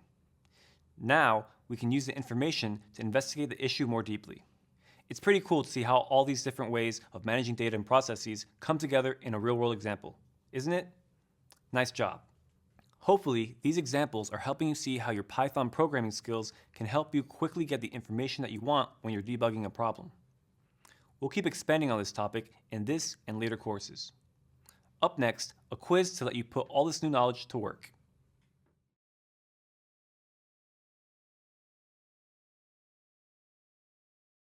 Wow, this has been quite a ride. You should be super proud of yourself for making it all the way here. Over the course of the module, we've learned a bunch of different ways that we can provide information to our scripts, like reading from standard input, the environment variables, and command line arguments. And we've discovered how our scripts can provide data to our environment by printing the standard output or standard error, or by using different exit values. We also looked at how and why we can execute system commands from Python using the subprocess module. And we ended our journey by checking out a concrete example of using Python to process yet another source of information, log files. It's normal for this to seem a bit abstract right now, since we've been talking mostly about concepts. But you can probably think of some examples of things that you could do with them. It's pretty fun to come up with new and creative ways to apply these tools to your day-to-day activities. Next, you can put all this knowledge into practice with the upcoming lab. There, you'll need to use your newly acquired system programming skills to solve real-world problems related to log files. Remember that you can use the cheat sheets that we've given you whenever you need to quickly look something up. You can always rewatch the videos as many times as you need. Best of luck, and remember, you've got this.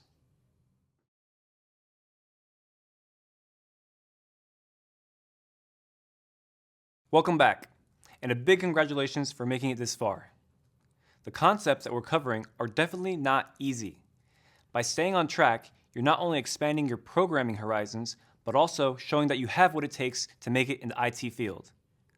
Over the course of the past modules, we've been learning all the things that we can do with Python, from managing files to processing text, starting system processes, and a whole lot more. Up to now, whenever we wrote Python code, either in the interpreter or in our scripts, we've been testing it by manually running it and seeing if it did what we expected it to do. Buckle up, because that's about to change. In this module, we'll dive into how we can create automatic tests that will perform these kinds of checks for us. This lets us concentrate on just writing the code instead of checking if any changes that we make to it break the previous functionality. It would also help us verify that features we add do what we expect in lots of possible ways. We'll learn about the different kinds of testing that are out there and how we can use them to make our code more reliable. And finally, we'll also learn about how to handle errors and exceptions in Python code, how to trap those errors so they don't stop our programs from completing, how to raise errors when necessary, and how to test our code generates the right kinds of errors. That sounds interesting, right? Now, let's get to it.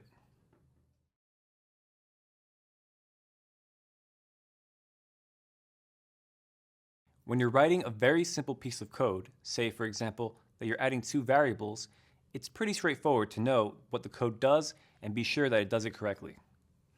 As the operations become more complex, using loops, conditionals, calling more and more functions, it's harder to really be confident that the code will do what it's supposed to. This is where software testing comes into play. Software testing is a process of evaluating computer code to determine whether or not it does what you expect it to do. When you test a piece of software, you want to find the errors and defects and see where things go wrong. Software testing is similar in lots of ways to the tests performed in the manufacturing process of a new piece of machinery. When a new car comes off the line, you want to make sure that when you press the gas, the car will go, and when you press the brakes, the car will stop. It's the same idea with software. You want to make sure that when you run a program, it behaves the way that it should. Then you can really put the pedal to the metal. Vroom vroom. Scripts and programs can fail in all sorts of strange ways, especially as they become more and more complicated. In all but the most simple programs, it's next to impossible to test for everything that could go wrong. Even though this means that a certain number of bugs might exist in your scripts without you realizing it, don't worry. Writing tests can help you eliminate a whole bunch of bugs, helping to improve the reliability and the quality of automation. Tests can help make good code great. The field of software testing is pretty broad. In the next few videos, we'll explore some fundamental concepts involved like automated testing, unit tests, integration tests, and test-driven development. As with lots of topics covered in this course, we'll do a quick rundown of the many concepts around testing. It won't be enough instruction for you to become a testing expert, but it should help you with automatically testing your scripts. Up next, we'll talk about the differences between manual and automated testing. So, let's shift gears and get started.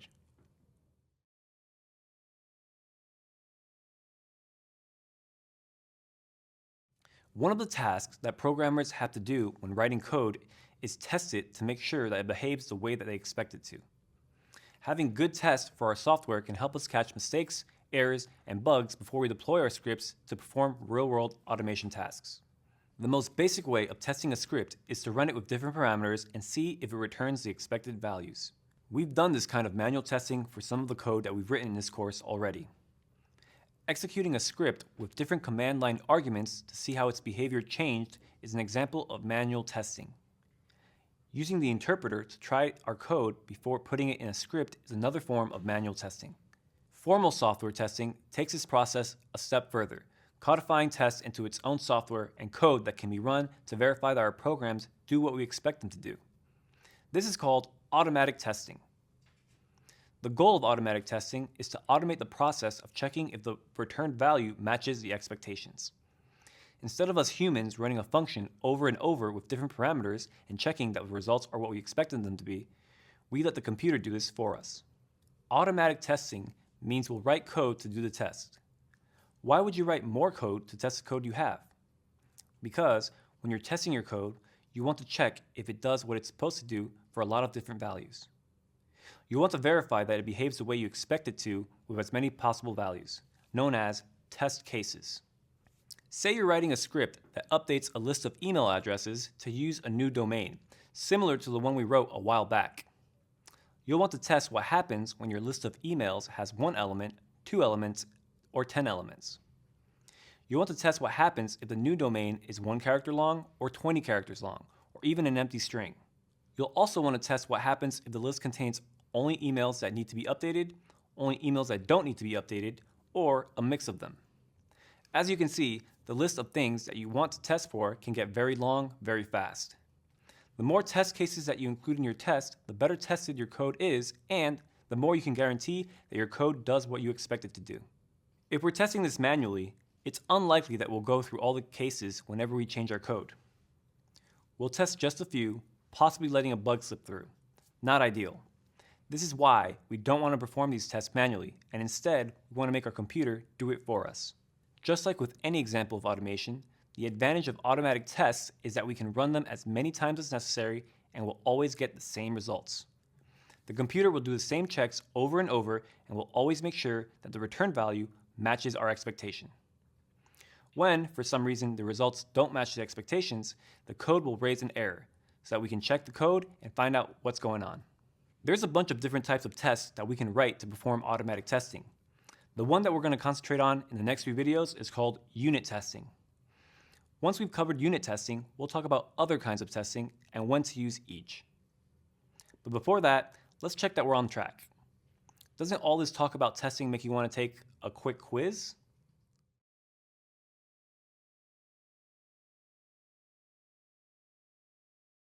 As we mentioned, there are lots of different types of tests that we can write to perform automatic testing. The most common type is a unit test. Unit tests are used to verify that small, isolated parts of a program are correct. Unit tests are generally written alongside the code to test the behavior of individual pieces, or units, like functions or methods. Unit tests help assure the developer that each piece of code does what it's meant to do. An important characteristic of a unit test is isolation. Unit tests should only test the unit of code they target, the function or method that's being tested.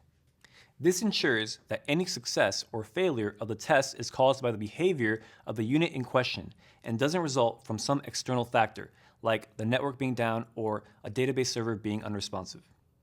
In other words, when testing a function or method, we want to make sure that we're focusing on checking that the code in that function or method behaves correctly.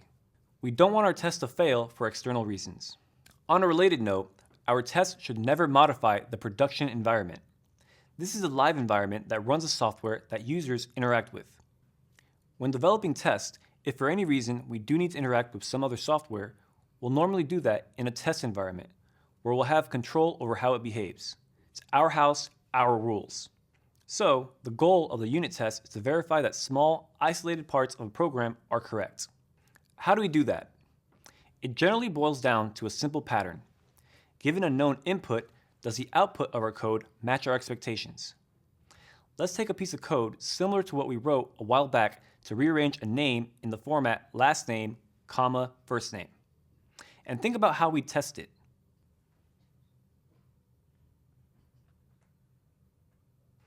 How do you think we can test that it works the way we expect it to? Let's start by manually validating that for a given input, it produces the expected result. We'll check this by importing the function in an interpreter. To do that, we'll use a keyword that we haven't seen before, from, like this.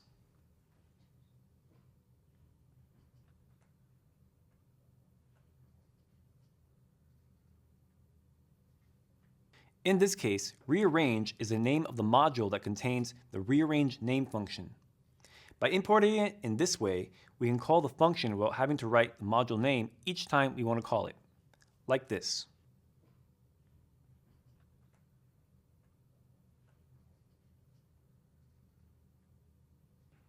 The function has produced the output we expected given the input we provided, and so it has passed this particular unit test. Gold star, hang it on the fridge.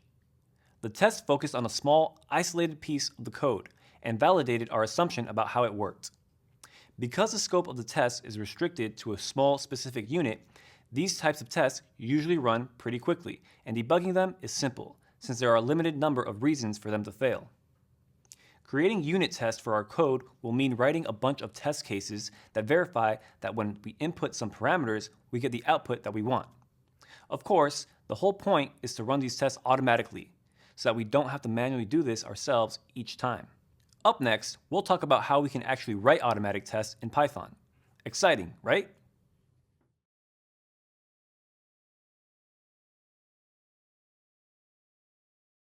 We've now looked at the principles behind automatic testing. We know that by having automatic tests, we can run them as many times as necessary to make sure that our code does what we want it to do. So, how do we do this in Python? We need to write some code that runs the test and verifies the output. This way, we can get our computer to do the work for us. To demonstrate the testing workflow, we'll create unit tests for the rearrange name function from the previous video. As we touched on earlier, automatic tests are usually written alongside the code that we want to test. What this means in practice is creating a separate Python file with the test. The convention is to call this script with the same name of the module that it's testing and appending the suffix _test. So for our rearrange module, we'll create the rearrange test.py file.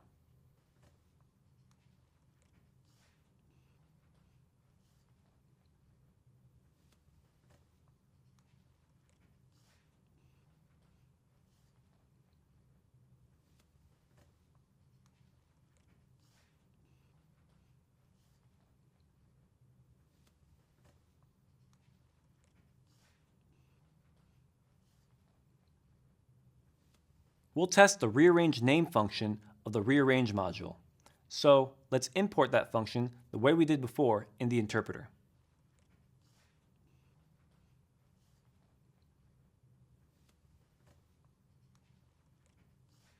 Okay, we're ready to start writing the test. To help us with that, Python provides a module called unit test. Thanks, Python. This module includes a number of classes and methods that let us easily create unit tests for our code. The first thing we'll do is import the unit test module we'll need for testing. The unit test module provides a test case class with a bunch of testing methods ready to use. To access this functionality, we create our own class that inherits from test case, thus inheriting all those testing methods. So we're going to write our own test rearrange class that inherits from test case. Do you remember what the syntax for that was? We need to include the class that we want to inherit from in the parentheses.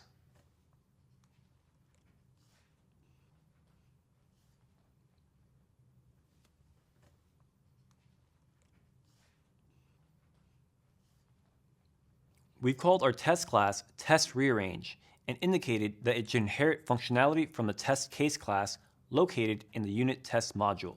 Any methods we define in our test rearrange class that start with the prefix test will automatically become tests that can be run by the testing framework. So we're ready to write our first test case. What's it going to be? In our last video, we manually tested one simple case. Let's turn that manual test into an automatic test that verifies the basic names are formatted correctly.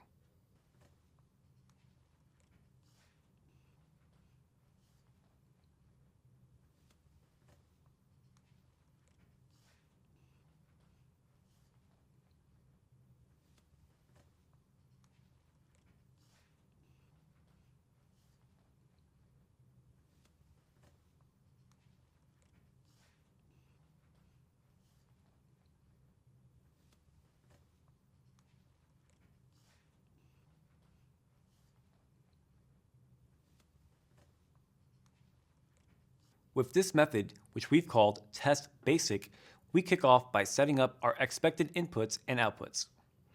We then use the assert equal method provided to us by the test case class we inherited from to verify that what we expected is exactly what we got. The assert equal method basically says both of my arguments are equal. If that statement's true, then the test passes. If it's false, the test fails and an error is printed to the screen when the test is run. Okay. We've got our first unit test. So how can we run it? In the main part of our program, we'll call the unit test.main function, which will run the test for us.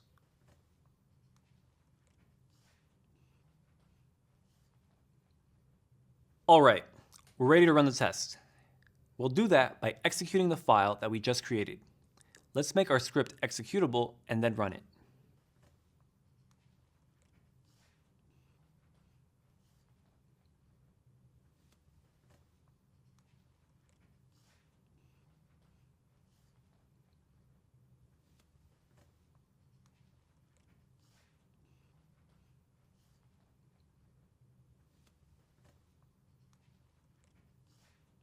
Looks good.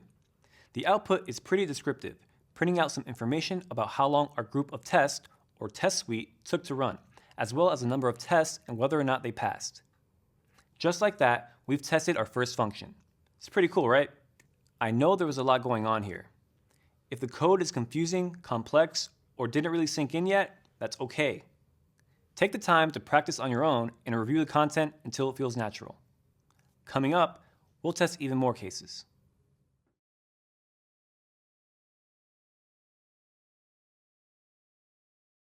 By now, we know how to write automatic tests in Python. Our test suite includes only one test case though. We need to make it grow. Choosing test cases can be an exercise in creativity. Coming up with different ways a piece of code might break can actually be super fun. We'll usually test that our code works in the general case. But we should also see what happens when we give it some input that we may not expect it to run into under normal operations. For example, what would happen in our function if we gave it an empty string? Let's add a test for that and see.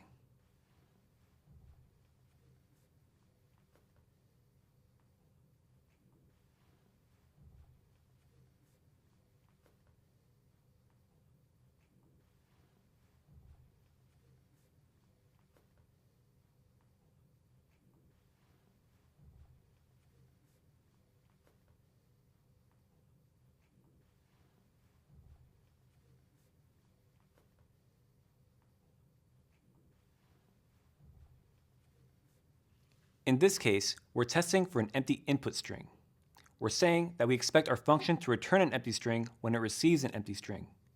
We check this behavior by using the assert equal function. All right, let's run this.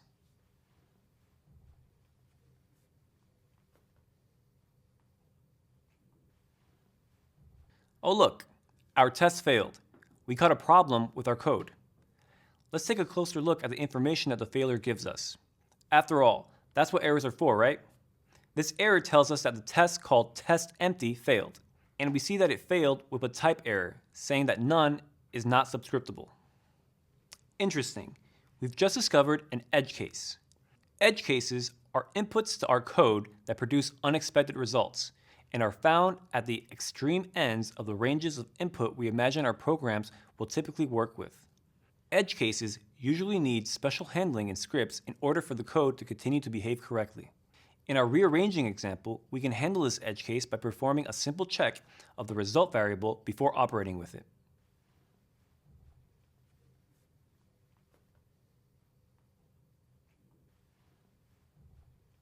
With this change, if we use our function with normal input, we'll still get a result that we got before. If we try to use an empty string, we'll catch it with our check and return the original empty string instead. Whether or not we handle this kind of error depends on how we want the scripts to behave. In our specific case, returning the original value makes sense when we can rearrange it. But sometimes, you might actually want your program to crash with an error rather than to go on as if nothing happened. Remember that it's bad for automation to fail silently. Other kinds of edge cases usually include things like passing 0 to a function that expects a number, or negative numbers, or extremely large numbers. These types of conditions are good to consider when writing your test, since they can cause your code to crash or behave in unexpected ways. Sometimes it pays to be a pessimist. You can see how it might require some creativity to come up with these examples. The upside is that when writing automatic tests, once you've come up with an example, it's there to stay. So, now that we've fixed our code to behave correctly with this edge case, let's run our test suite again and see if the problem is fixed. Yes, our tests pass. We fixed a bug in our code, and by adding an automatic test, we can make sure that it won't happen again. Can you think of other test cases that we might want to add to our test suite? We'll look into a couple more in the next video.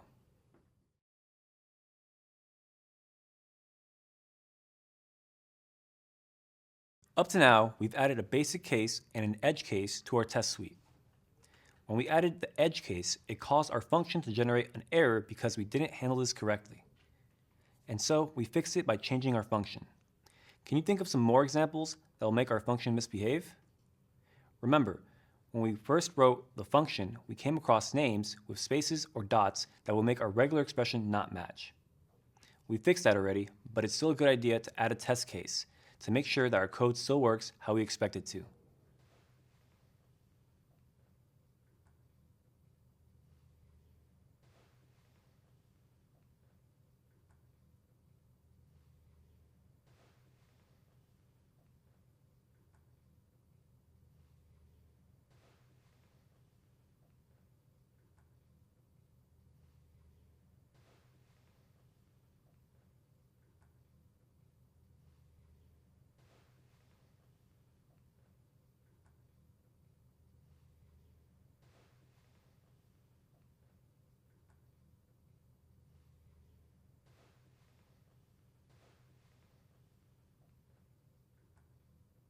In this case, we're testing that someone with more than one given name still gets their name properly rearranged. Let's run our test suite and see if it passes or not.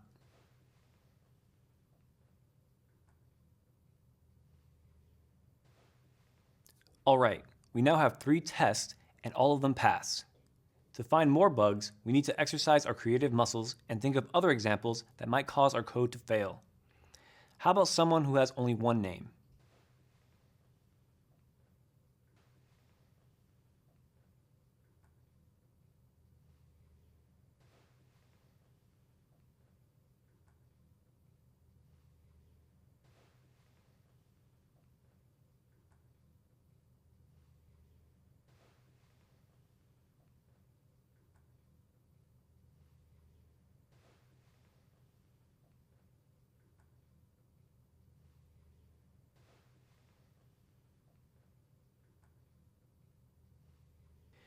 In this case, this person only has one name, so there's no comma in our string. We expect the result to be the same name we provided to the function. Will that work? Let's check and find out.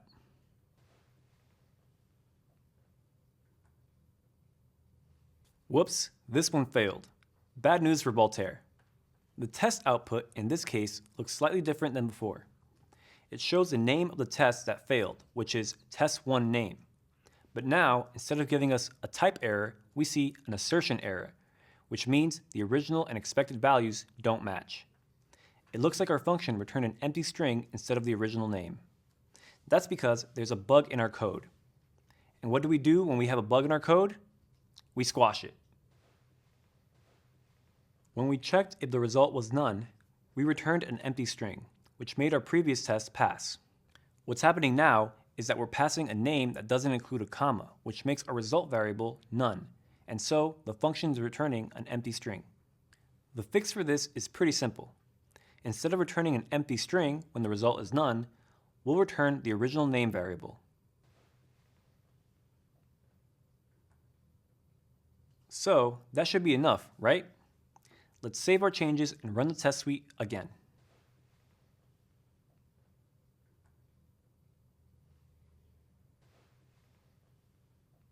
Bingo! We fixed all the bugs and all our tests pass.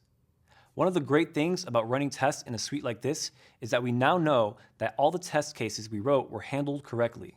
Our code works for basic names, empty strings, double names, and single names.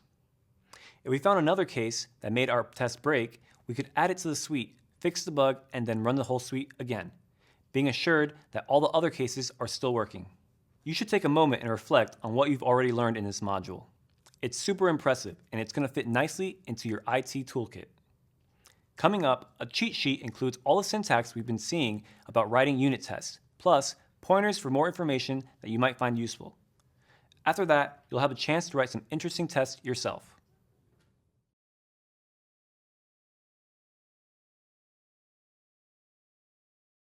There are lots of different tests that we can use to make sure our software is behaving how we expect it to. We've explored unit tests in detail, which are both simple to write and a very powerful way to catch bugs. But there's a lot more to software testing. One interesting concept is whether our test is a white box test or a black box test. White box testing, also sometimes called clear box or transparent testing, relies on the test creator's knowledge of the software being tested to construct the test cases. With a white box test, the test creator knows how the code works and can write test cases that use the understanding to make sure that everything is performing the way it's expected to. On the other hand, in black box testing, the software being tested is treated like an opaque box. In other words, the tester doesn't know the internals of how the software works. Black box tests are written with an awareness of what the program is supposed to do, its requirements or specifications, but not how it does it. For example, a simple black box test could be to verify that when you type www.google.de in your browser, the Google search page for Germany is returned. You might not know how Google servers process your request, but you know what the end result should be. Both white box and black box tests have their own advantages. White box tests are helpful because the test writer can use their knowledge of the source code to create tests that cover most of the ways that the program behaves. Black box tests are useful because they don't rely on the knowledge of how the system works. This means their test cases are less likely to be biased by the code. They usually cover situations not anticipated by the programmer who originally wrote the script. Not all tests that we write need to fall into one category or the other. We can write unit tests that are either white or black box, depending on which testing methodology is chosen. If the unit tests are created before any code is written, based on specifications of what the code is supposed to do, they can be considered black box unit tests. If unit tests are written alongside or after the code has been developed, the test cases are made with a knowledge of how the software works. They are white box tests. One way isn't strictly better than the other, since each gives you a different path to make your code more reliable. Not everything is so black and white, or as we'd say in the coding world, binary. As an IT specialist, you might need to test that software written by others behaves the way you expect it to. To do this, you can use a combination of black box and white box test. Let's say that you have an online catalog of products that are sold by your company. You could have a black box test that verifies that the details for a product are displayed when you open the page for a specific product. Apart from that, you could have white box tests that calls the different functions used by that page, checking that the prices are displayed in the right currency, that the description is correctly wrapped, and so on. Next up, we'll talk about other kinds of testing beyond unit tests and what roles they play in improving the quality and reliability of your scripts.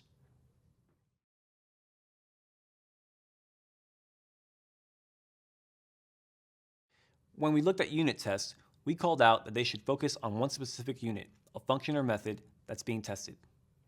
This allows the test to verify that the unit provides the expected functionality regardless of the rest of the environment. On the other hand, integration tests verify that the interactions between the different pieces of code in integrated environments are working the way we expect them to. While unit tests shouldn't cross boundaries to do things like make a network request or integrate with an API or database, the goal of an integration test is to verify these kinds of interactions and make sure the whole system works how you expect it to. Integration tests usually take the individual modules of code that unit tests verify, then combine them into a group to test. Depending on what our program does and how it interacts with the rest of the systems involved, we might need to create a separate test environment for our test, which runs a test version of the software that we're trying to verify. We might be able to run our tests against the actual version of our system that's running, but that's only if our code doesn't make any changes to the production environment. Whenever your company is deploying a system that's somewhat complex, having integration tests will help make sure that all the pieces come together the way you expect them to. These tests usually take a bit more work to set up because you'll need to make sure that you have the test versions of all relevant systems. But they might help catch issues that unit tests won't detect, so the extra effort is definitely worth it. For example, if the service you're trying to test interacts with a database, you'll want to set up a separate test database with a test user and test tables. This lets you run all tests you need in an environment that you can control without risking modifying the production database. A variant of unit tests are regression tests. They're usually written as part of a debugging and troubleshooting process to verify that an issue or error has been fixed once it's been identified. Say our script has a bug and we're trying to fix it. A good approach to doing this would be to first write a test that fails by triggering the buggy behavior, then fix the bug so that the test passes. Regression tests are a useful part of a test suite because they ensure that the same mistake doesn't happen twice. The same bug can't be reintroduced into the code because introducing it will cause a regression test to fail. Smoke tests, sometimes called build verification tests, get their name from a concept that comes from testing hardware equipment. Plug in the given piece of hardware and see if smoke starts coming out of it. When writing software, smoke tests serve as a kind of sanity check to find major bugs in a program. Smoke tests answer basic questions like, does the program run? These tests are usually run before more refined testing takes place, since if the software fails the smoke test, you can be pretty sure none of the other tests will pass either. As they say, where there's smoke, there's fire. For a web service, a smoke test would be to check if there's a service running on the corresponding port. For an automation script, the smoke test would be to run it manually with some basic input and check that the script finishes successfully. Other types of tests are load tests. These tests verify that the system behaves well when it's under significant load. To actually perform these tests, we'll need to generate traffic to our application simulating typical usage of the service. These tests can be super helpful when deploying new versions of our applications to verify that performance doesn't degrade. For example, we might want to measure the response time of our website while there are 100 requests per second on our pages, or 1,000, or 10,000. The actual numbers will depend on the expectations of how much traffic our website will receive. Taken together, a group of tests of one or many kinds is commonly referred to as a test suite. A good diversity of test types can create a more robust test suite that helps ensure your scripts and automation do what you tell them to. There are many more kinds of tests out there. We've only touched on a few of the most common types.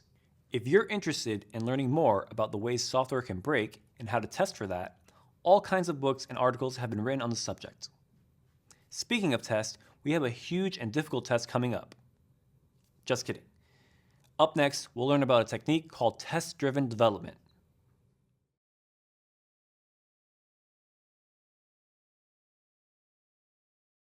You might expect that most testing happens after the code has been written.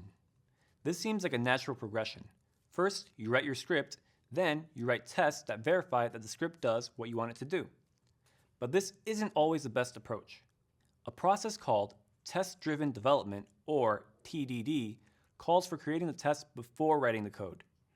This might seem a bit counterintuitive, but it can make for more thoughtful, well-written programs. When presented with a new problem that can be solved by automation, your gut instinct might be to fire up your code editor and start writing. But creating some tests first makes sure that you've thought about the problem that you're trying to solve and some of the different approaches that you might use to accomplish it. Writing a test first also helps you think about the ways your program could fail and break, which can lead to some valuable insights and even change the approach you take for the better. The test-driven development cycle typically involves first writing a test, then running it to make sure it fails. After all, you haven't written the code to make it pass yet. Once you've verified it fails, you write the code that will satisfy the test, then run the test again. If it passes, you can continue on to the next part of your program. If it fails, you debug and run the test again. The cycle is repeated for each new feature of your script until it's up and running. So, before you write your next Python program, you might want to think about the kinds of tests you can create to make sure it's working as you expect. There are all kinds of resources out there if you'd like to learn more about how you can create code using the test-driven development approach. Lots of them are Python-centric, but the principles can be applied to any language you need to create in. Hopefully, you can see the benefits of writing tests to validate the code you write, and you've gained some understanding about the different testing techniques available. Remember that good tests help make any automation and scripts you write more robust, resilient, and less buggy. Having reliable automation makes life better for everyone. Many companies take testing a step further and combine it with their version control systems and development processes. When engineers submit their code, it's integrated into the main repository and tests are automatically run against it to spot bugs and errors in a process called continuous integration. Although useful, setting up a continuous integration process can be a big undertaking. We'll talk more about it in a later course. In the meantime, if you use unit tests to validate the code you write, you're already on your way to a more reliable and robust automation. Up next, a reading summing up all the different types of tests we mentioned, followed by a quick quiz to make sure you're on track.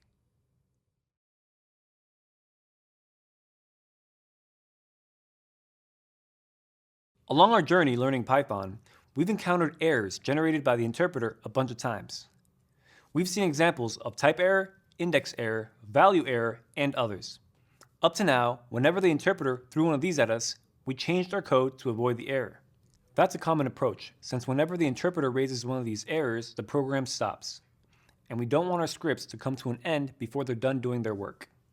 Sometimes it's easy to make a verification with the conditional to avoid the error, like in our earlier example of the rearrange name function where we checked if the result from our regular expression search was none and did something different in that case. Other times, there are so many things that could go wrong that checking for all of them becomes challenging. Say you had a function that opened a file and did some processing on it. What if the file doesn't exist? What if the user doesn't have permissions to read the file? Or what if the file is locked by a different process and can't be opened right now? We could check all of these conditions, But what if there's yet another thing that could cause the open function to raise an error? In a case like this, a better approach is to use the try except construct. Let's look at how it works in an example. Our character frequency function here reads the contents of a file to count the frequency of each character in them. To do that, the first step is to open the file. In this example, we've put the call to the open function inside a try except block. What this does is first try to do the operation that we want, which in this case is to open the file. If there's an error, it then goes into the except part of the block that matches the error and does whatever cleanup is necessary. Here, we have only one except block for the OS error type, but there could be more blocks if the functions called could raise other types of errors. So, when writing a try except block, the important thing to remember is that the code in the except block is only executed if one of the instructions in the try block raise an error of the matching type. In this case, in the except block, we're returning none to indicate to the calling code that the function wasn't able to do what was requested of it. Returning none when something fails is a common pattern, but not the only one. We could also decide to set a variable to some base value, like 0 for numbers, empty string for strings, empty list for list, and so on. It all depends on what our function does and what we need to get that work done. The important point is that when we have an operation that might raise an error, we want to handle that failure gracefully by using the try except block. The operation could be opening a file, converting a value to a different format, executing a system command, sending data over the network, or any other action that might fail and isn't trivial to check with a conditional. To use a try except block, we need to be aware of the errors that functions that we're calling might raise. This information is usually part of the documentation of the functions. Once we know this, we can put the operations that might raise errors as part of the try block and the actions to take when errors are raised as part of the corresponding except block. You're probably asking yourself, how do I raise my own errors? Lucky for you, that's up next. We'll dive into how to raise our own errors when necessary.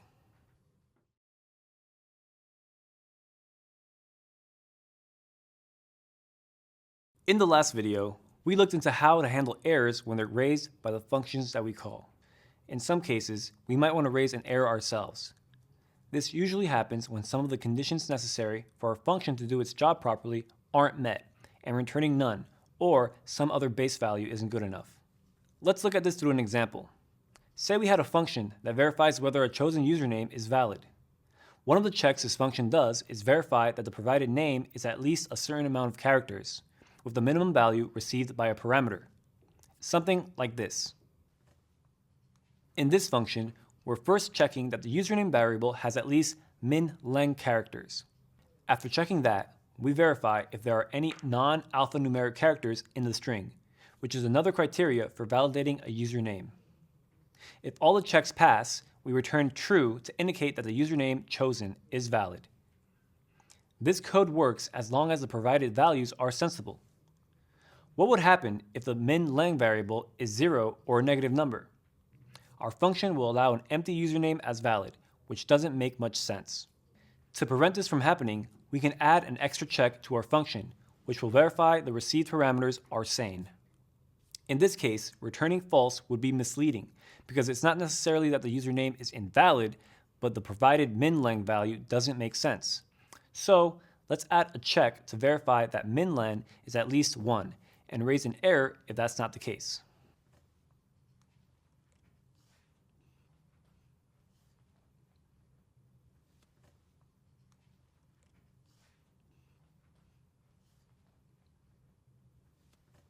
Cool.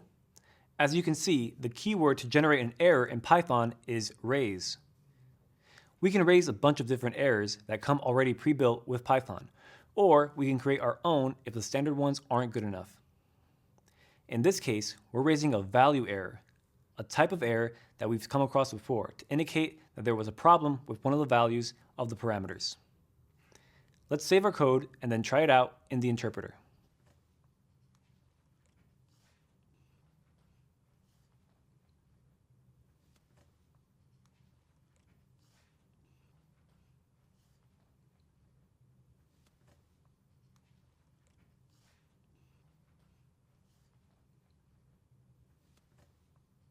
Success. We imported our function and called it with an invalid parameter. Our function successfully raised an error, just like we wanted. I bet you didn't expect that there'd be a point where getting an error would mean you're doing things right, huh? Let's also try calling it with valid parameters to see if those work.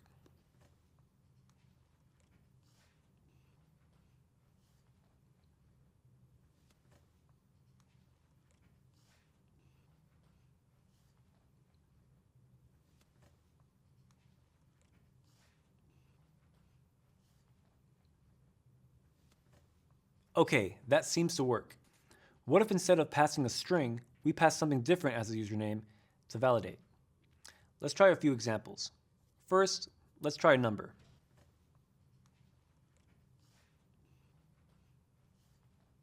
Uh-oh. In this case, the Python interpreter raised an error because our code is trying to use the length function and we can't do that with integers. Let's try passing a list, which does have a length function. First, an empty list.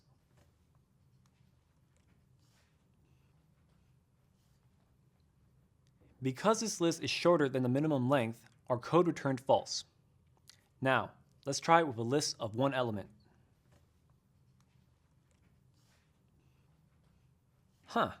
So in this example, we got a different error because we were trying to use the isAllNum method, which is not available on list.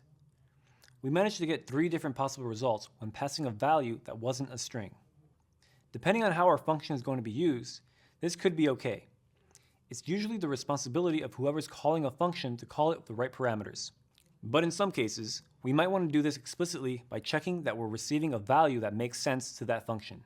So, let's look at an alternative to the raise keyword that we can use for situations when we want to check that our code behaves the way it should, particularly when we want to avoid situations that should never happen. This is the assert keyword. This keyword tries to verify that a conditional expression is true, and if it's false, it raises an assertion error with the indicated message. Let's add an assertion to our function.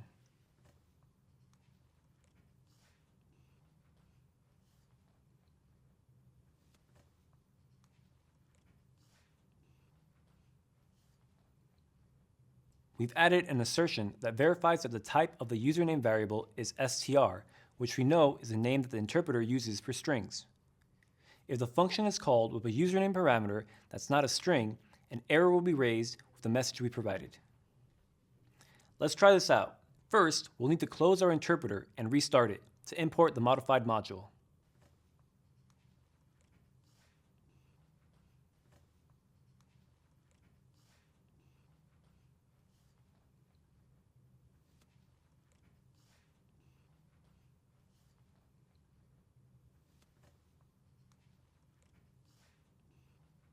Alright, let's try calling our function with something that's not a string.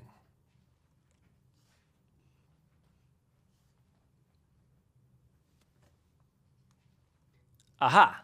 We see that our function now raises an error type assertion error if the first parameter isn't a string. As we've called out, we usually don't need to check the types of our parameters. Depending on what our function does, it might be perfectly okay for it to allow scripts to call it with parameters of different types. Assertions can be super helpful if we're debugging some code that's not behaving the way we expect it to. We can add them at any point where we want to ensure that the variables contain the values and types that they should, or when we think that something that shouldn't happen is happening. Heads up though, assertions will get removed from our code if we ask the interpreter to optimize it to run faster. So, as a rule, we should use raise to check for conditions that we expect to happen during normal execution of our code, and assert to verify situations that aren't expected but that might cause our code to misbehave. By now, we've seen how we can handle errors when the code we call generates them, and how we can raise our own errors when we want our code to signal that something hasn't gone well. This is complex stuff, and it's okay if it takes a little while for it to sink in. As usual, we'll include a cheat sheet and give you plenty of opportunities to practice your newly acquired error handling skills. Up next, we'll look into how we can add tests to verify that our function raises the errors that it needs to raise.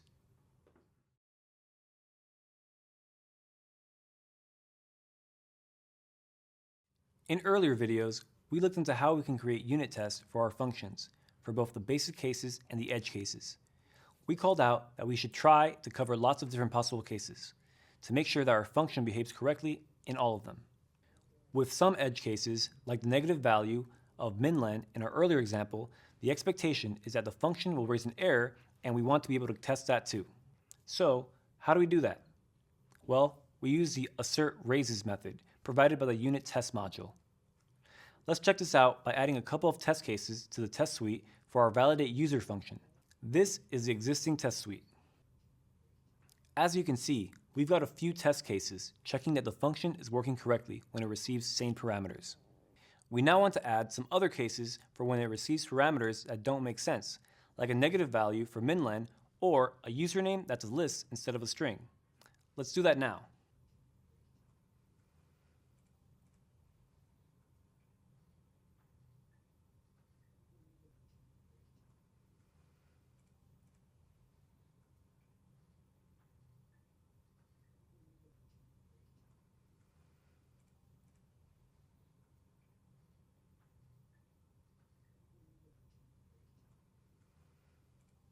We can see that the assert raises method works a little bit differently than the assert equal method that we used before. In this case, we need to first pass the error that we expect the function to raise, then the function name, followed by any parameters that need to be passed to that function. Behind the scenes, this method is calling the function that we want to test using the try except block and checking that it does raise the error that we said it would raise. Okay, let's run this test suite and verify that our code works correctly.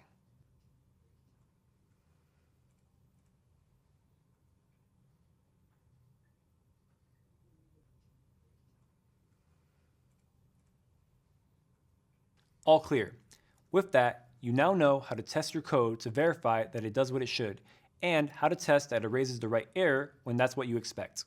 Coming up, a cheat sheet covering all the error handling syntax that we just saw in these videos, followed by another opportunity for you to test your skills.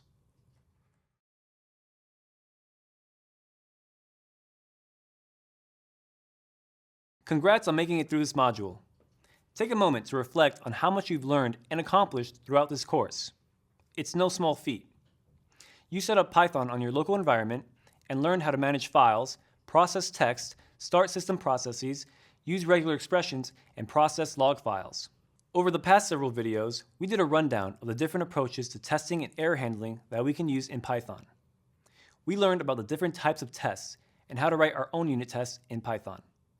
Hopefully by now, you're beginning to see how automatic testing can play a significant role in keeping your code free of bugs and ready for a digital picnic.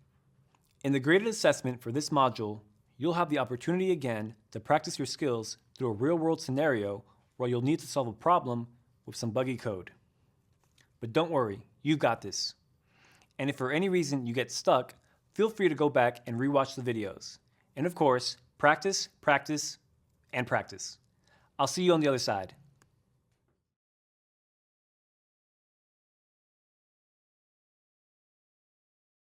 Welcome back. And once again, congrats on making it this far. We're almost to the end of this course, and you're surely realizing how much your programming skills are improving.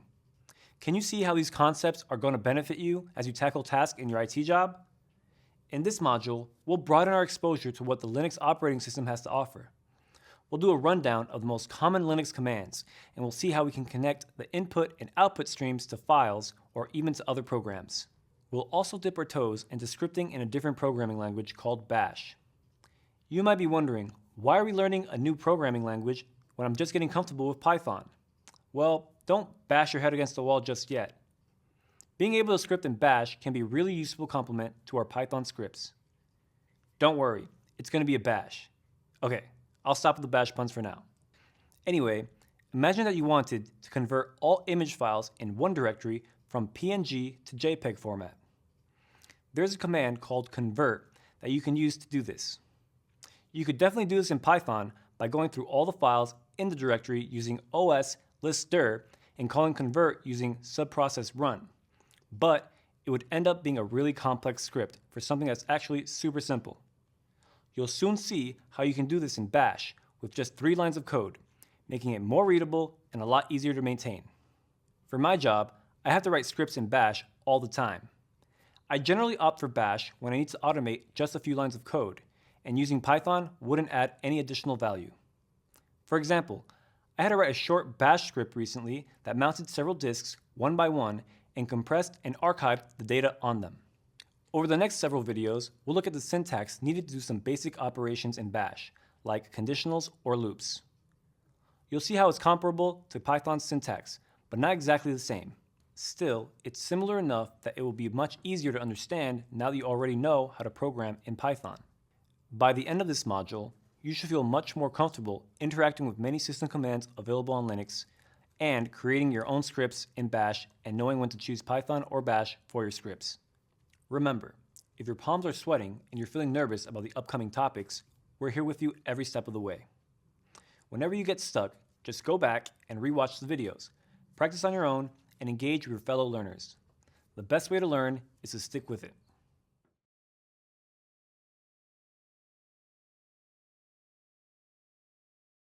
We've already used a bunch of Linux commands by now, so hopefully these commands aren't too foreign. You might remember that echo is a command used to print messages to the screen, cat is a command for showing contents of files, ls is a command to list contents of a directory, chmod is a command to change permissions of a file, and so on. As we called out before, a lot of these commands come from Unix. Back in the 70s, when designing how these programs should behave, the philosophy was that they should do one thing and do it very well, which means we have a lot of commands, each for doing a specific thing. We'll go through them quickly, but as usual, we'll provide a cheat sheet afterwards that you can use as a reference. You have plenty of time to review these commands and practice on your own. So, let's get started. To create a new directory, we use the makedir command. To change into that directory, we use the cd command.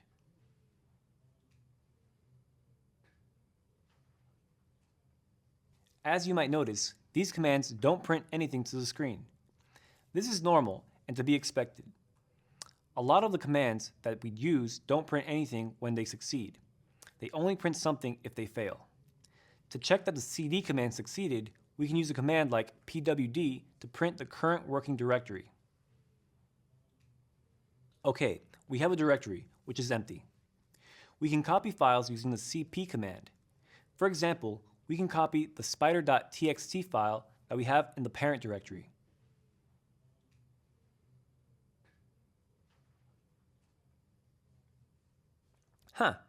What are all those dots? These are shortcuts that we can use to refer to some special directories. The ..dot shortcut refers to the parent directory, the previous directory in the absolute path, while the dot shortcut refers to the current directory. So, this command is copying the spider.txt file located in the previous directory to this directory. Does that connect the dots? We can also create an empty file using the touch command. So, by now we have two files in our directory, the spider.txt file that we copied and the myfile.txt that we created using the touch command. Let's look at the contents of our directory using the ls-l command. Nice. We've now called the ls command using the -l command line argument. Remember, command line arguments let us change the behavior of commands, making them do what we want. Without any arguments, ls would just list the names of the files contained in the directory.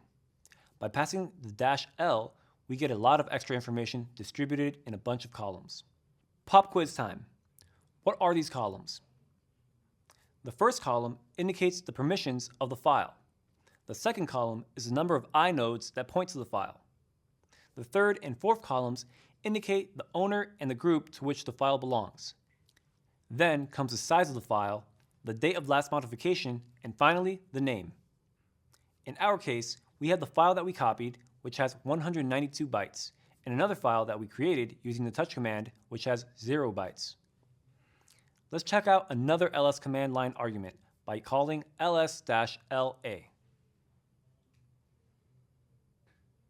The -a flag shows hidden files, which are the ones that start with a dot.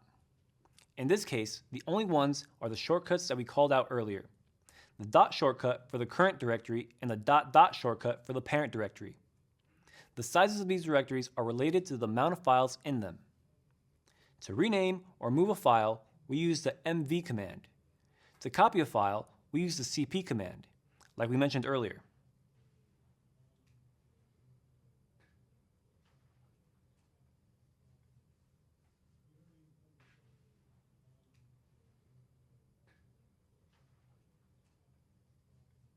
We've now renamed myfile.txt to emptyfile.txt and created a new copy of the spider.txt file. Each of these commands use the same format. The first parameter is the old file, and the second parameter is the new file. Let's look at the contents of our directory now. We see that we now have 2 copies of our file with 192 bytes, and the empty file is now called emptyfile.txt. To delete these files, we can use the rm command. We can either go one by one, or we can delete them all together using the star.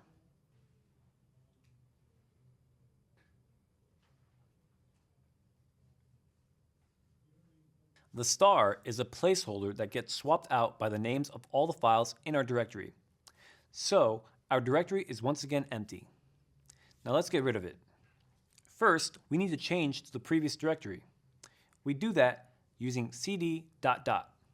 Again, ... is the way we use to identify whatever was the previous directory.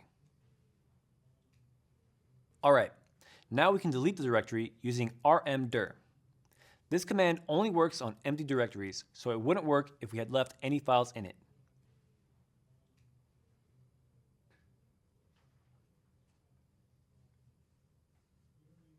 This time, when calling the ls command, we passed the name of the directory that we wanted to list and got back an error because the directory didn't exist anymore. Did it ever really exist at all?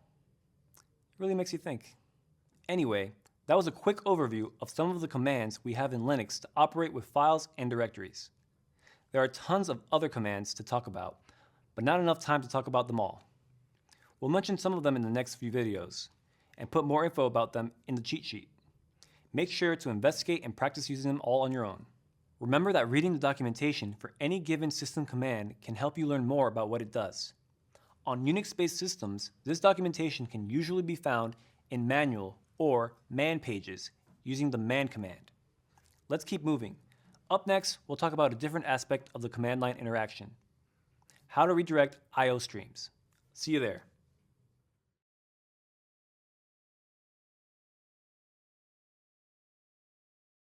So, now that we've covered a few basic Linux commands, let's talk more about what we can do with I/O streams in Bash. In an earlier video, we talked about the standard I/O streams. By default, the input is provided by the keyboard at the text terminal, and the output and error are shown on the screen. This is the case not only for our Python scripts, but for all system commands. We can change this default using the process called redirection. Redirection is a process of sending a stream to a different destination. This process is provided to us by the operating system and can be really useful when we want to store the output of a command in a file instead of just looking at it on a screen. To redirect the standard output of a program to a file, we use the greater than symbol. For example, take the following Python program, which just prints a single line of text using the print function. If we run this program without redirection, the text will be sent to the display using the stdout normally. But now, if we use the greater than character to redirect the output instead, something else happens entirely. When we run it this way, the stdout from stdoutexample.py script is redirected to a file called newfile.txt. If that file doesn't exist, it's created. Let's look at the contents of newfile.txt using the cat command. You see that? The output of our program ended up in the file that we wrote after the greater than symbol. Beware, just like we saw earlier with the W file mode used by the open function, each time we perform a redirection of stdout, the destination is overwritten. So, we need to be super careful when using this redirection that we're not overwriting a file with valuable contents. If we want to append the redirected standard out to a file, we can use the double greater than sign instead of a single greater than. Isn't that great?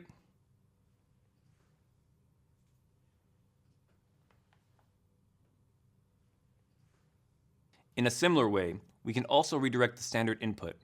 Instead of using the keyboard to send data into a program, we can use the less than symbol to read the contents of a file. Let's try this out with a new version of the streams.py file that we saw in an earlier video.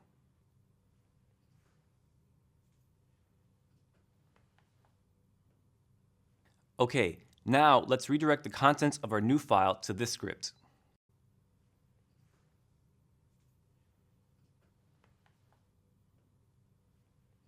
Awesome. In this case, we don't see the input on the screen in the std_in portion. This is expected because the input was read from a file. So it only appears in the std_out portion where we see that it read one of the two lines. This is also expected because the input function only reads until it encounters a new line character. It can also be useful to redirect std_err to capture errors and diagnostic messages from a program. This can be done by using the character combination =, similar to how we redirected std_out before. Let's execute our stream example again, this time redirecting the error output to a separate file.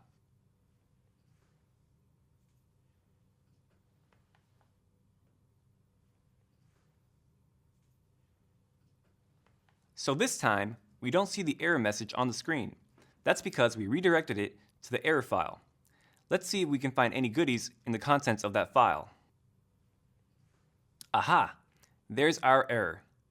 If you're wondering about the number 2, it represents the file descriptor of the std_err stream. In this context, you can think of a file descriptor as a kind of variable pointing to an I/O resource. In this case, the std_err stream. 0 and 1 are the file descriptors for std_in and std_out. Like we called out already, none of this is exclusive to Python. We can operate in the same way with all other commands. For example, we can create a file using the echo command and redirecting its output to the file that we want to create.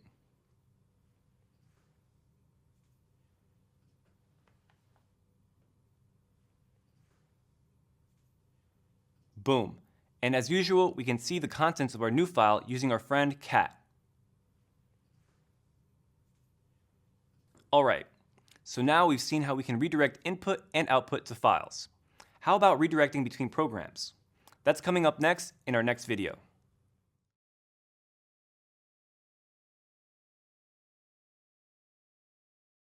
On top of the redirection to and from files that we saw in the last video, there's another powerful way to perform I/O stream redirection called piping. Using pipes, you can connect multiple scripts, commands, or other programs together into a data processing pipeline. Pipes connect the output of one program to the input of another. This means we can pass data between programs, taking the output of one and making it the input of the next. Pipes are represented by the pipe character. Using pipes is an extremely useful tool. It allows us to create new commands by combining the functionality of one command with the functionality of another without having to store the contents in an intermediate file. So let's work on our plumbing, shall we? Here's an example.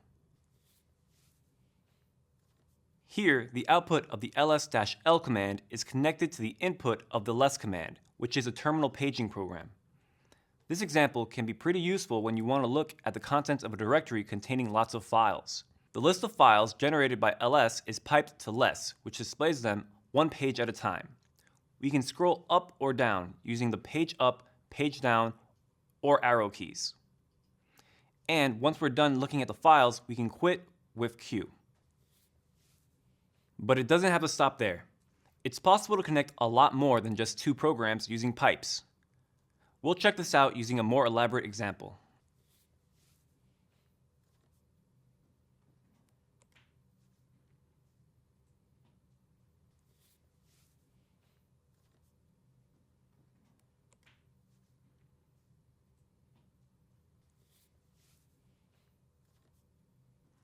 That's a complex command line. Let's go through it step by step. We're first using cat to get the contents of our spider.txt file. Those contents are then sent to a command called tr, which gets its name from the word translate. It takes the characters in the first parameter, in this case it's a space, and then transforms them into a character in the second parameter. In this case, it's a new line character. So basically what we're doing is putting each word in its own separate line. Hooray for organization. Next, we pass the result to the sort command through a pipe. This command sorts results alphabetically. The sorted results are then passed to the unique command, which displays each match once, and by using the -c flag, it prefixes each unique line with the number of times it occurred. This output is passed via pipe to the sort command once more, this time with the -nr flag, which sorts results numerically and in reverse order, from most to least hits. The output is finally passed to the head command, which prints the first 10 lines to stdout. Whoa, that's a lot to process. But when you break it down, it makes a lot of sense, right? The point isn't to memorize all these commands, but to know that we can pipe as many commands as we need to do exactly what we want. You can use your Python scripts in pipelines too. Python can read from standard input using the stdin file object provided by the sys module. This is a file object like the one we obtained using the open function. And, like your local library, this file object is already open for reading. Let's say we want to write a script that reads each line of the input and then prints the line with the first character in uppercase. To do this, we'll take advantage of the capitalized string method. It'll look something like this. In this script, we're iterating over the contents of the sys.stdin file. Remember that when we iterate a file object, we go through it line by line. For each of the lines of a file, we first use the strip method to remove the new line character at the end, then capitalize method to make the first character of the line uppercase, and then we print it out to standard output. Now, let's use a script to capitalize a file that we have in our computer called haiku.txt. Let's see the contents of it using cat. Shakespeare couldn't have said it better. Now, let's use a pipeline to capitalize our haiku by combining the output of the cat command with our capitalized script.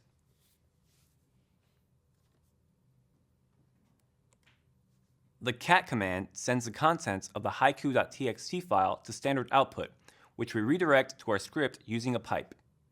Our capitalized script uses the sys.stdin file object to iterate through each line of standard input, printing the capitalized version to standard output. It's truly poetic, isn't it? We should also call out that we don't need to use a pipe to get the contents of the haiku.txt file into standard input of our script. Instead, we use the redirection operator we saw in the last video, like this.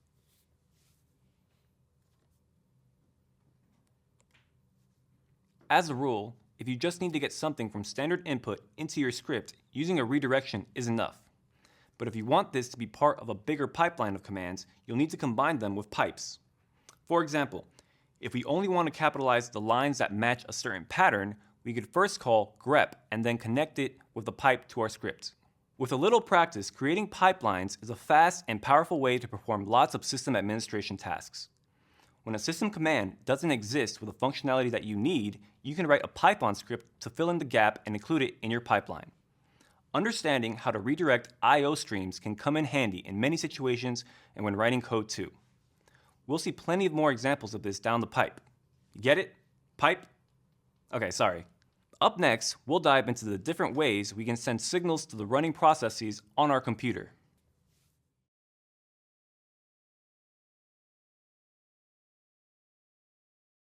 When dealing with the operating system, we usually have a bunch of different processes that we use to accomplish what we want. And like any well-oiled machine, we generally need these processes to communicate with each other. For example, we might have a program that starts a background process and wants it to terminate after a timeout. One way of communicating this is through the pipelines we learned about in the last video. Another way of communicating is through the use of signals. Signals are tokens delivered to running processes to indicate a desired action. Using signals, we can tell a program that we want it to pause or terminate. We can also cause it to reload its configuration or to close all open files. Knowing how to send these signals lets us interact with processes and have more control over how they behave. There are a bunch of different ways that we can send these signals. For example, let's execute the ping command in our terminal.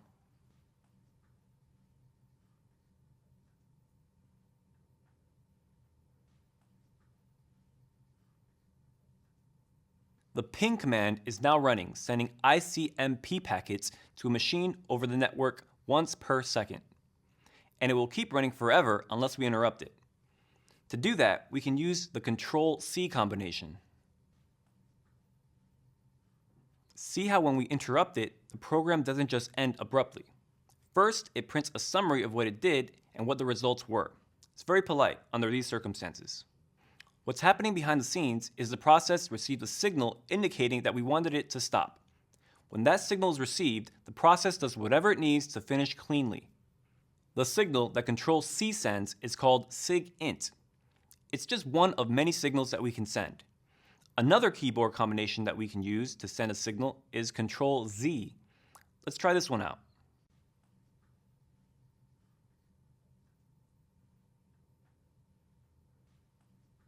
So, our ping is running once more. This time, we'll interrupt it with Control-Z. Uh-oh, this time the process didn't finish properly. We get a message saying that it stopped. What's going on? The signal that we sent is called SIG-stop.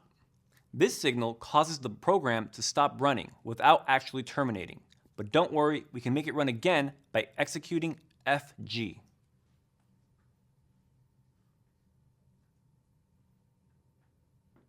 The FG command makes our program run once more. And it'll keep going until we interrupt it, either with Control-C, Control-Z, or some other signal. Let's stop it now with Control-C. By pressing Control-C this time, we've made the program finish cleanly. To send other signals, we can use a command called kill. Yikes. By default, kill will send a signal called SIGTERM that tells the program to terminate. Since kill is a separate program, we need to run it on a separate terminal. And we also need to know the process identifier, or PID, of the process that we want to send a signal to. To find out the PID that we want to send a signal to, we'll use the PS command, which lists the currently running processes. Depending on what options that we pass, it'll show different subsets of processes with different amounts of detail. For this example, we'll call PSAX, which lists all of the running processes in the current computer. And then we'll use the grep command to only keep lines that contain the name of the process that we're looking for. Sound good? Okay, let's try this out. We'll run ping on one terminal and then find its PID and kill it from a second terminal.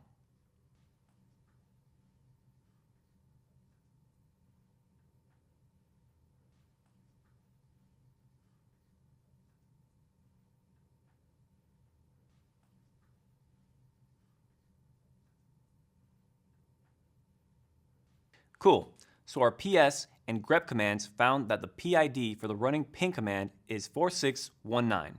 We can now use this identifier to send the signal that we want using the kill command.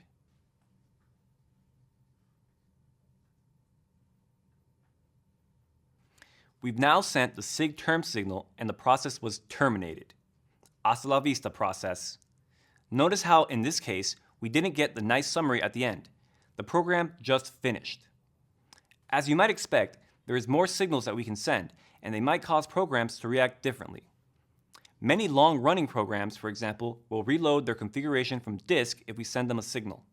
This way, we can let the program know that there's an important change in the configuration and it can get applied without the program having to stop to reread it. Programs that provide web services might also receive a signal to tell them that they should finish dealing with any currently open connections and then terminate cleanly once it's done. Understanding what these signals are and how to send them will let you interact with the processes on your system that you're in charge of and make them behave as you want. Coming up, a couple of readings to put all of this information in one place. We'll list all the system commands that we came across and some that we'll encounter later on. We'll also list other resources that you can use if you want to learn more. As we've said before, you don't need to memorize any of this. You'll get better by using them in our practice exercises and by experimenting on your own. To wrap this up, there'll be a quiz to let you practice your understanding of these concepts. The anticipation is killing me.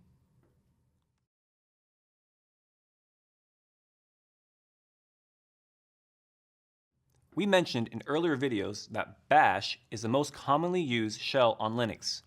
Bash is not only the interpreter that runs our commands, it's also a scripting language. We can use Bash to write simple scripts when we need to use a lot of commands. In the next few videos, we'll learn how to write these scripts and why they're useful. Let's start with an example of why you would even want to do this. In your job as an IT specialist, you sometimes need to debug a computer that's not behaving correctly. There are lots of commands that can tell you what's going on in there to help you with your debugging. For example, the ps command can list all the current running processes. The free command can show you the amount of free memory. The uptime command can tell you how long the computer has been on, and so on. Anytime you need to debug a computer, you can manually run these commands one by one, followed by as many commands as you can think of that might be helpful. But that already sounds tedious, just describing it. What if, instead, you can run a single command that can gather all of this information in just one shot? Well, I have some good news for you. We can do this by creating a bash script that contains all of the commands that we want to call, one after the other.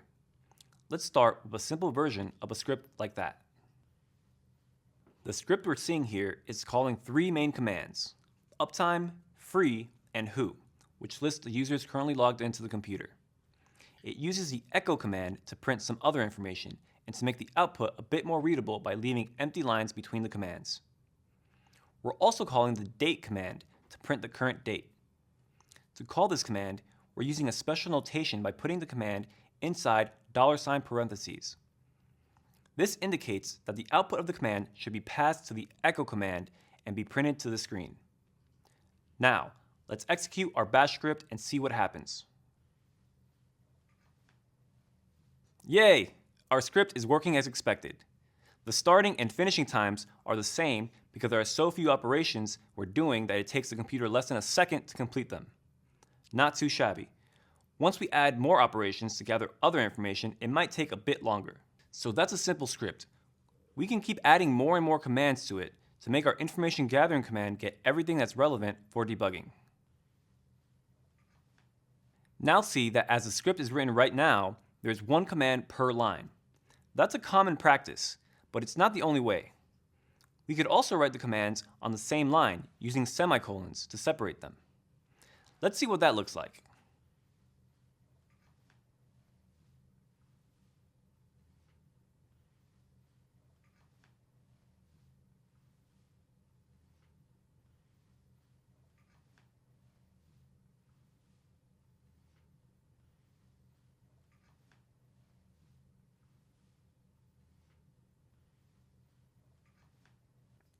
And now, let's execute it to check that it still works the same as before.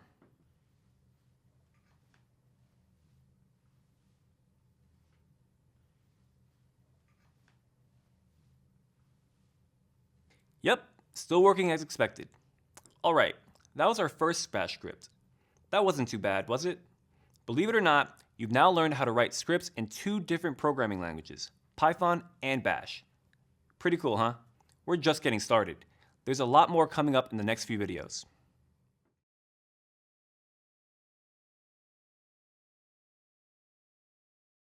Like we said in an earlier video, Bash is a fully powered scripting language, not just a way of executing commands one after the other. We can assign variables, do conditional operations, execute loops, define functions, and so much more. So much that we'll only get to cover the very basics in these next few videos. Let's start with variables. Much like Python, Bash lets us use variables to store and retrieve values. In an earlier video, we looked at environment variables. These are variables that are set in the environment in which a command is executing. We mentioned that we set these variables using the equals sign. And when we want to access the value of a variable in Bash, we need to prefix the name of the variable with the $sign. On top of the predefined environment variables, we can also define our own variables for our scripts. To do that, we just assign a value to the name of the variable that we want to define.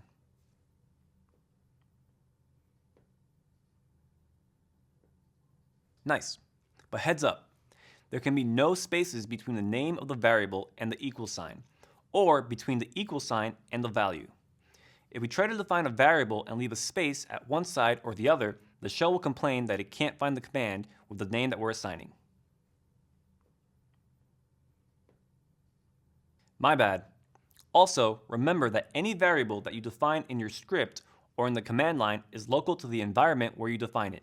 If you want commands from that environment to also see the variable, you need to export them using the export keyword. Okay, let's now modify our script to gather info and add a variable to it. We'll use it to make our script look nicer by adding lines in between each of the commands. To do this, we'll define a variable called line, and we'll put a bunch of dashes in it.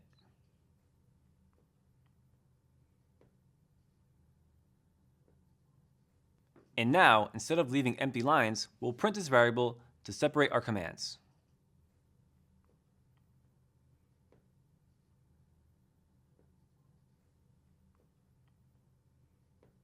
And now, let's try executing the modified script.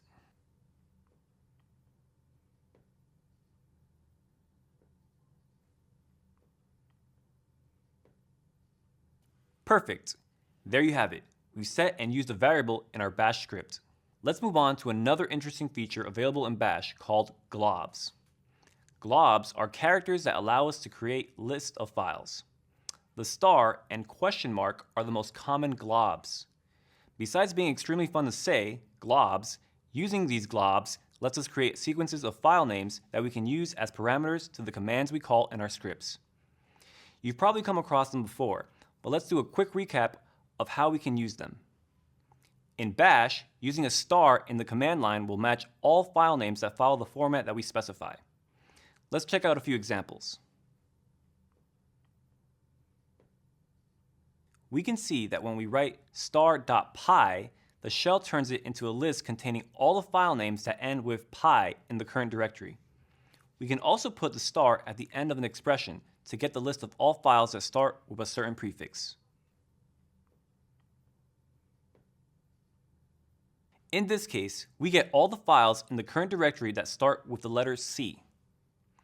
We can also use a star with no prefix or suffix, which would match all the files in the current directory. Alternatively, the question mark symbol can be used to match exactly one character instead of any amount of characters, and we can repeat it as many times as we need. For example, we can get the Python files with 5 characters in their name by using the 5 question marks together.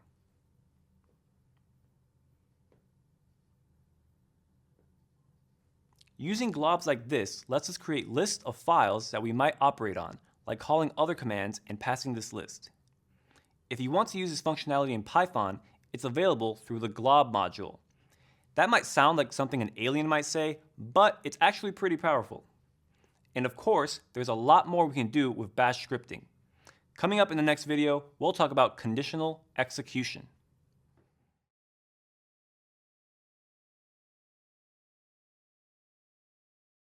One of the main concepts of programming is being able to branch the execution according to a condition. In other words, making our program behave in different ways depending on one or more values. In Python, we use the if block, and the condition is an expression that has to evaluate to true or false. In bash scripting, the condition used is based on the exit status of commands. Do you remember what we discussed earlier about the exit status of commands? We mentioned that we check the exit status of a command using the $question mark.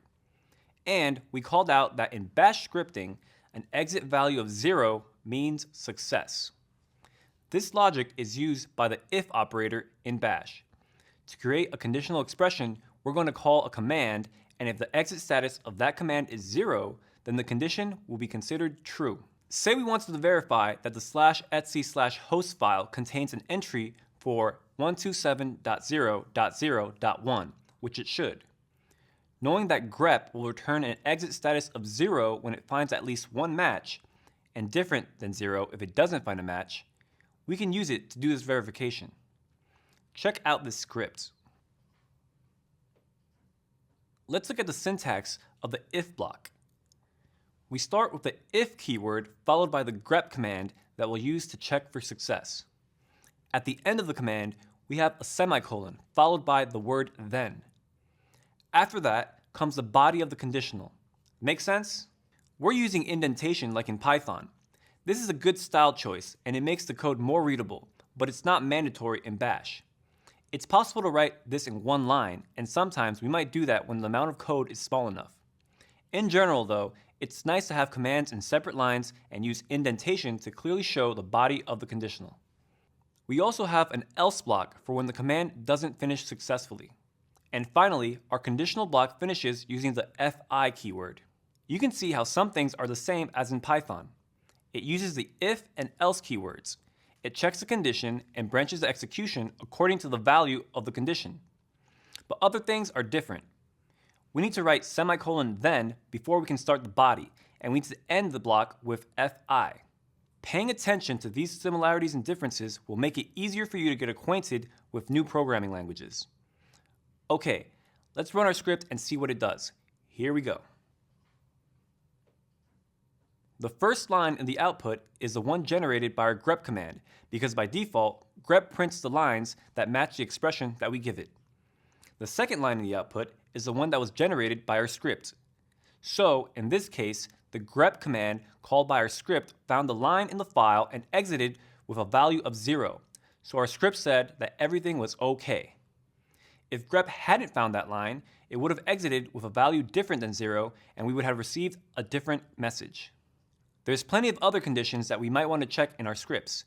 If a file exists, if two strings are equal, if a number is less than another number, and so on. To help us with evaluating these conditions, there's a command called test. Test is a command that evaluates the conditions received and exits with 0 when they're true and with 1 when they're false. Let's check out an example. In this case, it's short enough that we can write everything in one line.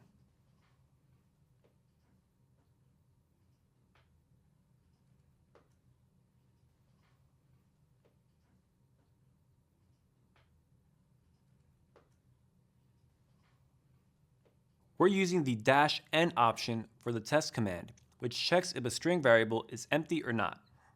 In this case, path isn't empty, so we get the message. Using the test command like this is so common, there's another way of writing it, which looks more like other programming languages. It's something like this.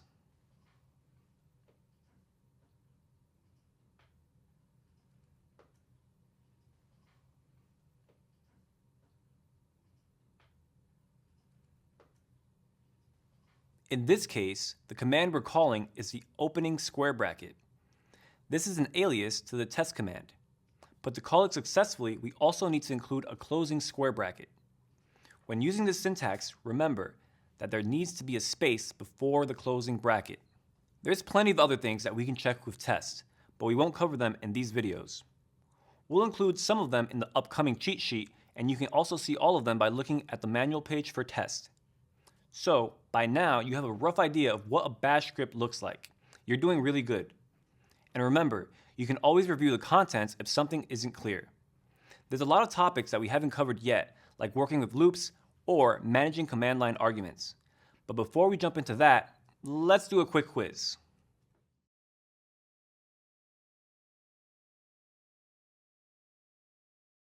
Welcome back. Let's take a moment to quickly recap everything you've learned so far in this module. We started by looking at some of the most common Linux commands. You learned about redirecting streams, pipes and pipelines, and signaling processes. Then you got your first taste of the bash programming language, including how to create a script, use variables and globs, and perform conditional execution. That's a lot of new interesting concepts that will help you get the most out of the systems that you work with. But we aren't done yet. Let's dive into some more advanced bash concepts before we wrap up this module. Are you ready? Good, let's do it. Bash provides similar looping structures to Python. We can iterate while a condition is true using a while loop and iterate over a list of elements using a for loop.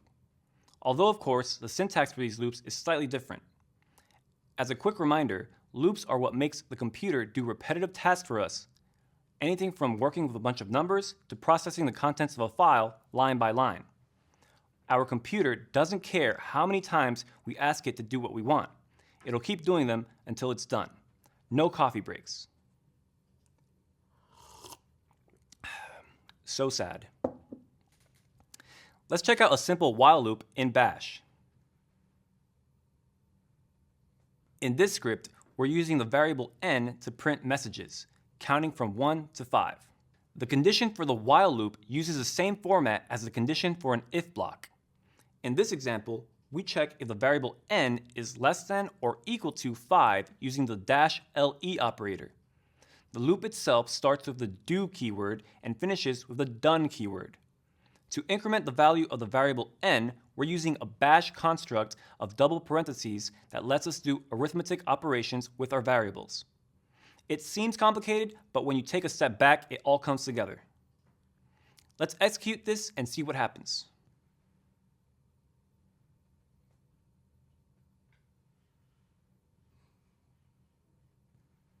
Okay, so that works.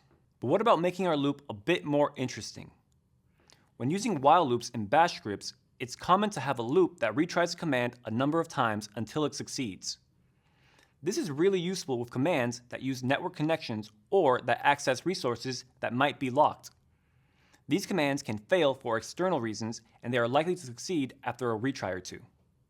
To simulate a command that sometimes succeeds or sometimes fails, we have a small Python script that will return an exit value picked at random from a range that we give it. Do you see what this script is doing? It uses random randint to generate a value between 0 and 3. Then it prints the selected value and exits with it. Let's check this script out.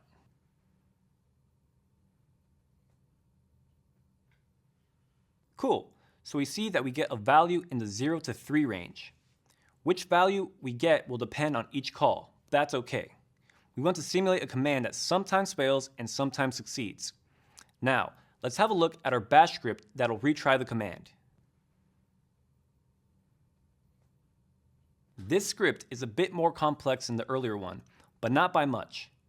One interesting difference is that we're getting the value of a command line argument using the $1. This is what we use in bash to access the first command line argument. In Python, we get the same information using sysargv1. So, we store the parameter in the variable called command, and then we execute the while loop until either the command succeeds or the end variable reaches a value of 5.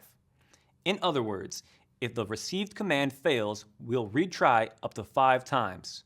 In the body of the while loop, we first sleep a few seconds, then increment the variable and print the number of retry attempts. So why do we call the sleep command? This is no time for rest. The idea here is that if the command we're calling is failing due to CPU usage, network, or resource exhaustion, it might make sense to wait a bit before trying again. So the more we try, the more we wait. We need to let our computer catch a breather and recover from whatever is making our command fail. In our simulation, the command fails randomly, but this retry script works with any other commands that could fail for a wide range of reasons. To try this out, we'll need to call our retry script with the random exit command as a parameter, like this.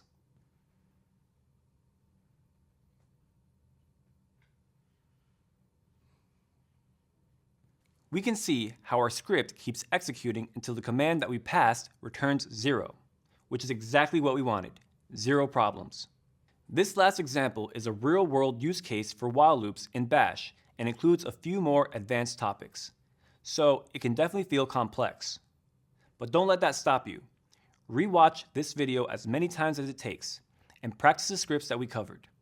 Once you're ready, you can meet me over in the next video where we'll look at for loops in bash.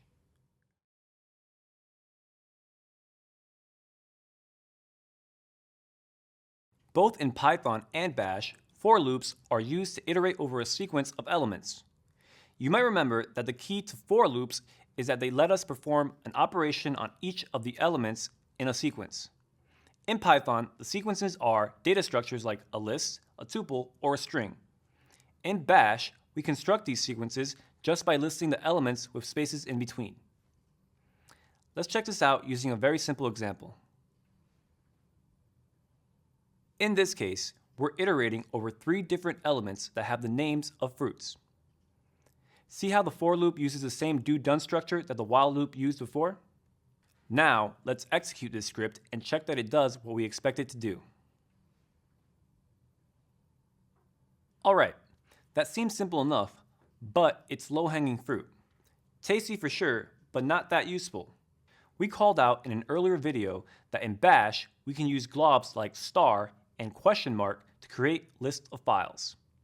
These lists are separated by spaces, and so we can use them in our loops to iterate over a list of files that match a criteria, like all the files that end in .pdf, all the files that start with img, or whatever it is that we need. Let's use a practical example to see this in action. Imagine that you're migrating your company's website from one web server software to another. Your web content is stored in a bunch of files that all end in uppercase HTML, and the new software requires that they all end in lowercase HTML. Disaster.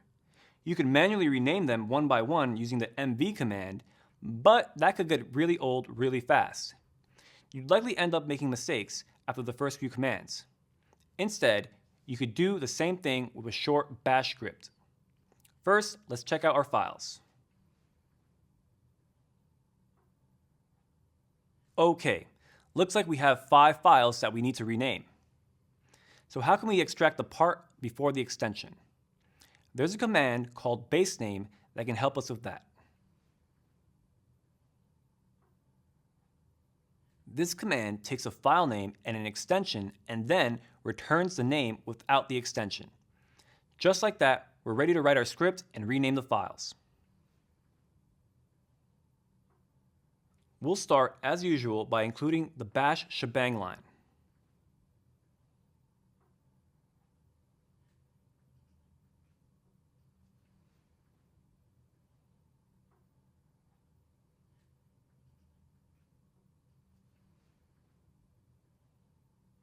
Our script will iterate with a for loop through all the files that end with .htm. So,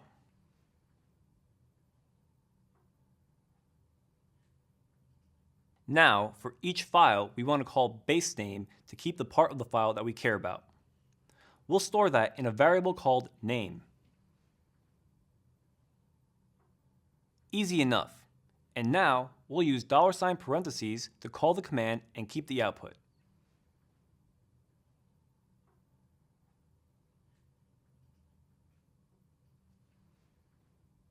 We're surrounding our file variable with double quotes to allow the command to work even if the file has spaces in its name. This is a good practice in bash scripts when dealing with file names or any variables that could include spaces. Now, we'll call the mv command with the old and new names.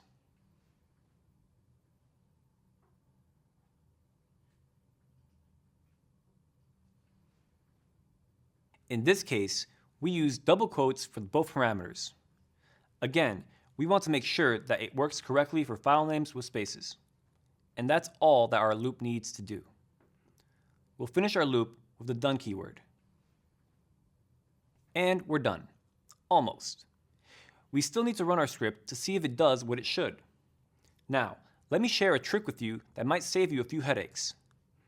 Whenever you're going to run a script like this that modifies the files in your file system, it's a really good idea to first run it without actually modifying the file system. This will catch any possible bugs that the script might have. So, instead of just running it as it is right now, we'll add an echo in front of the mv command. This means that instead of actually renaming, our script will print the renaming that it plans to do. Now, let's save this script, make it executable, and run it.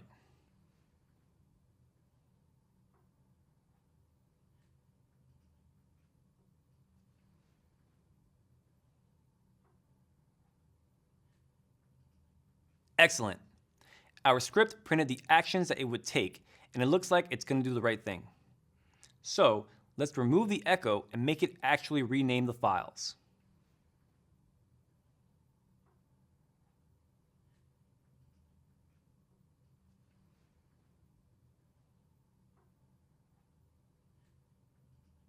This time, it didn't print anything. That's expected, because these commands don't print anything when they succeed. Let's check that our rename worked by listing the contents of our directory.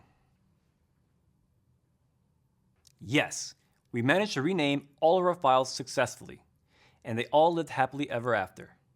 Hopefully by now, you're starting to see how you can benefit from using bash scripts when dealing with files and system commands, especially to complement your Python scripts.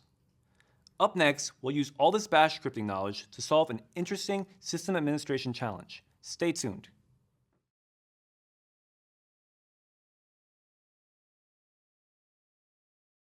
Over the past few videos, we've learned a lot about how to do things in the Linux command line and in bash scripts. We'll now look at a couple interesting applications for all these bash scripting powers that we just learned to put all this new knowledge into action. Let's go back to our old friend, the system log file, located in var log syslog. The system log file contains a trove of information about what's going on in the system, so it's really important to learn how to get information out of it. Let's use the tail command to look at the last 10 lines in the file right now.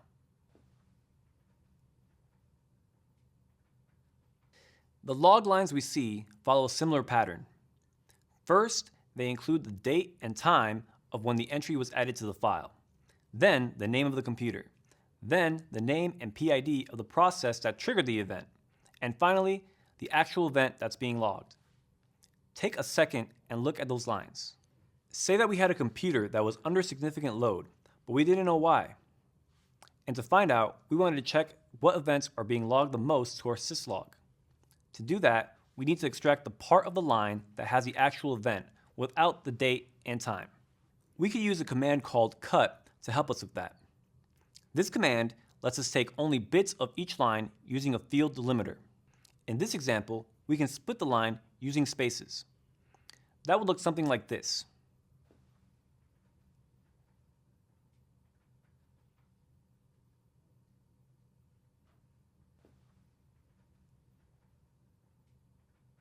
In our example, we're passing -d space to cut to tell it that we want to use a space as a delimiter, and -f5- to tell it that we want to print the field number 5 and everything that comes after it.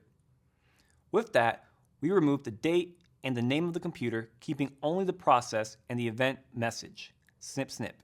Now that we have the information that we care about, we can pipe this to the same pipeline of commands that we saw in an earlier video to find out the lines that are repeated the most. Like this.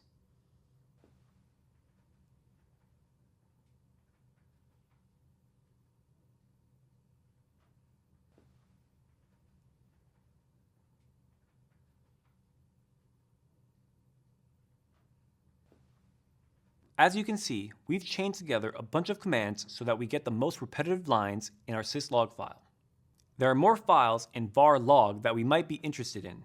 So we can use a for loop to iterate over each of the log files in var log and get the most repeated lines in each of them. I know what you're thinking. This sounds like it's getting a little bit too complex for a one-line chain of commands. We're better off putting this into a bash script, something like this. In this script, we process all files in var log that end in log. We then print the name of the file that we're processing and then use the same group of commands as before to print the top 5 lines in each file. Ready? Let's execute it and see this in action. Nice. Our script shows us the most common lines on each file in var log. There are a lot of files in there. And with that, we wrap up our introduction to bash scripting. Amazing work. Now that you have scripting skills in both Python and bash, you might be wondering when to use one versus the other. Well, we'll talk about that in our next video. See you there.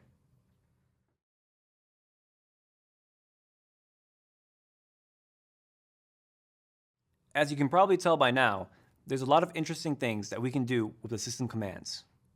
We've come across a bunch of different commands that can help us operate with files and processes and get more information about the computer, process the contents of files, and all sorts of other things. By using bash scripts, we can very quickly turn a command that operates on just one file into an automated script that handles 1,000 files. Pretty powerful, right? As we saw with our log file examples, there's a bunch of terminal commands that provide text processing functionality. Plenty of them also support regular expressions, allowing us to do some very advanced processing of the data in our files. When these commands are linked together in a data processing pipeline, they can become a powerful tool for processing text data. They can give us the information we're looking for quickly without the need to write a full script. But you know what they say about great power. We need to be careful not to abuse this because it can quickly become unreadable. Take a look at this example.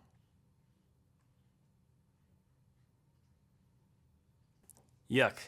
This command line is using some stuff we saw and some other stuff that we didn't look into, like how to do indexing on bash strings to turn the first letter of each word into uppercase. We can probably agree that this command line is pretty unreadable. If there happened to be a bug in it, it would be really hard to figure out how to fix it. When a bash command line starts becoming this complex, it's a better idea to write a Python script that handles the data in a more readable and testable way. A simple script could look like this one. In this example, we take each line of standard input, remove the white space, and split it into separate words.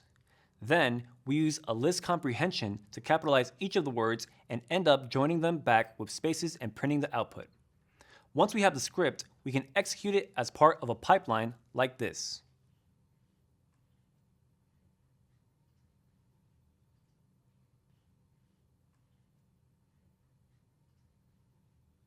So, it's a good idea to choose bash when we're operating with files and system commands, as long as what we're doing is simple enough that the script is self-explanatory.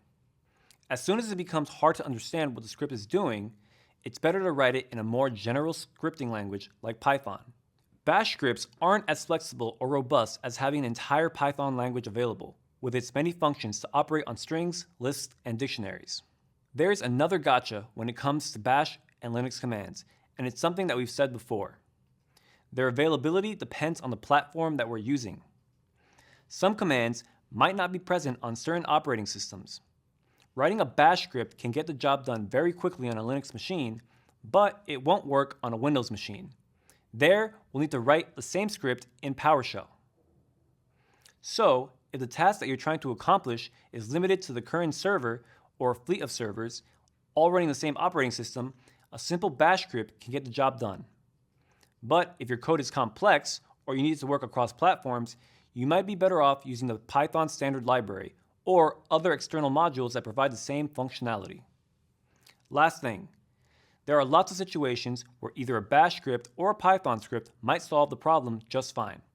In those cases, you can choose whichever one you feel more comfortable with. Pick your poison. Hopefully, this is all starting to make sense. Whether you choose to write a bash script or Python, both of these skills are going to serve you well in an IT environment.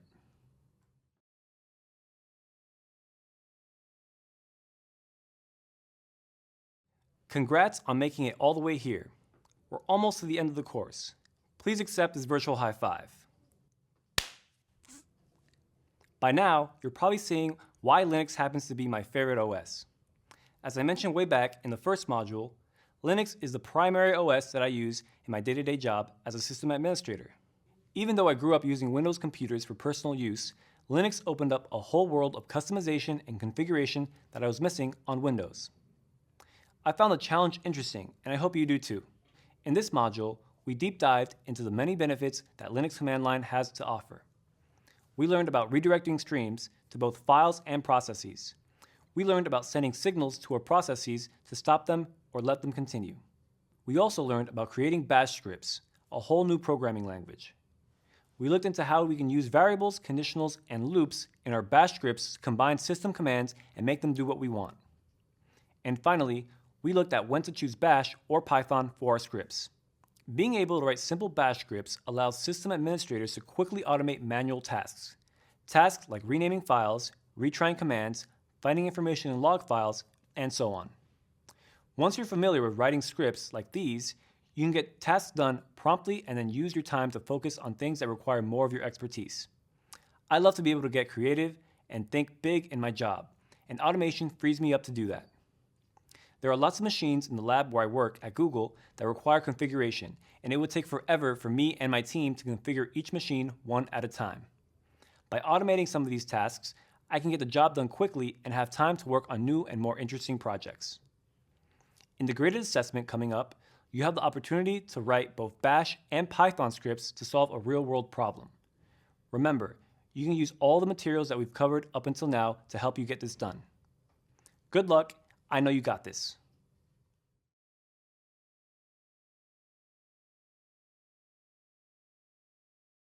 Well, here we are. We're finally at the last module of the course.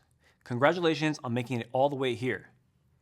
It's been a long and challenging road, and hopefully you're now feeling confident about automating system tasks through Python. Great work. Along our journey, we've become much more familiar with lots of tools that Python has to offer. We've learned about managing files and directories, reading and writing both text files and CSV files, using regular expressions, understanding how the system interacts with our programs, executing system commands, and writing automated tests, to name a few.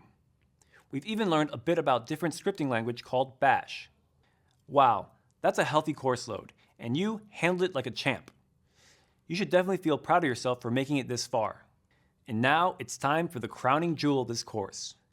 This project will let you put all of your knowledge together to solve a real-world problem that you might encounter in your IT role. As a refresher, we'll start by reviewing the process of dealing with an automation project. After that, we'll be ready to dive headfirst into the project. Are you ready? Yeah, of course you are. Let's get to it.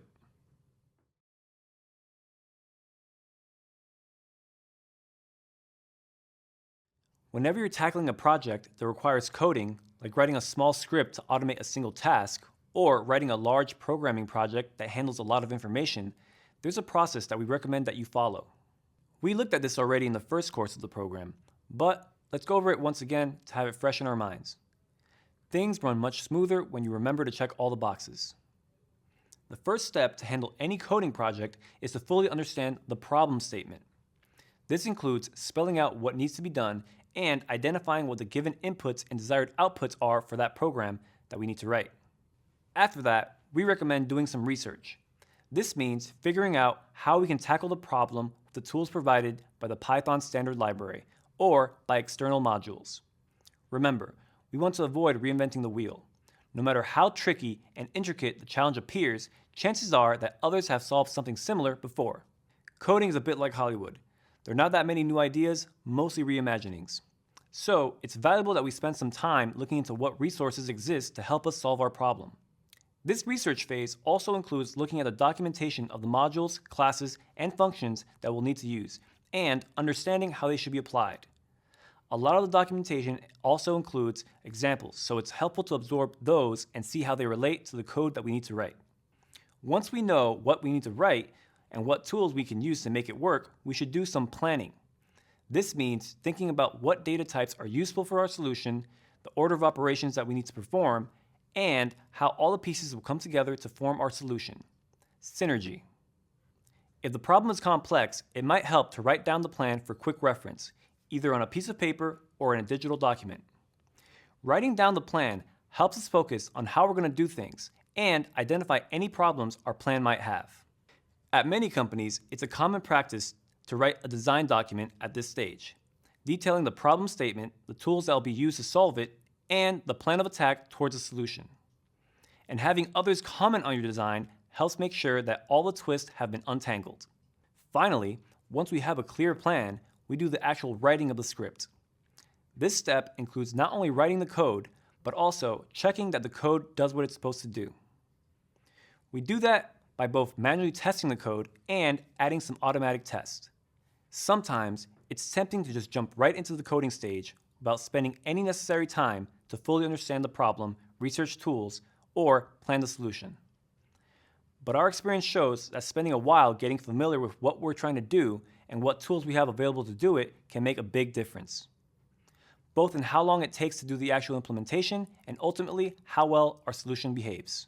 So, practice following this process as you dig into the final course project, and then try to apply this to any coding projects that you might tackle in the future.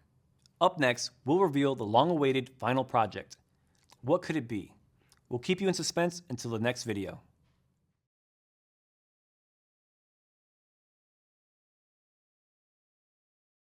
Imagine this scenario. One of the servers used by your company runs a service called Tiki. This service is an internal ticketing system used by lots of different teams in the company to manage their work. The service logs a bunch of events to syslog, both when it runs successfully and when it encounters errors. The developers of the service are asking for your help with getting some information out of those logs to better understand how their software is being used and how to improve it. No sweat. As an up-and-coming IT professional, you enthusiastically accept this mission. So, for your final project in this course, you'll write some automation scripts that'll process the system log and generate a bunch of reports based on the information extracted from the log files. The log lines follow a pattern similar to the ones we've seen before, something like this. When the service runs correctly, it logs an info message to syslog stating what it's done, the username, and the ticket number related to the event. If the service encounters a problem, it logs an error message to the syslog, indicating what was wrong and the username that triggered the action that caused the problem. The developers of the service want two different reports out of this data. The first one is a ranking of errors generated by the system. This means a list of all error messages logged and how many times each of them was found, not taking into account the users involved. They should be sorted by the most common error to the least common error. The second one is the usage statistics for the service. This means a list of all users that have used the system, including how many info messages and how many error messages they've generated. This report should be sorted by user name. To visualize the data in these reports, you want to generate a couple of web pages that will be served by a web server running on the machine. To do this, you can make use of a script that's already in the system called CSV to HTML.py. This script converts the data in a CSV file into an HTML file containing a table with the data. Then, put the files in the directory that's used by the web server to display the web pages. The goal is to have one script that can get all the necessary work done automatically, every day, without any user interaction. This script doesn't need to do all the work itself. It can call on other scripts to do individual tasks and then put the results together. In fact, we recommend splitting the task so that each piece can be written and tested separately. I imagine that your mind is racing, your pulse might have sped up a little bit, and your palms are sweating all over the keyboard. Don't worry. This might sound like a lot of work, but once you've understood the problem and done some research and planning, everything will start to fall into place. In our next video, we'll give you some tips on how to start breaking this task down. Here we go.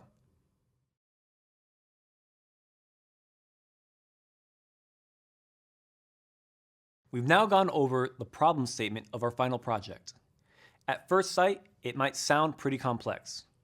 But let's break it down into smaller, more digestible pieces and discuss how we can move into the next steps to do the necessary research and planning. We've said that we want to find some specific log lines in the syslog file. We strongly recommend that you use regular expressions to find them. It'll be easier to extract the information you want that way. To figure out the right regular expression, you can use a website like Regex101.com, which can help you test your expression and understand what's going on with it. Once you have a pattern that you think can work, try it out in a Python interpreter to verify that it matches the right lines and captures the right information. After extracting the information, you'll need to count how many errors are of the same type and how many info and error messages there are for a given user. Can you think of what data structure might help you with that?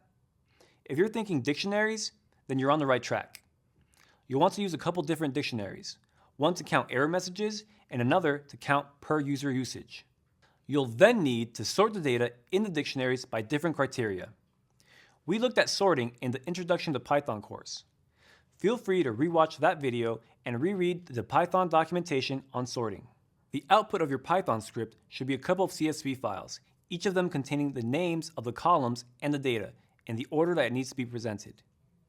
Once those files are generated, you'll need to call the CSV to HTML.py script to create HTML files based on the CSV data. You'll have access to look at how the script works, but the key is to pass two parameters to it: the name of the CSV file to read and the name of the HTML file to generate.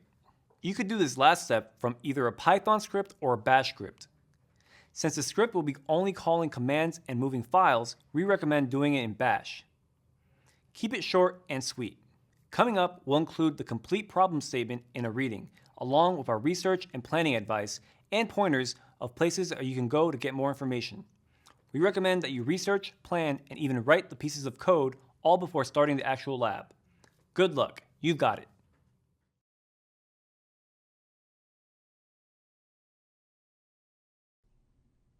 Hi there, I'm Miriam and I work at Google. We're so glad you're here and that you've chosen a Google Career Certificate to move towards your goals.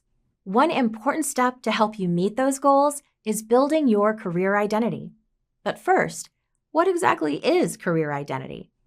You can think of it as your North Star. It encompasses who you are and what you have to offer professionally, and guides you as you navigate towards your goals and vision.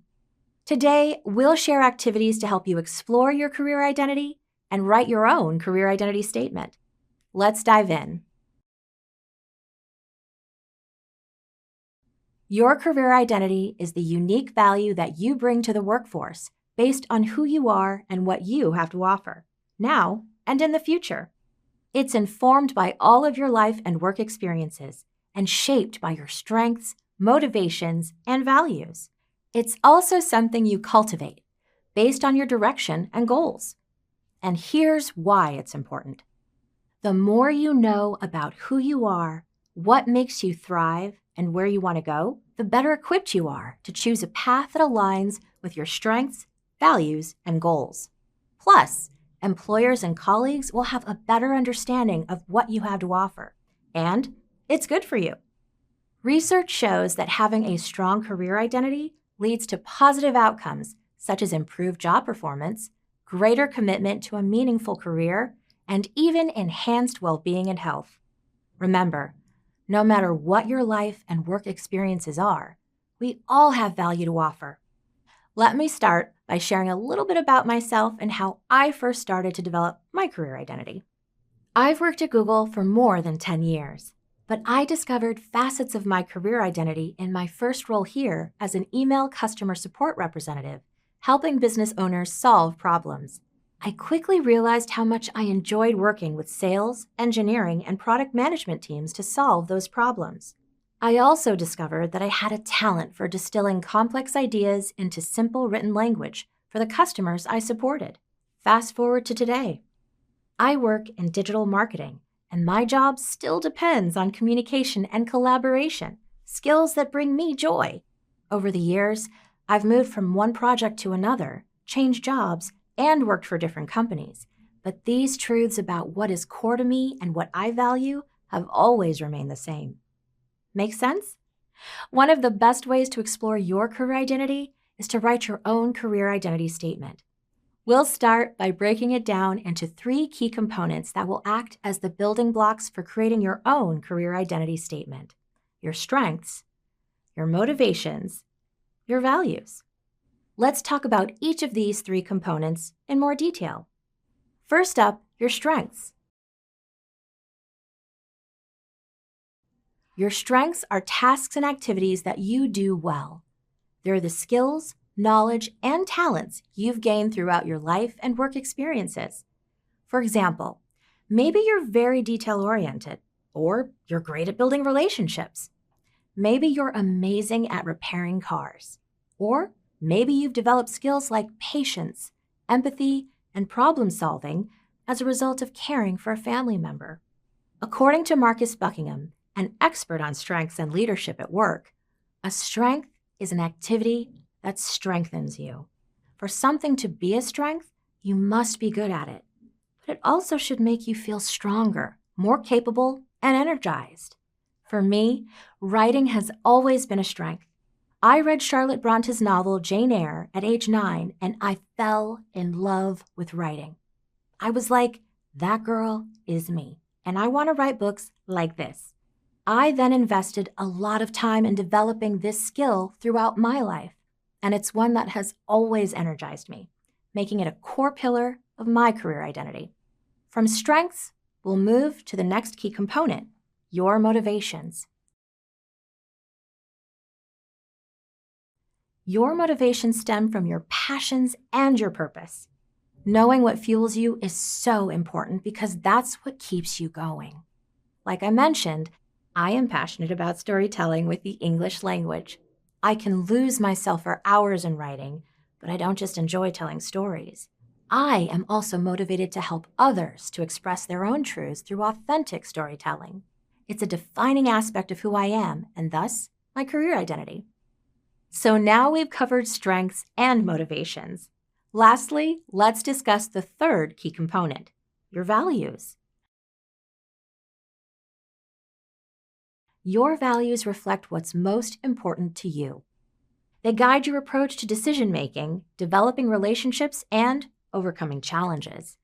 You may not always be aware of your values, but they are always with you, even if they shift over time. These are things like integrity, responsibility, and kindness. Some of my core values are efficiency and service to others. I don't like messes. When I see a mess, I see people suffering. My mind goes to, how can I help clean this up? How can I make this more efficient? In my first job, I realized that no one was documenting how to use the products Google was developing. So I decided to build a knowledge base of common questions and answers that my team could use to not have to start from scratch each time. Now that we understand the key components, let's work on building your own career identity. To start, all you need to do is get curious. Begin by asking yourself these 3 questions about your strengths, motivations, and values. What skills, knowledge, and talents set me apart? What fuels and motivates me most? What values guide me? It might be helpful to pause the video here, grab a piece of paper or a journal, and spend 10 minutes reflecting on these questions. There's no need to overthink it. Just write what comes to mind. You can always refine or expand your answers later.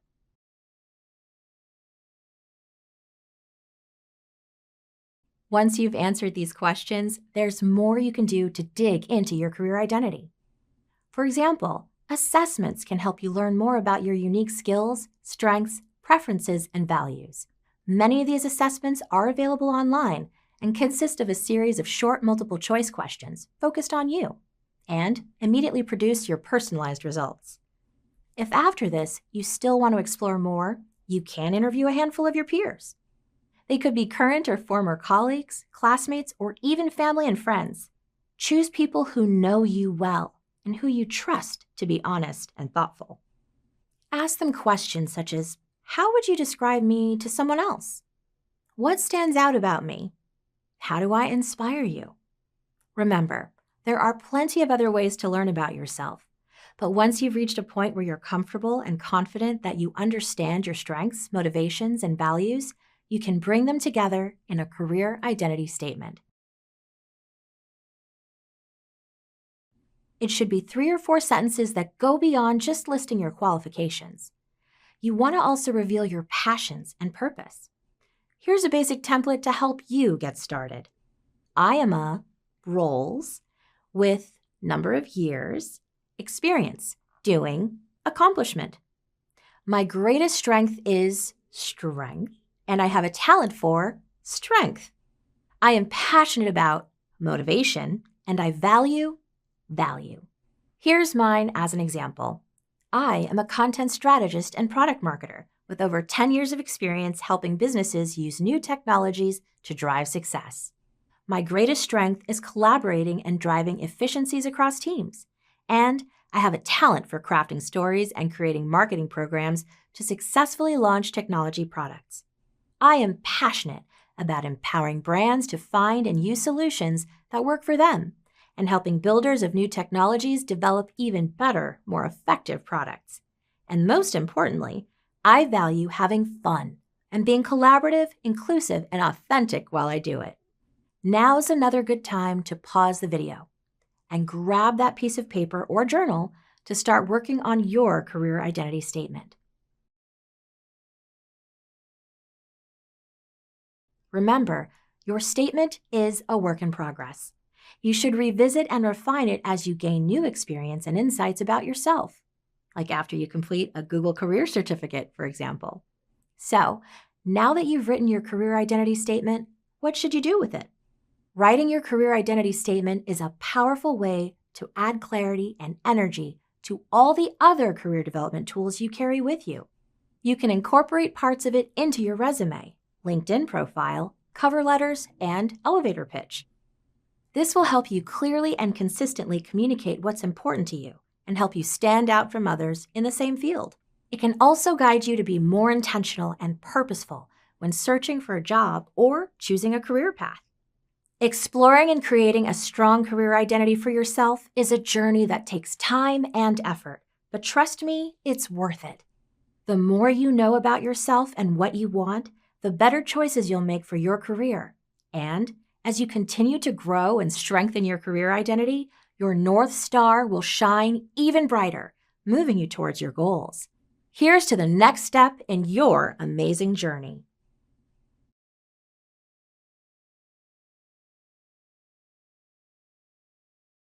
Cue the graduation music. You've made it to the end of the course. Congrats. It's been a long journey, and you should feel really excited for making it here. By now, you're much more familiar with the operating system and the many different tasks that you can accomplish using Python.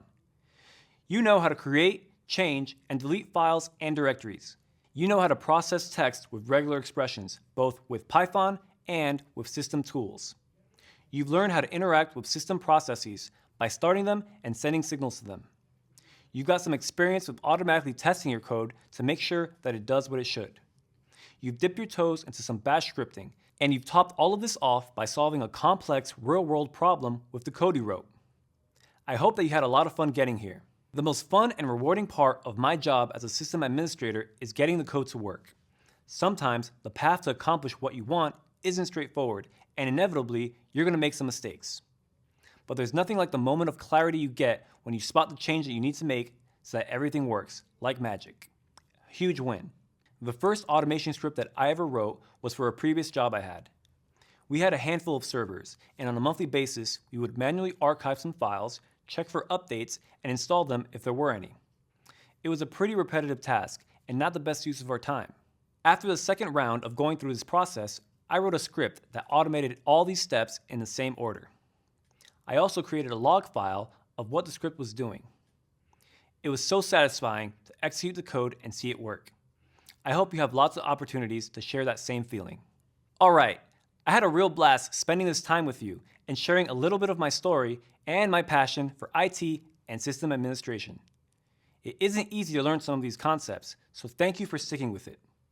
On behalf of my colleagues who you've met or who you'll meet in other courses, we'd like to say good luck. And we hope to see you out there in the world putting your new skills into action.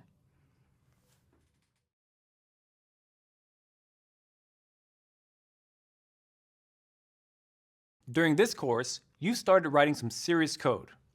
As you progress, you probably realize that it would be pretty helpful to have a tool to keep copies of your code as you add or remove features.